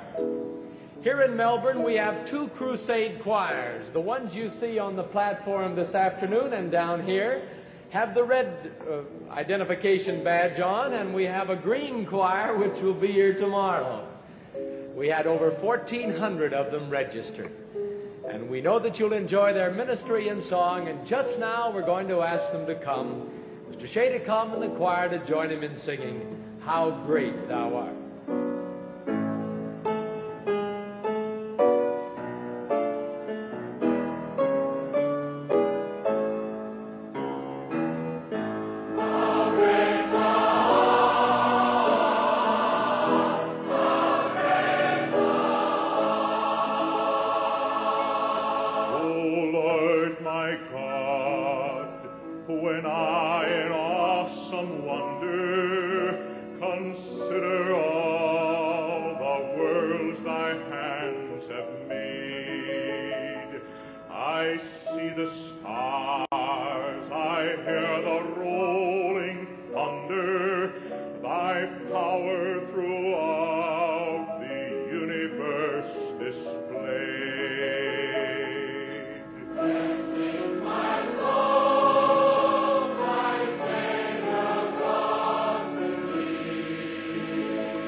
Ladies and gentlemen, please welcome to the stage former White House Press Secretary and Governor of Arkansas, Sarah Huckabee Sanders.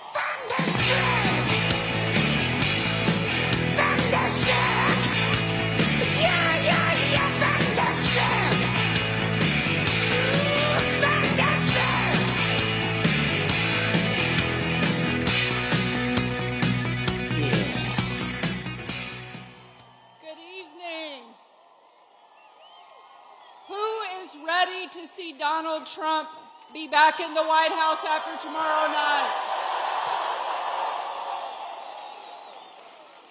What an amazing honor to be on this stage with America's favorite president.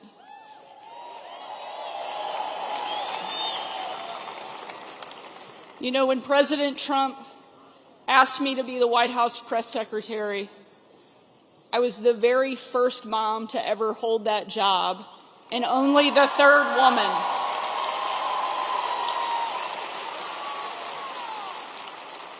And when the left was relentlessly attacking me, kicking my family out of a restaurant, telling me I was unfit to be a mother, calling me vile, not even human, it was Donald Trump who stood up for me, defended me, and that's exactly what he does for every single one of us every single day.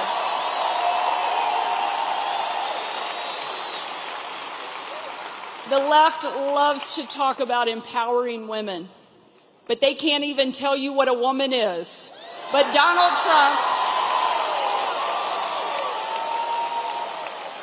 Trump is not only empowering women, he is empowering every single American to live their best life and do it right here in the greatest country on the face of the planet.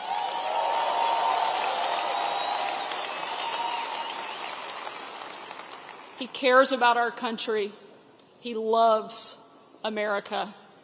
This is somebody who took a bullet, got back up, and has never stopped fighting and never will.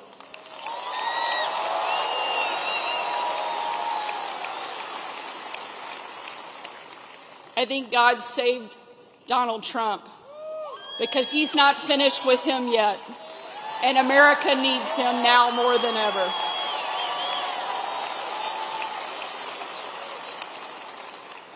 During the 2.5 years that I served as the White House press secretary, I traveled with the president all over the world. No trip more memorable than December 25th of 2018. When I had the chance to travel on Christmas night with the president on a trip unlike anything we'd ever done before. We boarded Air Force One in total darkness, no lights on the plane, no lights on the runway. And 12.5 hours later, when we touched down in the war-torn part of western Iraq, it was again a similar scene. No lights on the plane, no lights on the runway. The only light you could see was coming from about a mile away of where we had landed. You see, there was light coming from that location because hundreds of troops had packed into a small dining hall. They had absolutely no idea that the President of the United States was about to step into that room. And when he did, a sight and a scene and a sound unlike any other unfolded. You had men and women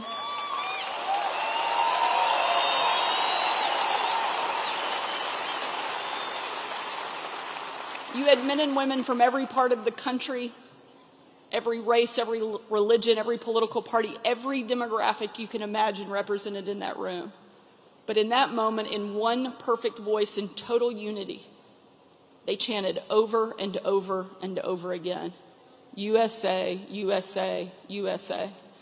It was an absolutely perfect picture of what makes America so incredible. You have people willing to put everything on the line so that we could live free in the greatest country the world has ever seen. And we have a president that understands it and is willing to fight to protect it.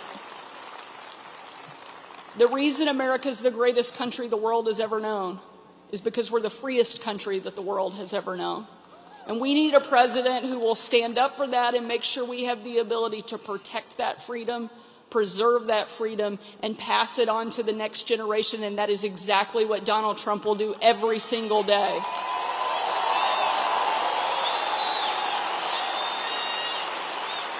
but he needs your help to get there. We have to send a strong, clear message, and you can do that by voting for Donald Trump and sending him back to the White House, and that has to happen right here.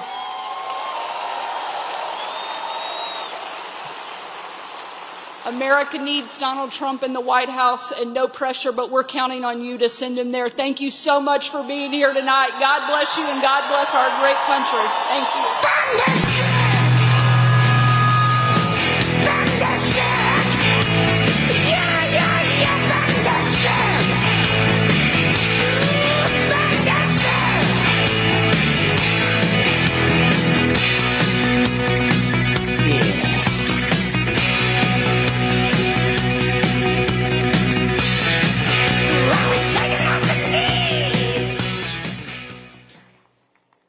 Ladies and gentlemen, please welcome to the stage former Congresswoman Tulsi Gabbard. Let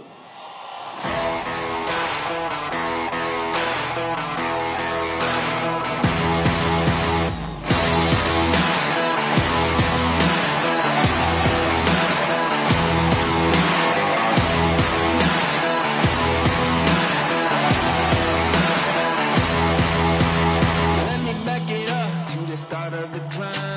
Faced with an army of vipers and lions, I had to keep on reaching up, cause it was my time to tear down the kingdom, call out the liars. Thank you so much. Here we are, the night before the most important election of our lives.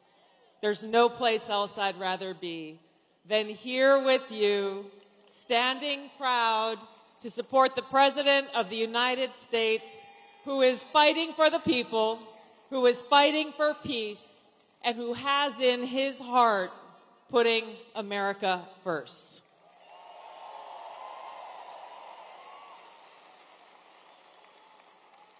You know, the most important quality that I look for in any elected leader, but especially the President of the United States, is someone who wakes up every single day asking himself, what can I do for the American people?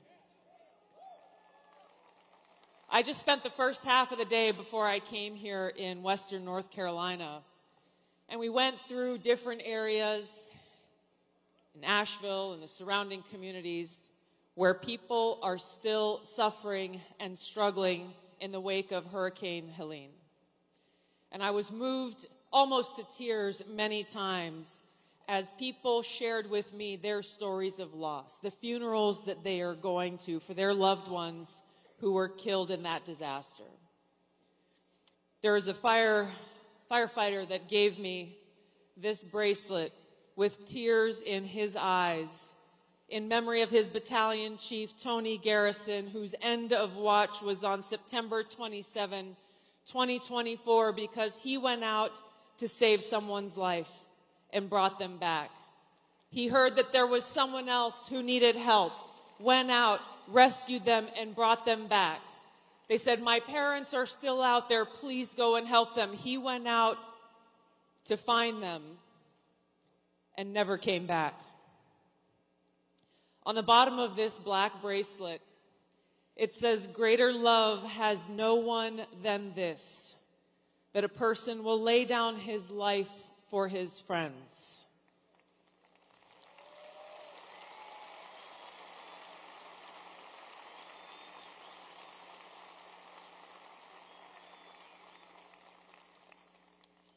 We have a president in Donald Trump who's willing to lay down his life for us.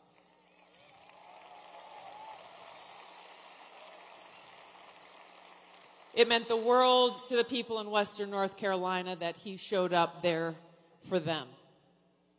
It meant the world to people in different parts of the country like East Palestine, Ohio, when he showed up for them.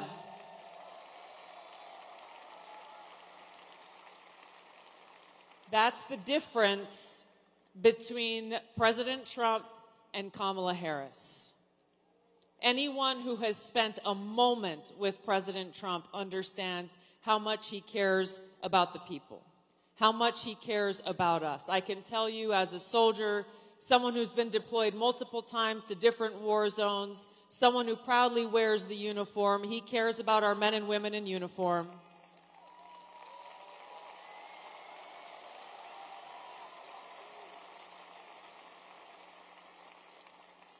He is committed to ending wars, not starting them. He is committed to truly bringing about peace and having the courage and the strength to stand up against the warmongers in Washington.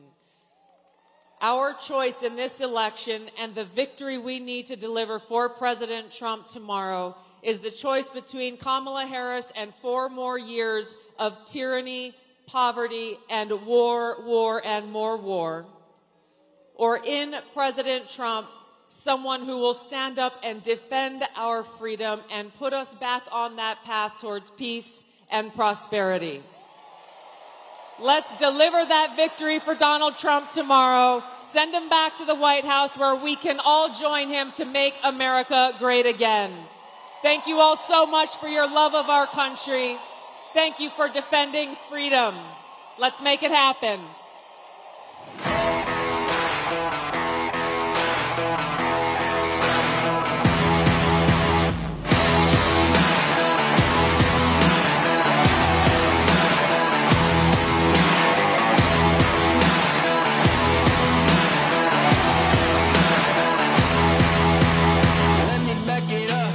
Start of the climb, faced with an army of vipers and lions. I had to keep on reaching up, cause it was my time to tear down the kingdom, call out the liars. Got a jail on my heart from the pessimist, got those nails in my mouth for impressionists.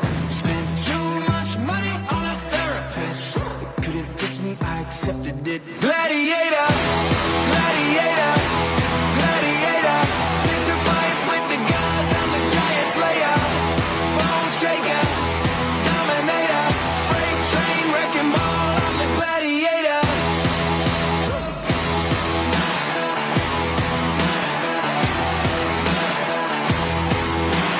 Tell me what it is that you think you believe, caught in a crossfire, trouble at sea.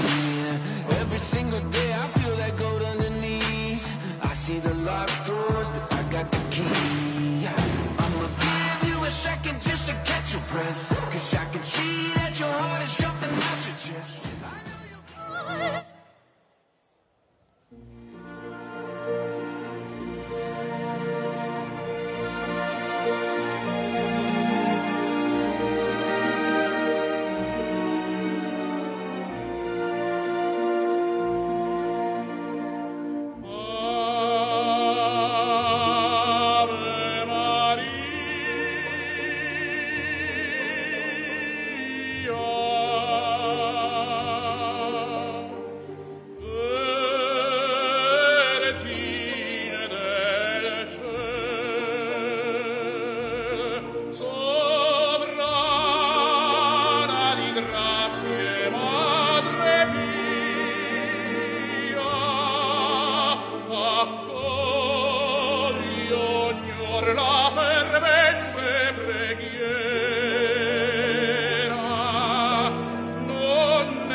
prostra ai tuoi piedi.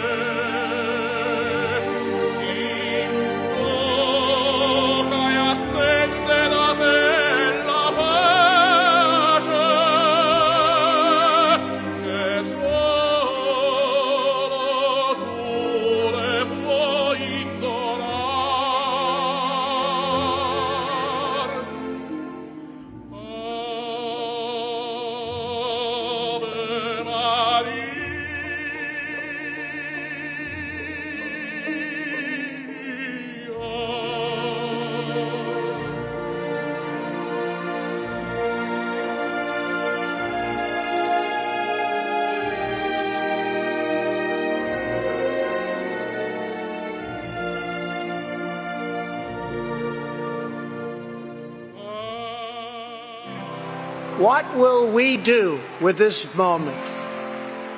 How will we be remembered? Look at the opportunities before us. This election really isn't about the left versus the right. It's about we, the people, choosing our government and the choice between freedom versus tyranny. Nobody has a chronic disease burden like we have. Why are we allowing this to happen to our children? Ultimately, the only thing that will save our country is if we choose to love our kids more than we hate each other. What is going on here is deeper than politics. It is deeply spiritual. We are being called to rise above the hatred and the fear and the evil. We need to remember above and beyond that we must love our neighbors, that we must treat other people as we hope to be treated. You want to be a rebel? You want to be a hippie? You want to stick it to the man? Show up on your college campus and try calling yourself a conservative. America is going to reach heights that it has never seen before. The future is going to be amazing.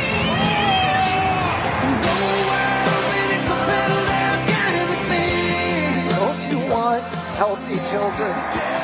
Don't you want a president that's going to make America healthy again?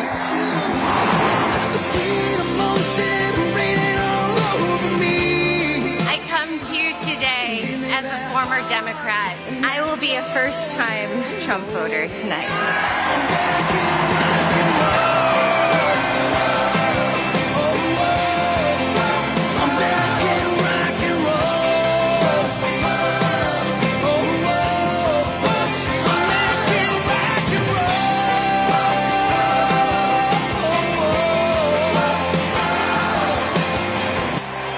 The people dreamed this country, and it's the people who are making America great again.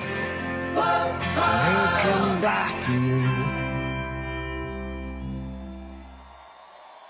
roll. Ladies and gentlemen, please welcome the next president of the United States, President Donald J. Trump. And I'm proud to be an American, where at least I know I'm free. And I won't forget the men who died, who gave that right to me. And I gladly stand up next to you and defend her still today. 'Cause there ain't no doubt I love this land. God bless the USA.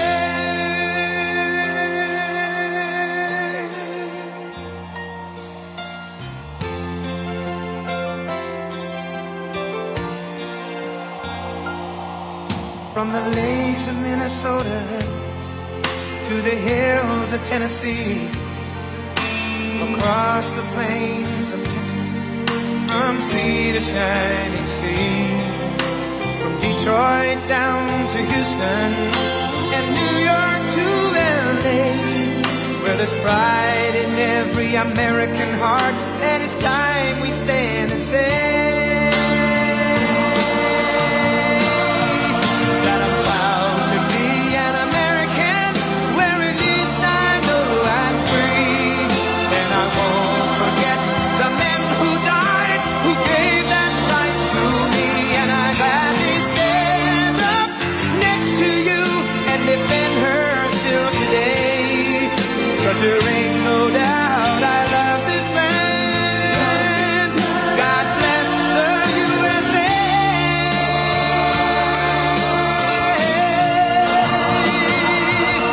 And I'm proud to be an American, where at least I know I'm free. And I won't forget the men who died, who gave that right to me.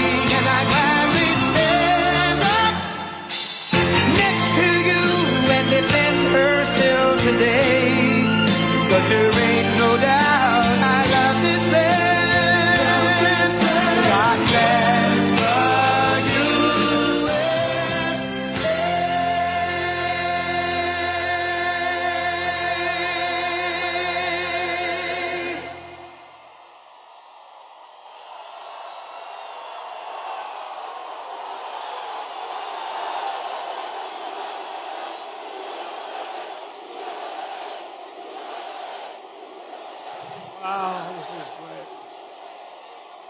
This is fantastic. A very, very special hello to Pittsburgh.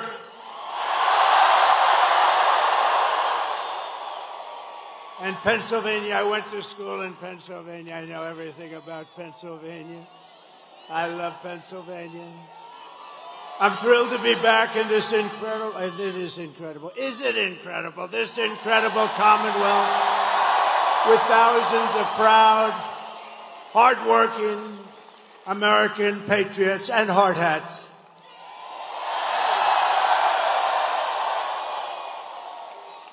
People have no idea how smart they are. These are great people, let me tell you. I love them. I'd like to begin by asking a very, very simple and easy to understand question. Are you better off now than you were 4 years ago? Does anybody disagree? It's dangerous, don't do it. But over the past 4 years, Americans have suffered one catastrophic failure, betrayal, and humiliation after another.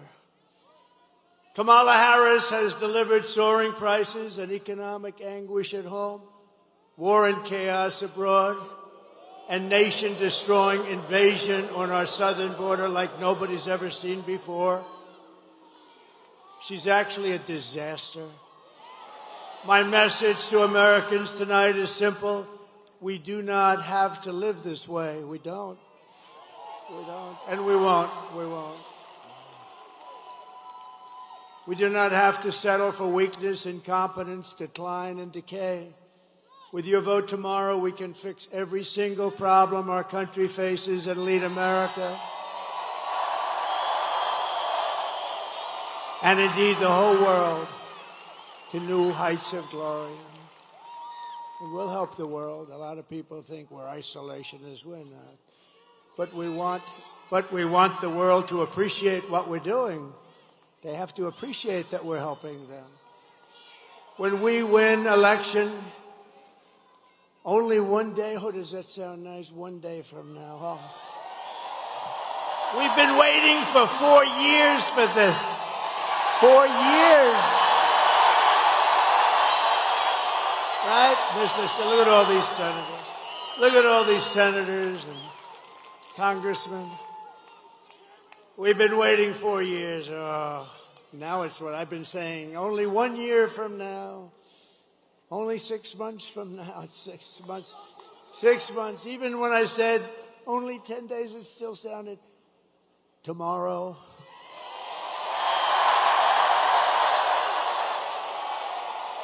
I will end inflation. I will stop the invasion of criminals coming across our border, and we will stop it rapidly. I will strengthen our military. And as you know, we totally rebuilt our military, but now it needs a little strengthening after giving a big chunk of it to Afghanistan. Figure that out. Figure that one out. I will restore peace in the world, and I will rescue the American dream. Together, we will begin the 4 greatest years in the history of our country, and we will launch the most extraordinary economic boom the world has ever seen, and we'll do it by utilizing the assets that we have. If you vote for Kamala, you will have 4 more years of misery, failure, and disaster. Our country may never recover. Vote for me, and I will deliver rising wages, soaring income, and a colossal surge of jobs, wealth, and opportunity for Americans of every race, religion, color, and creed, every one of them. A vote for Trump means your groceries will be cheaper. So many people mention, I go in, so many people mention groceries, that beautiful but simple word, groceries. Sir, my groceries. You don't think of it that way, but that's what they mention more than anything, my groceries. Your paychecks will be higher, your streets will be safer and cleaner, your communities will be richer, and your future will be brighter than ever before.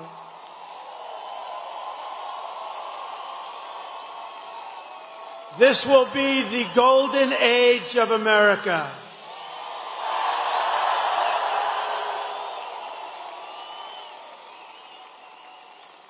Just a few months ago, in a beautiful field in Pennsylvania, not far from where we are tonight, an assassin tried to stop our movement.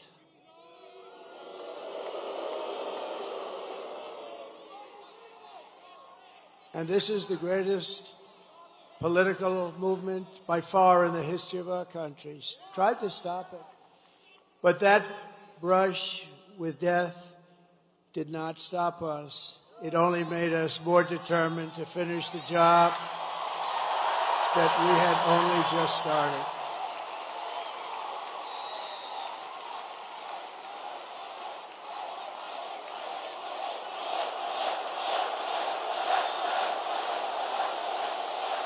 Thank you. Thank you. Thank you very much. This is a frisky group.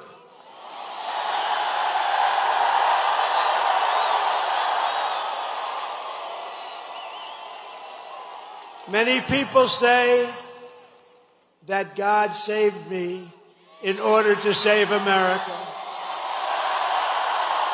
Many people are saying that. And with your help, we will fulfill that extraordinary mission together. We're going to save our country. But many people have said that. To every citizen across this land, I am asking for the honor of your vote. I don't want your money. I don't want anything. I just want your vote. We are on the 5-yard line. I would actually say we're on the 1-yard line, if you want to really know that. And some of the, oh, that's a lot of fake news back there. Look at that. You know, for a person that they hate, they sure do show up, right? Man. That's a big group of people. Some are actually good, and some are just absolutely terrible. All right, thank you for being here. It shows that ratings are more important than hatred. I've always said that. As your president, I will fight for you every single day with every breath in my body. I will fight. Together we will save this country. We will defeat the corrupt system in Washington, and America's future will be an absolutely incredible one. That's what it is. But we got to start immediately. It can't wait any longer. It's not going to be possible. This is all you really need to know. It's simple, not particularly beautiful as a statement, but very simple. It's Kamala broke it. I will fix it.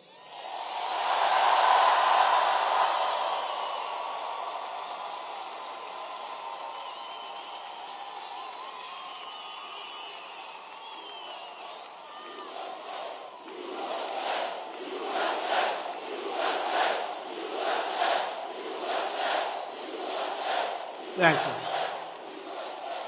And I don't know if you know, but Kamala has a little rally going on. And when I say little, I mean little. It's a competing rally. It's not this giant place that's sold out. What a beautiful, this is a beautiful place.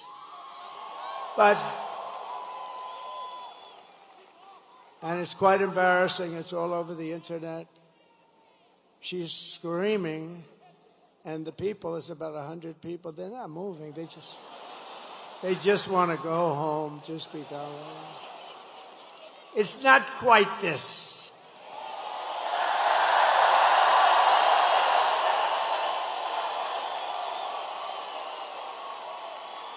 You see the front row? You have a lot of front row Joes. We have more front row Joes here than she's got at her big rally. This was the big one. No, it's a whole host.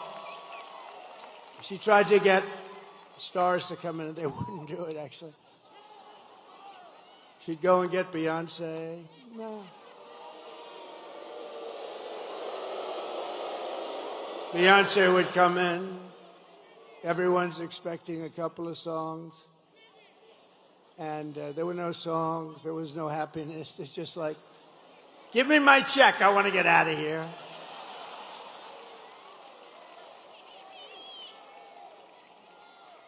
But you always put the star. She should have learned this from Crooked Hillary. Always put the star after you. That way the people stay. Finish your speech. Let the star, and even if she doesn't sing, they booed like hell, but the press didn't play that. They booed both of them the hell out of the stadium. But you know what? Even though the act was terrible, it's like by that time you're out of the building, like Elvis had left the building. Elvis has left the building. Now it's terrible.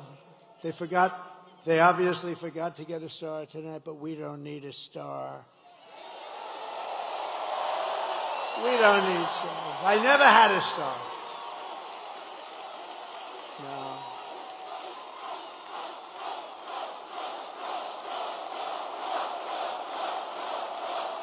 We don't need a star. Just to bring it back into seriousness, we don't need a star because we have policy. We have great policy. We have great policy. No, we do have great policy. Look, they have horrible policy. They've got a machine that's incredible. They've got a vicious, horrible, horrible group of people, a machine where they can have open borders and let people pour into the country. They can have transgender operations at any age, anytime you want. They can be pushing men playing in women's sports.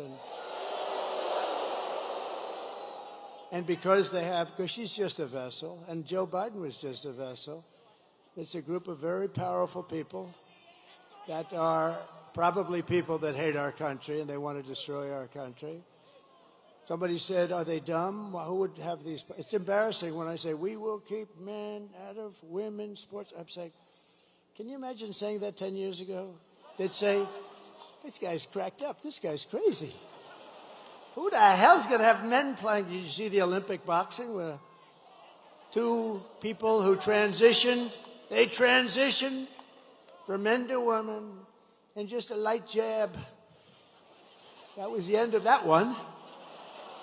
You know, a jab, for those that don't know, but that's just sort of like a defensive punch. And the young lady who was a champion walked back to the court. She was from Italy. Beautiful young lady, which I'm not allowed to say. You can't say beautiful, so I'll take beautiful. But she was a beautiful young... In politics, you're not allowed to call a woman beautiful anymore. It's the end of your career. So please delete the word beautiful. Thank you very much. Well, 60 Minutes deleted the whole damn answer. What? So I'm allowed to do that, aren't I, Susan Wiles? But America will be bigger, better, bolder, richer, safer, and stronger than ever before. Tomorrow you have to stand up and tell Kamala that you've had enough, you can't take it anymore. She's the least talented person we've ever seen in government. She allowed our borders to be open. She's allowed bad things to happen. She allowed a man who was grossly incompetent to remain in the most important position of any country in the world when they're talking nuclear weapons and they're talking wars. And she still says, oh, no, I didn't notice anything wrong. If she didn't notice anything wrong, then she's got a bigger problem than he has. So we don't like it, Kamala. We don't like what you've done. You're the worst vice president in history. He's the worst president in history. Kamala, you're fired. Get out. Get out. You're fired.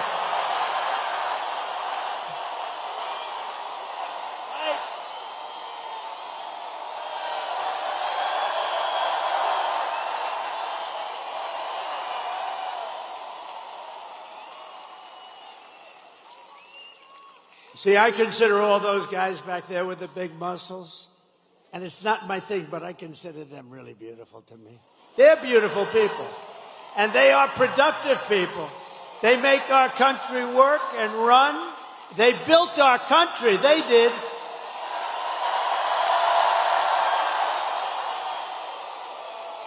And then you had stupid politicians that let them down.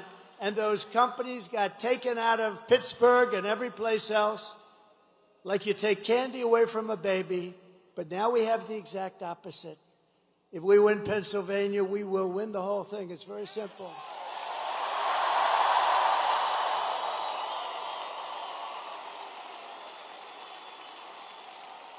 And I do believe it is, I say you have to make, I do believe it is too big to rig. I think it's too big to rig. They'll try. And they are trying, you know, though. It's too big to rig. This is a big movement. This is, you know, we did great in 2016. We did much better in 2020. But a lot of bad things happened. He turned out to be a brilliant candidate from his basement that nobody ever heard. No, this is that big, powerful, vicious party. No, that's a vicious machine. I mean, they can take all these bad ideas and win elections. It's like there's only way you could do that. One way. There's only one way. But you know what it did teach us? In one way, it was good because it taught us how bad a communist philosophy is, how bad a Marxist philosophy, how bad all of this stuff is. And we'll really be able to get our country back the way it should be. It's much easier because you're going to realize how bad it is. It's just what's happening. When we go over the economy and the economic numbers over the last week, it's Herbert Hoover stuff, and I never wanted to be Herbert Hoover. Let me just tell you, the one president I didn't, and there was some that I wouldn't want to either, but in particular because I'm very good at business. I've always been good at business. They're starting to realize that. Those guys back there, they wanted me to be bad, so bad. But now they're saying, this guy's shit, man. He's made a lot. But listen, so, and if I'm not good enough, Elon Musk is good enough because he is working so hard. Elon with that rocket. Think of that rocket 2 weeks ago coming down and those engines are blasting. And I said, man, a few days ago it left. It was a beautiful crystal white. Now it's all like fire blazing. They know about that. Like it went through a steel furnace, by the way, but that's what it did. 10,000 degrees coming down at like 20,000 miles an hour. So think of it, a car's going 90, you're going, this is like 20,000 miles coming down, 22-story building. Then it stops, starts flipping around, starts finding this crazy site in the middle of wherever it was. And I told this story, I hope I don't bore you with it, but I had this guy on the phone. I told it at another rally, and I don't want to bore. Did anybody hear this story? Should I tell it again? It's quick. I hate to tell it again. I hate to double up, but this is so I'm talking to this guy, one of the most important people in the nation, in his mind, only in his mind. And because I was president, and they say most likely like about a 96.2% chance. Well, we can't remember. If you remember 2016, I was given a 3% chance of winning. And then I won Florida, and it went to, think of it. So she was at 97, and I was at 3. Then I won Florida. She went down to 92. Then I won Georgia. Then I won North Carolina. Then I won South Carolina. Then I ran the whole East Coast. And then people started going crazy. Remember the woman with the glasses and that big head of hair? She was screaming. I said to my beautiful wife, why is she screaming? We're going to make America great. Why is she screaming?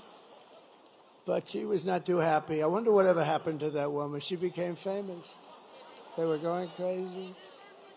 Then she had a 55% chance. Then it was a 49%. They went crazy. But that was something. So based on what I'm hearing, he's at right now 4%. She's at 4%.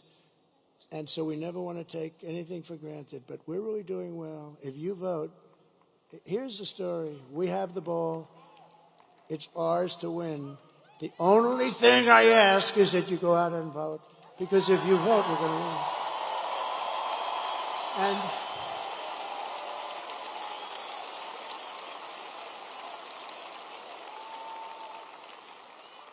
and believe the fake news when they say, this is going to be tight, this is right. It's really not tight. But they want to do that because they want to get ratings. They want everybody to watch. But you got to do this. You got to just forget those people because they don't tell the truth, okay? Just, no. Well, actually, I didn't even correct him because it's actually better if let everyone think it's going to be tight as hell. But whether it is or not doesn't matter. You have to go out and we have to swamp them. Everybody's got to vote.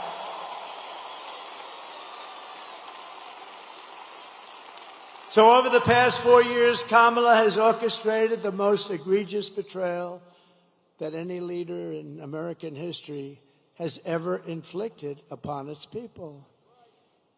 She has violated her oath, eradicated our sovereign border. This is a sovereign border.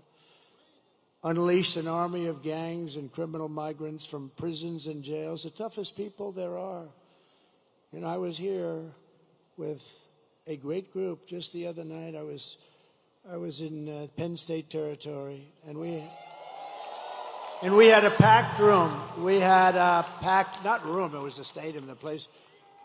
You know, I always like to say when I come to the arenas, how many times could we have sold it out? If you look at where we were in Wisconsin, Milwaukee, we had a brand new, gorgeous, big arena. We could have sold it out 10 times. I'm telling you, we could have sold out Madison Square Garden 5 or 6 times. 5 or 6.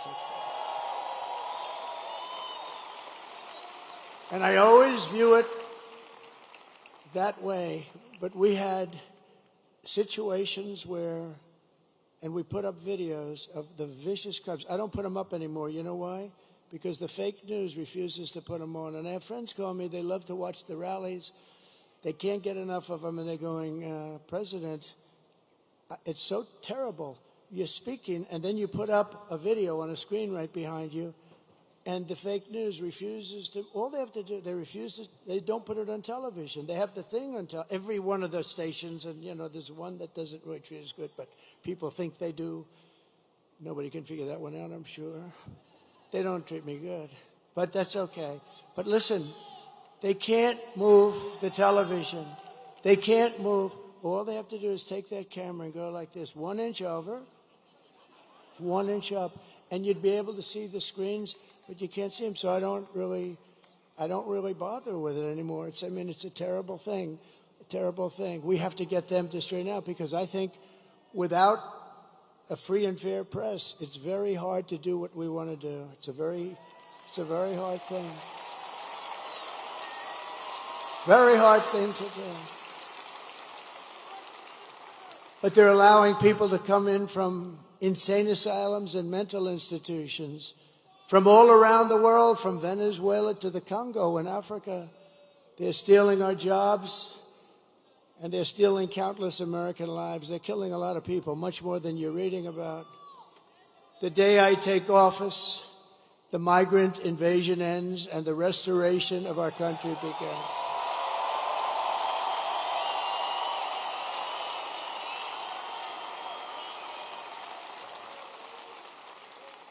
Oh, those Penn State guys, I wanted them to wrestle the migrants.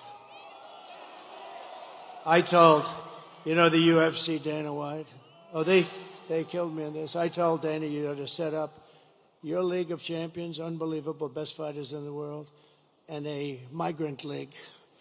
At the end, I want the migrant to go against the champion, and I think the migrant might actually win. That's how nasty some of these guys are. But I don't know. I doubt that. I tell you, I felt very comfortable with those big Penn State wrestlers. Think of that. They won. I mean, how good is this coach? They won in the last 13 years. They won 11 national titles. They won the title this year. And I had them up. I brought them up in the stage at Penn State. I was at Penn State. The place was packed. And I said to them, fellas, you may be like the only guys in the country that can beat the hell out of the migrants. It's true. They're the only ones that could beat the migrants in a fight. These are tough people. These are people who've been in jails. They're killers. They're murderers. The level of viciousness is unexcelled. And it's from all over the world, not just from South America. So we love being there. I was just 2 days ago. We love being there. We love seeing these young guys. These guys were great. But they won 11 out of 13 titles, and it's called Pennsylvania. Here we are, right? It's one of those things. They're pretty good. But we have to stop because the United States is now an occupied country. We're an occupied. Can you imagine somebody getting up and making a statement? We are an occupied country. When you look at what's happening in Aurora, when you look at what's happening in all places, Springfield, how about Springfield, Ohio?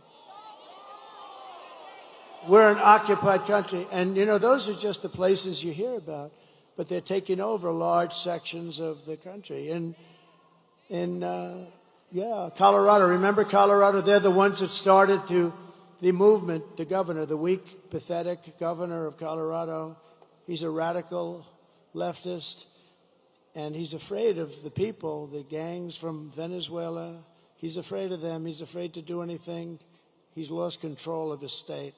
But he was the one that wanted to have Trump taken off the ballot, even though I was leading all of the Democrats, all of the Republicans at the time. I was number one. And they went to the United States Supreme Court and got a 9-0 approval, but that Trump has the right to run for president. He wanted me off the ballot. And the people in Colorado, and you know who is more angry than the Republicans? The Democrats, the regular, not the politician Democrats. And they showed me with polls where I was leading in a state that normally, of course, you know, they have all mail-in voting, so, you know, you can't count too much on that. But if God would come down from heaven, if God would come down and be the vote counter just for one night, he'd only take 1 second because, you know, God works faster. God works faster, Megan, than anybody else I can imagine. Right? So we only need God for 1 second. He'll do the job. He'll do the job and he'll be gone. You'd see we'd win a lot of these places. California sends out 38 million ballots. They send them out all over the place. They come back. Nobody knows what the hell is happening. Some people get 8 ballots, some people get 5, and some only get 2 or 3. And I went to California. We had a rally. We had 107,000 people show up. I said, there's no way I would lose. And I do well with Hispanics. A poll just came out.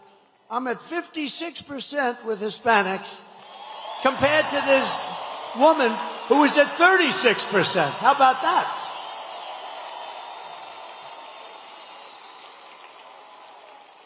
I think the Green Party got more than she did. I love the Green Party. Jill Stein, this may be I never met her, but she may be one of my favorite politicians.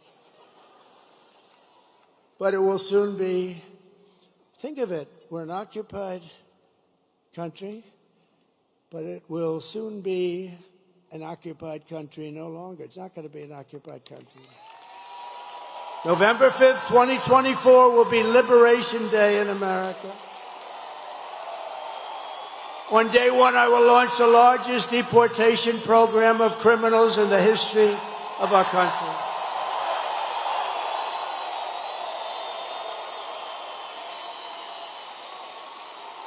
And I don't want to do that. I'm not looking to do that. I think it's terrible to do, but we have no choice. These are murderers. 13,099 put out by the Border Patrol, who, by the way, 2 weeks ago gave me the best endorsement you've ever seen. They said, I'm the greatest president in American history. And I said, does that include George Washington and Abraham Lincoln? Yes, sir, it does. When they say that, they're all in, right? Better than Lincoln or Washington, who would have thought? I wonder what my parents say up there. Hi, Mom. I know my mother's up there. My father's a little bit... It's in dispute. He would be up there. He was a strong guy, but he was a good guy. But I will rescue every city and town that has been invaded and conquered. Can you imagine? We're talking about, these are military invasions without the uniforms. That's all it is. And we will put the vicious and bloodthirsty criminals in jail or kick them the hell out of our country as fast as we can. And to expedite removals of the Tren Aragua gang and the MS-13 gangs, equally as vicious. You know, MS-13 took two beautiful teenage girls walking to school in Long Island. For some reason, we took them out by the thousands. ICE. She wants to defund ICE. ICE. They're tough as hell, and they're also people that love our country. They took two young girls, and they sliced them into pieces as they were walking. They sliced them into, they didn't shoot them because that's too quick. They sliced them up and left them dead. Two young, beautiful girls walking to school. And ICE did their business. ICE went in and took care of them. But can you imagine? And now she wants to defund ICE. Let's defund ICE. No, these are rough people. These are bad people. I will invoke, and this is how far we had to go back, because in those days they didn't play games. I will invoke the Alien Enemies Act of 1798 to target and dismantle every migrant criminal network operating on American soil. And if they come back into our country, it's an automatic 10 years in jail with no possibility of parole. And I am hereby calling for the death penalty for any migrant that kills an American citizen or a law enforcement officer.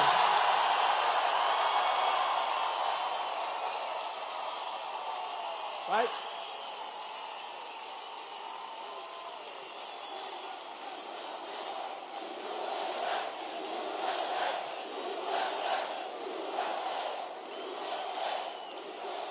And I will ban all sanctuary cities in the United States of America.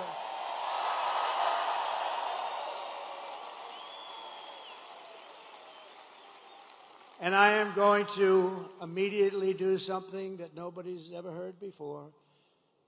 And I've wanted to do it for a long time, but I don't want these guys to do it because they won't do it properly. We will immediately stop the drugs pouring across our border. We lose 300,000 people. You don't lose 90. They've been saying 90, 90, 90. We lose 300,000. Everybody in this room knows people that were devastated. Their children mostly, but the parents too, they die. Fentanyl. They put a piece, take a pin, put a little tiny piece of fentanyl in the top of that pin, and that can kill 5 people. Put a little bit more, it can kill the entire town. This is what we're dealing with. Everybody I know is losing sons, children to fentanyl. We lose not 100,000, we lose probably much more than 300,000. So essentially that's a war, right? That's a war. We don't lose that many soldiers if you're in wars. So we lose 300,000 people a year to drugs entering from Mexico. And if they don't stop this poison from flooding into our country, and they can stop it by not accepting it from China, and I'm doing the same thing with China, we're going to tariff the hell out of them.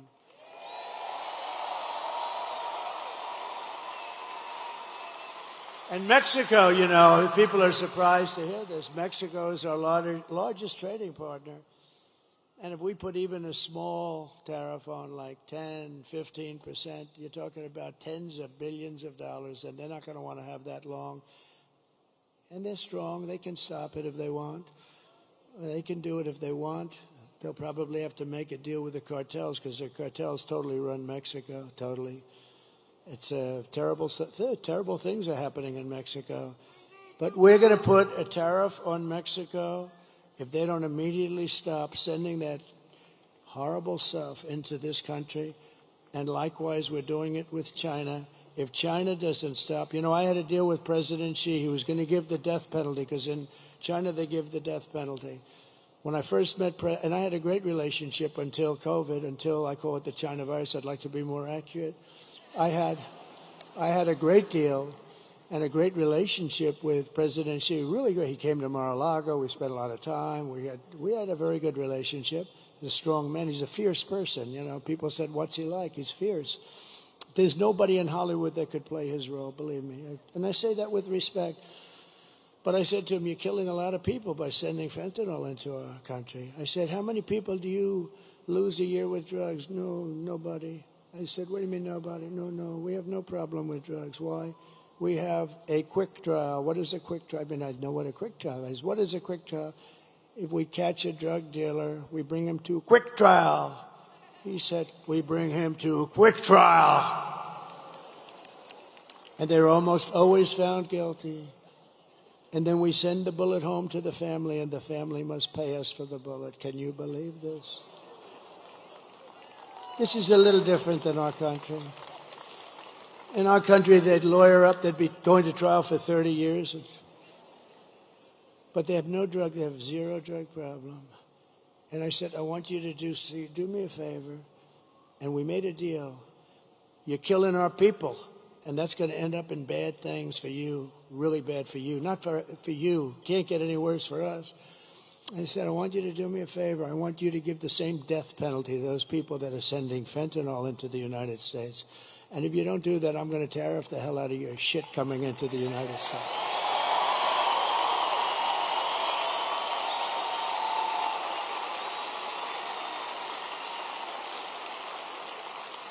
And guess what? He agreed to do it. We had an agreement, and then we had a very bad election, a horrible election. Think of the difference, how different our country would be. You wouldn't have had the fentanyl problem. You really wouldn't. You wouldn't have had inflation, because they did that by screwing around with my energy. We had energy at $1.84. It was $1.87. It was corrected by the federal government. I was at $1.84. We had all of these things. You wouldn't have had October 7th in Israel. All those people would be alive today. The hostages, most of whom are no longer living. Think of it. Russia would not have attacked. Ukraine wouldn't have happened. But Israel wouldn't have happened because Iran was broke. I said, you can't buy any oil from Iran. Anybody that buys oil from Iran can't deal in the United States. We don't do business with you. China stopped it. I told that to President Xi. If you buy oil, they were the primary customer. If you buy 1 barrel of oil, 1 barrel from Iran, you're not doing any business with the United States. We'll go cold turkey, which some people like anyway. And you know what? They said, all right, they didn't. Nobody did. I said that to 45 different countries. They weren't selling anything. They were essentially broke. They wanted to make a deal so badly. And then we had that bad election, that horrible, disgusting, worst thing that ever happened to the country was that election. And I left, and they didn't follow up the deal that I made. And the fentanyl is now pouring into Mexico at numbers, and more people are dying, and it comes across this open border, and we're taking in more drugs, human smuggling, all women, setting records. Bring up my all-time favorite chart, if it's possible to find. Where is that all-time favorite?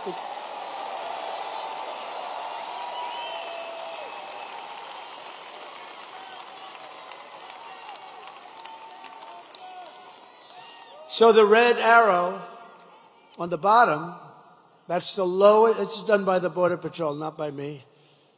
It looks like something done by me, doesn't it? But that was my last day in office. Look at the red arrow. That was the lowest that we've ever had. Drugs, it includes drugs, but drugs and human trafficking, but mostly illegals coming into the United States of America. Look at that number. And it would have gone down. All they had to do is leave it alone, leave the people we had, Brandon Judd, all these great people. Tom Homan was consulting me. And all these great people, that's all they've done in their life. And we had it down to a science. The drugs were coming in at the slowest rate. But we had illegals almost stopped. By now they would have been literally stopped. And by the way, we want people to come into our country, but they have to come in legally. They have to come in legally. They have to show they can love our country. They have to show that they didn't murder 7 people along the way. But that's the lowest point, and I love that chart. Even if it was bad numbers, which is not, but even if it was horrible numbers, I would love that chart so much. That chart was right over there. It never was over there, and it was never over there because I always do this toward the end of a speech, not the beginning. I looked over there at that chart, and I said, what the hell was that? Me, yeah.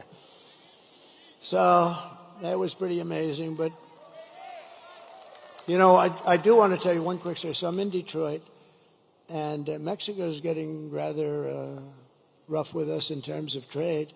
And we're not going to take it. We don't have to take it. We have a good trade deal, but, you know, nobody knows how to use it because they're stupid people.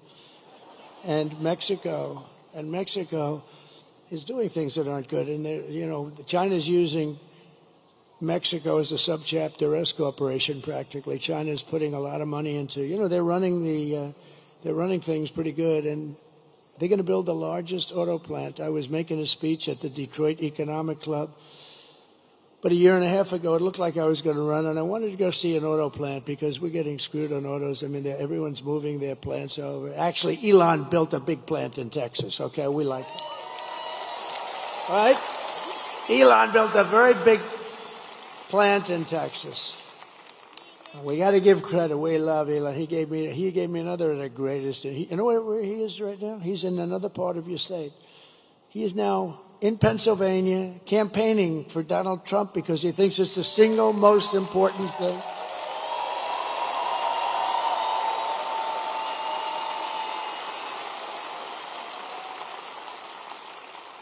And you know, he said something to me that was interesting, because nobody knows computers. That rocket I was telling you about, the way it laid down, he said it's all computers operating the engines. The engines are the easy part. He said the computers, it's tremendous computerization, the way it just shifted it over, so beautiful.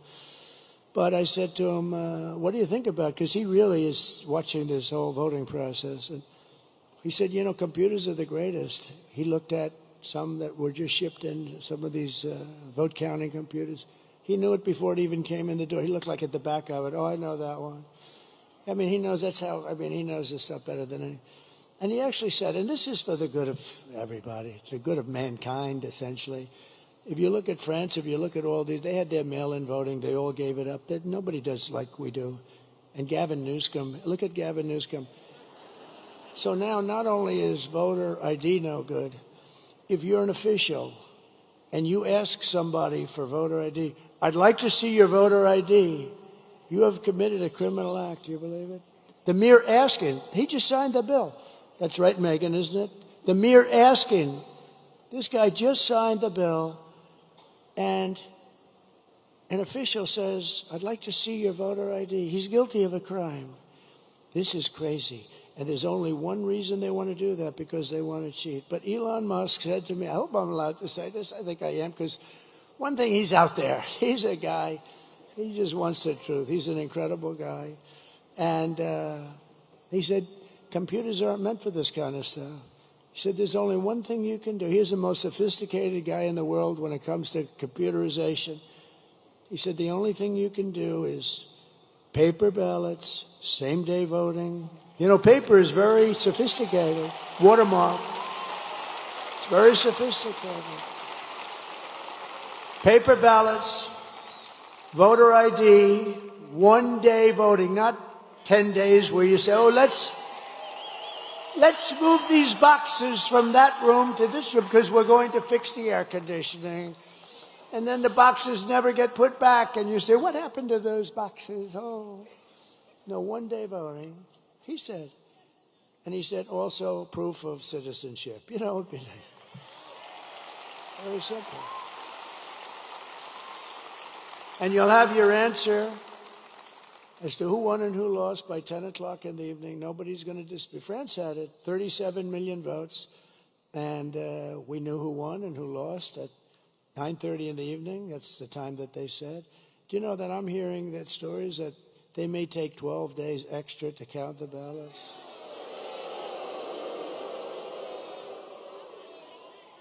And bad things happen when you do that, although today we won a very good case in Georgia, where the judge ruled that no, they're not allowed to have unlimited extensions for the votes to come in. That's what I was. We have unlimited extensions. We just found 100,000 votes just poured in from the. No, we got to straighten out our. You know, it won't affect me after this. We have to do it. We have to win the old-fashioned way and then fix it. But we have to fix it. We can't allow this to happen. And remember, the states are essentially an agent, if I can use that term, but they're an agent of the federal government. The states are doing the collecting, so to speak. And they have to take their orders from the federal government. And how can you do this where they say it's going to take days long? You have all this equipment. The other thing is, if you go to a paper system, it'll cost you 8% of what all of this fancy machinery costs. But Elon said that there is no computer in the world that can't be broken into very easily by somebody that's computer smart. I have a son at home, Barron. I said, people love Barron. They love Barron. They love Barron. I say, Barron, you're always on your computer. I think you have to learn it at a young age, actually. Barron, you're always on your computer. You got to stop. You got to do other things. Yes, Dad. Yes, Dad. Sure. Sure, Dad. Don't be wise. Look, I'm going to turn this thing off. Okay, Dad. Try it. So I turn it off, Dad. I turn it off. It's locked. It's done. I have a number on it. He calls me 45. Come here, Dad. Take a look. No, these kids are genius, I'm telling you. He's a wise guy, smart one. And do I have good kids? I have to just... Are my kids here? Where are my kids? They're around here. They're around here. Get them out here. I think I want to bring them up. 4 years...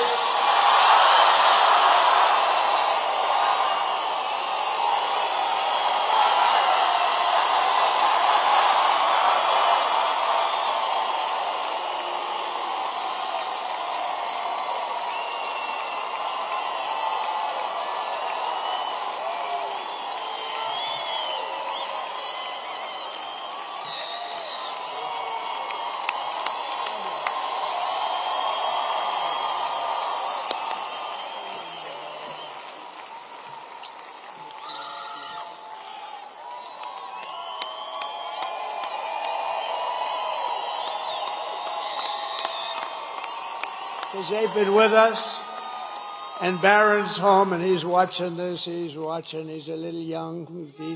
He's watching. They love Barron, huh? We love Barron. And Ivanka's great. She watches. She loves this whole thing. She loves it. She loves you. She loves it. She loves the whole thing. But I just thought, you know, it's sad because we've been doing this for 9 years. We've had hundreds of rallies, hundreds. Actually, numbers that are not even conceivable. I've heard 800, 900, I don't know, but we don't even count them. And they're all like this. They're all these magnificent, magnificent rallies. And this is the last one I'm going to have here. And I have one left, a whole thing. And remember, the rallies are the most exciting thing. There'll never be rallies like this, you know? You're going to have some leading candidate come in 4 years, and honestly, if they're successful, they'll have 300 or 400 people in a ballroom someplace. This is never going to happen again. It happens every single time. And it's never happened in the world. There's never been. This is a movement that's never happened, and it's going to be a movement that's going to save our country. It's going to be a movement that's going to save. But it's sad in terms of we'll never have this, but we'll have other get-togethers. And in a way, all what we're doing, all these years of work, and, you know, we started off with that very bad situation 4 years ago, and it was so sickening to wait 4 years. And if I didn't do so well, I did so much better the second time than the first. I wouldn't have done this if I took in less votes. We took in close to 12 million more votes. I mean, Barack Hussein Obama, he didn't do that. He got far less votes the second time, and he won. And he's a major divider. I watched him the other night. I mean, he's a very divisive guy. I've always said that. He is a very divisive guy. And his wife, I've always been so nice. Ooh, she was hitting me. She was hitting me, Michelle. She was hitting me. That wasn't nice.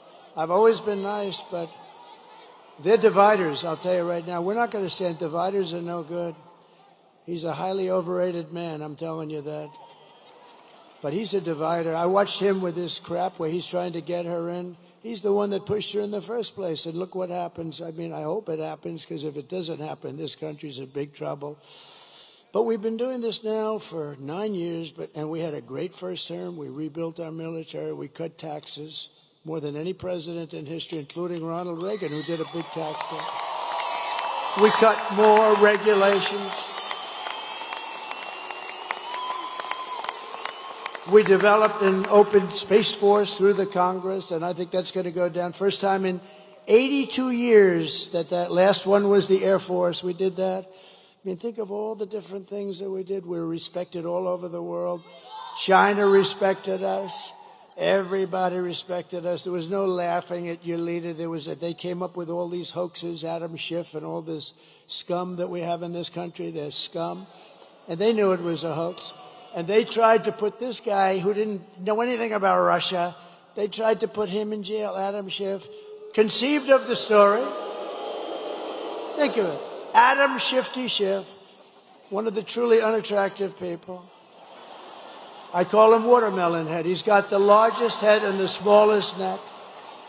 He's got a neck that's about 4 inches around. He's got a watermelon.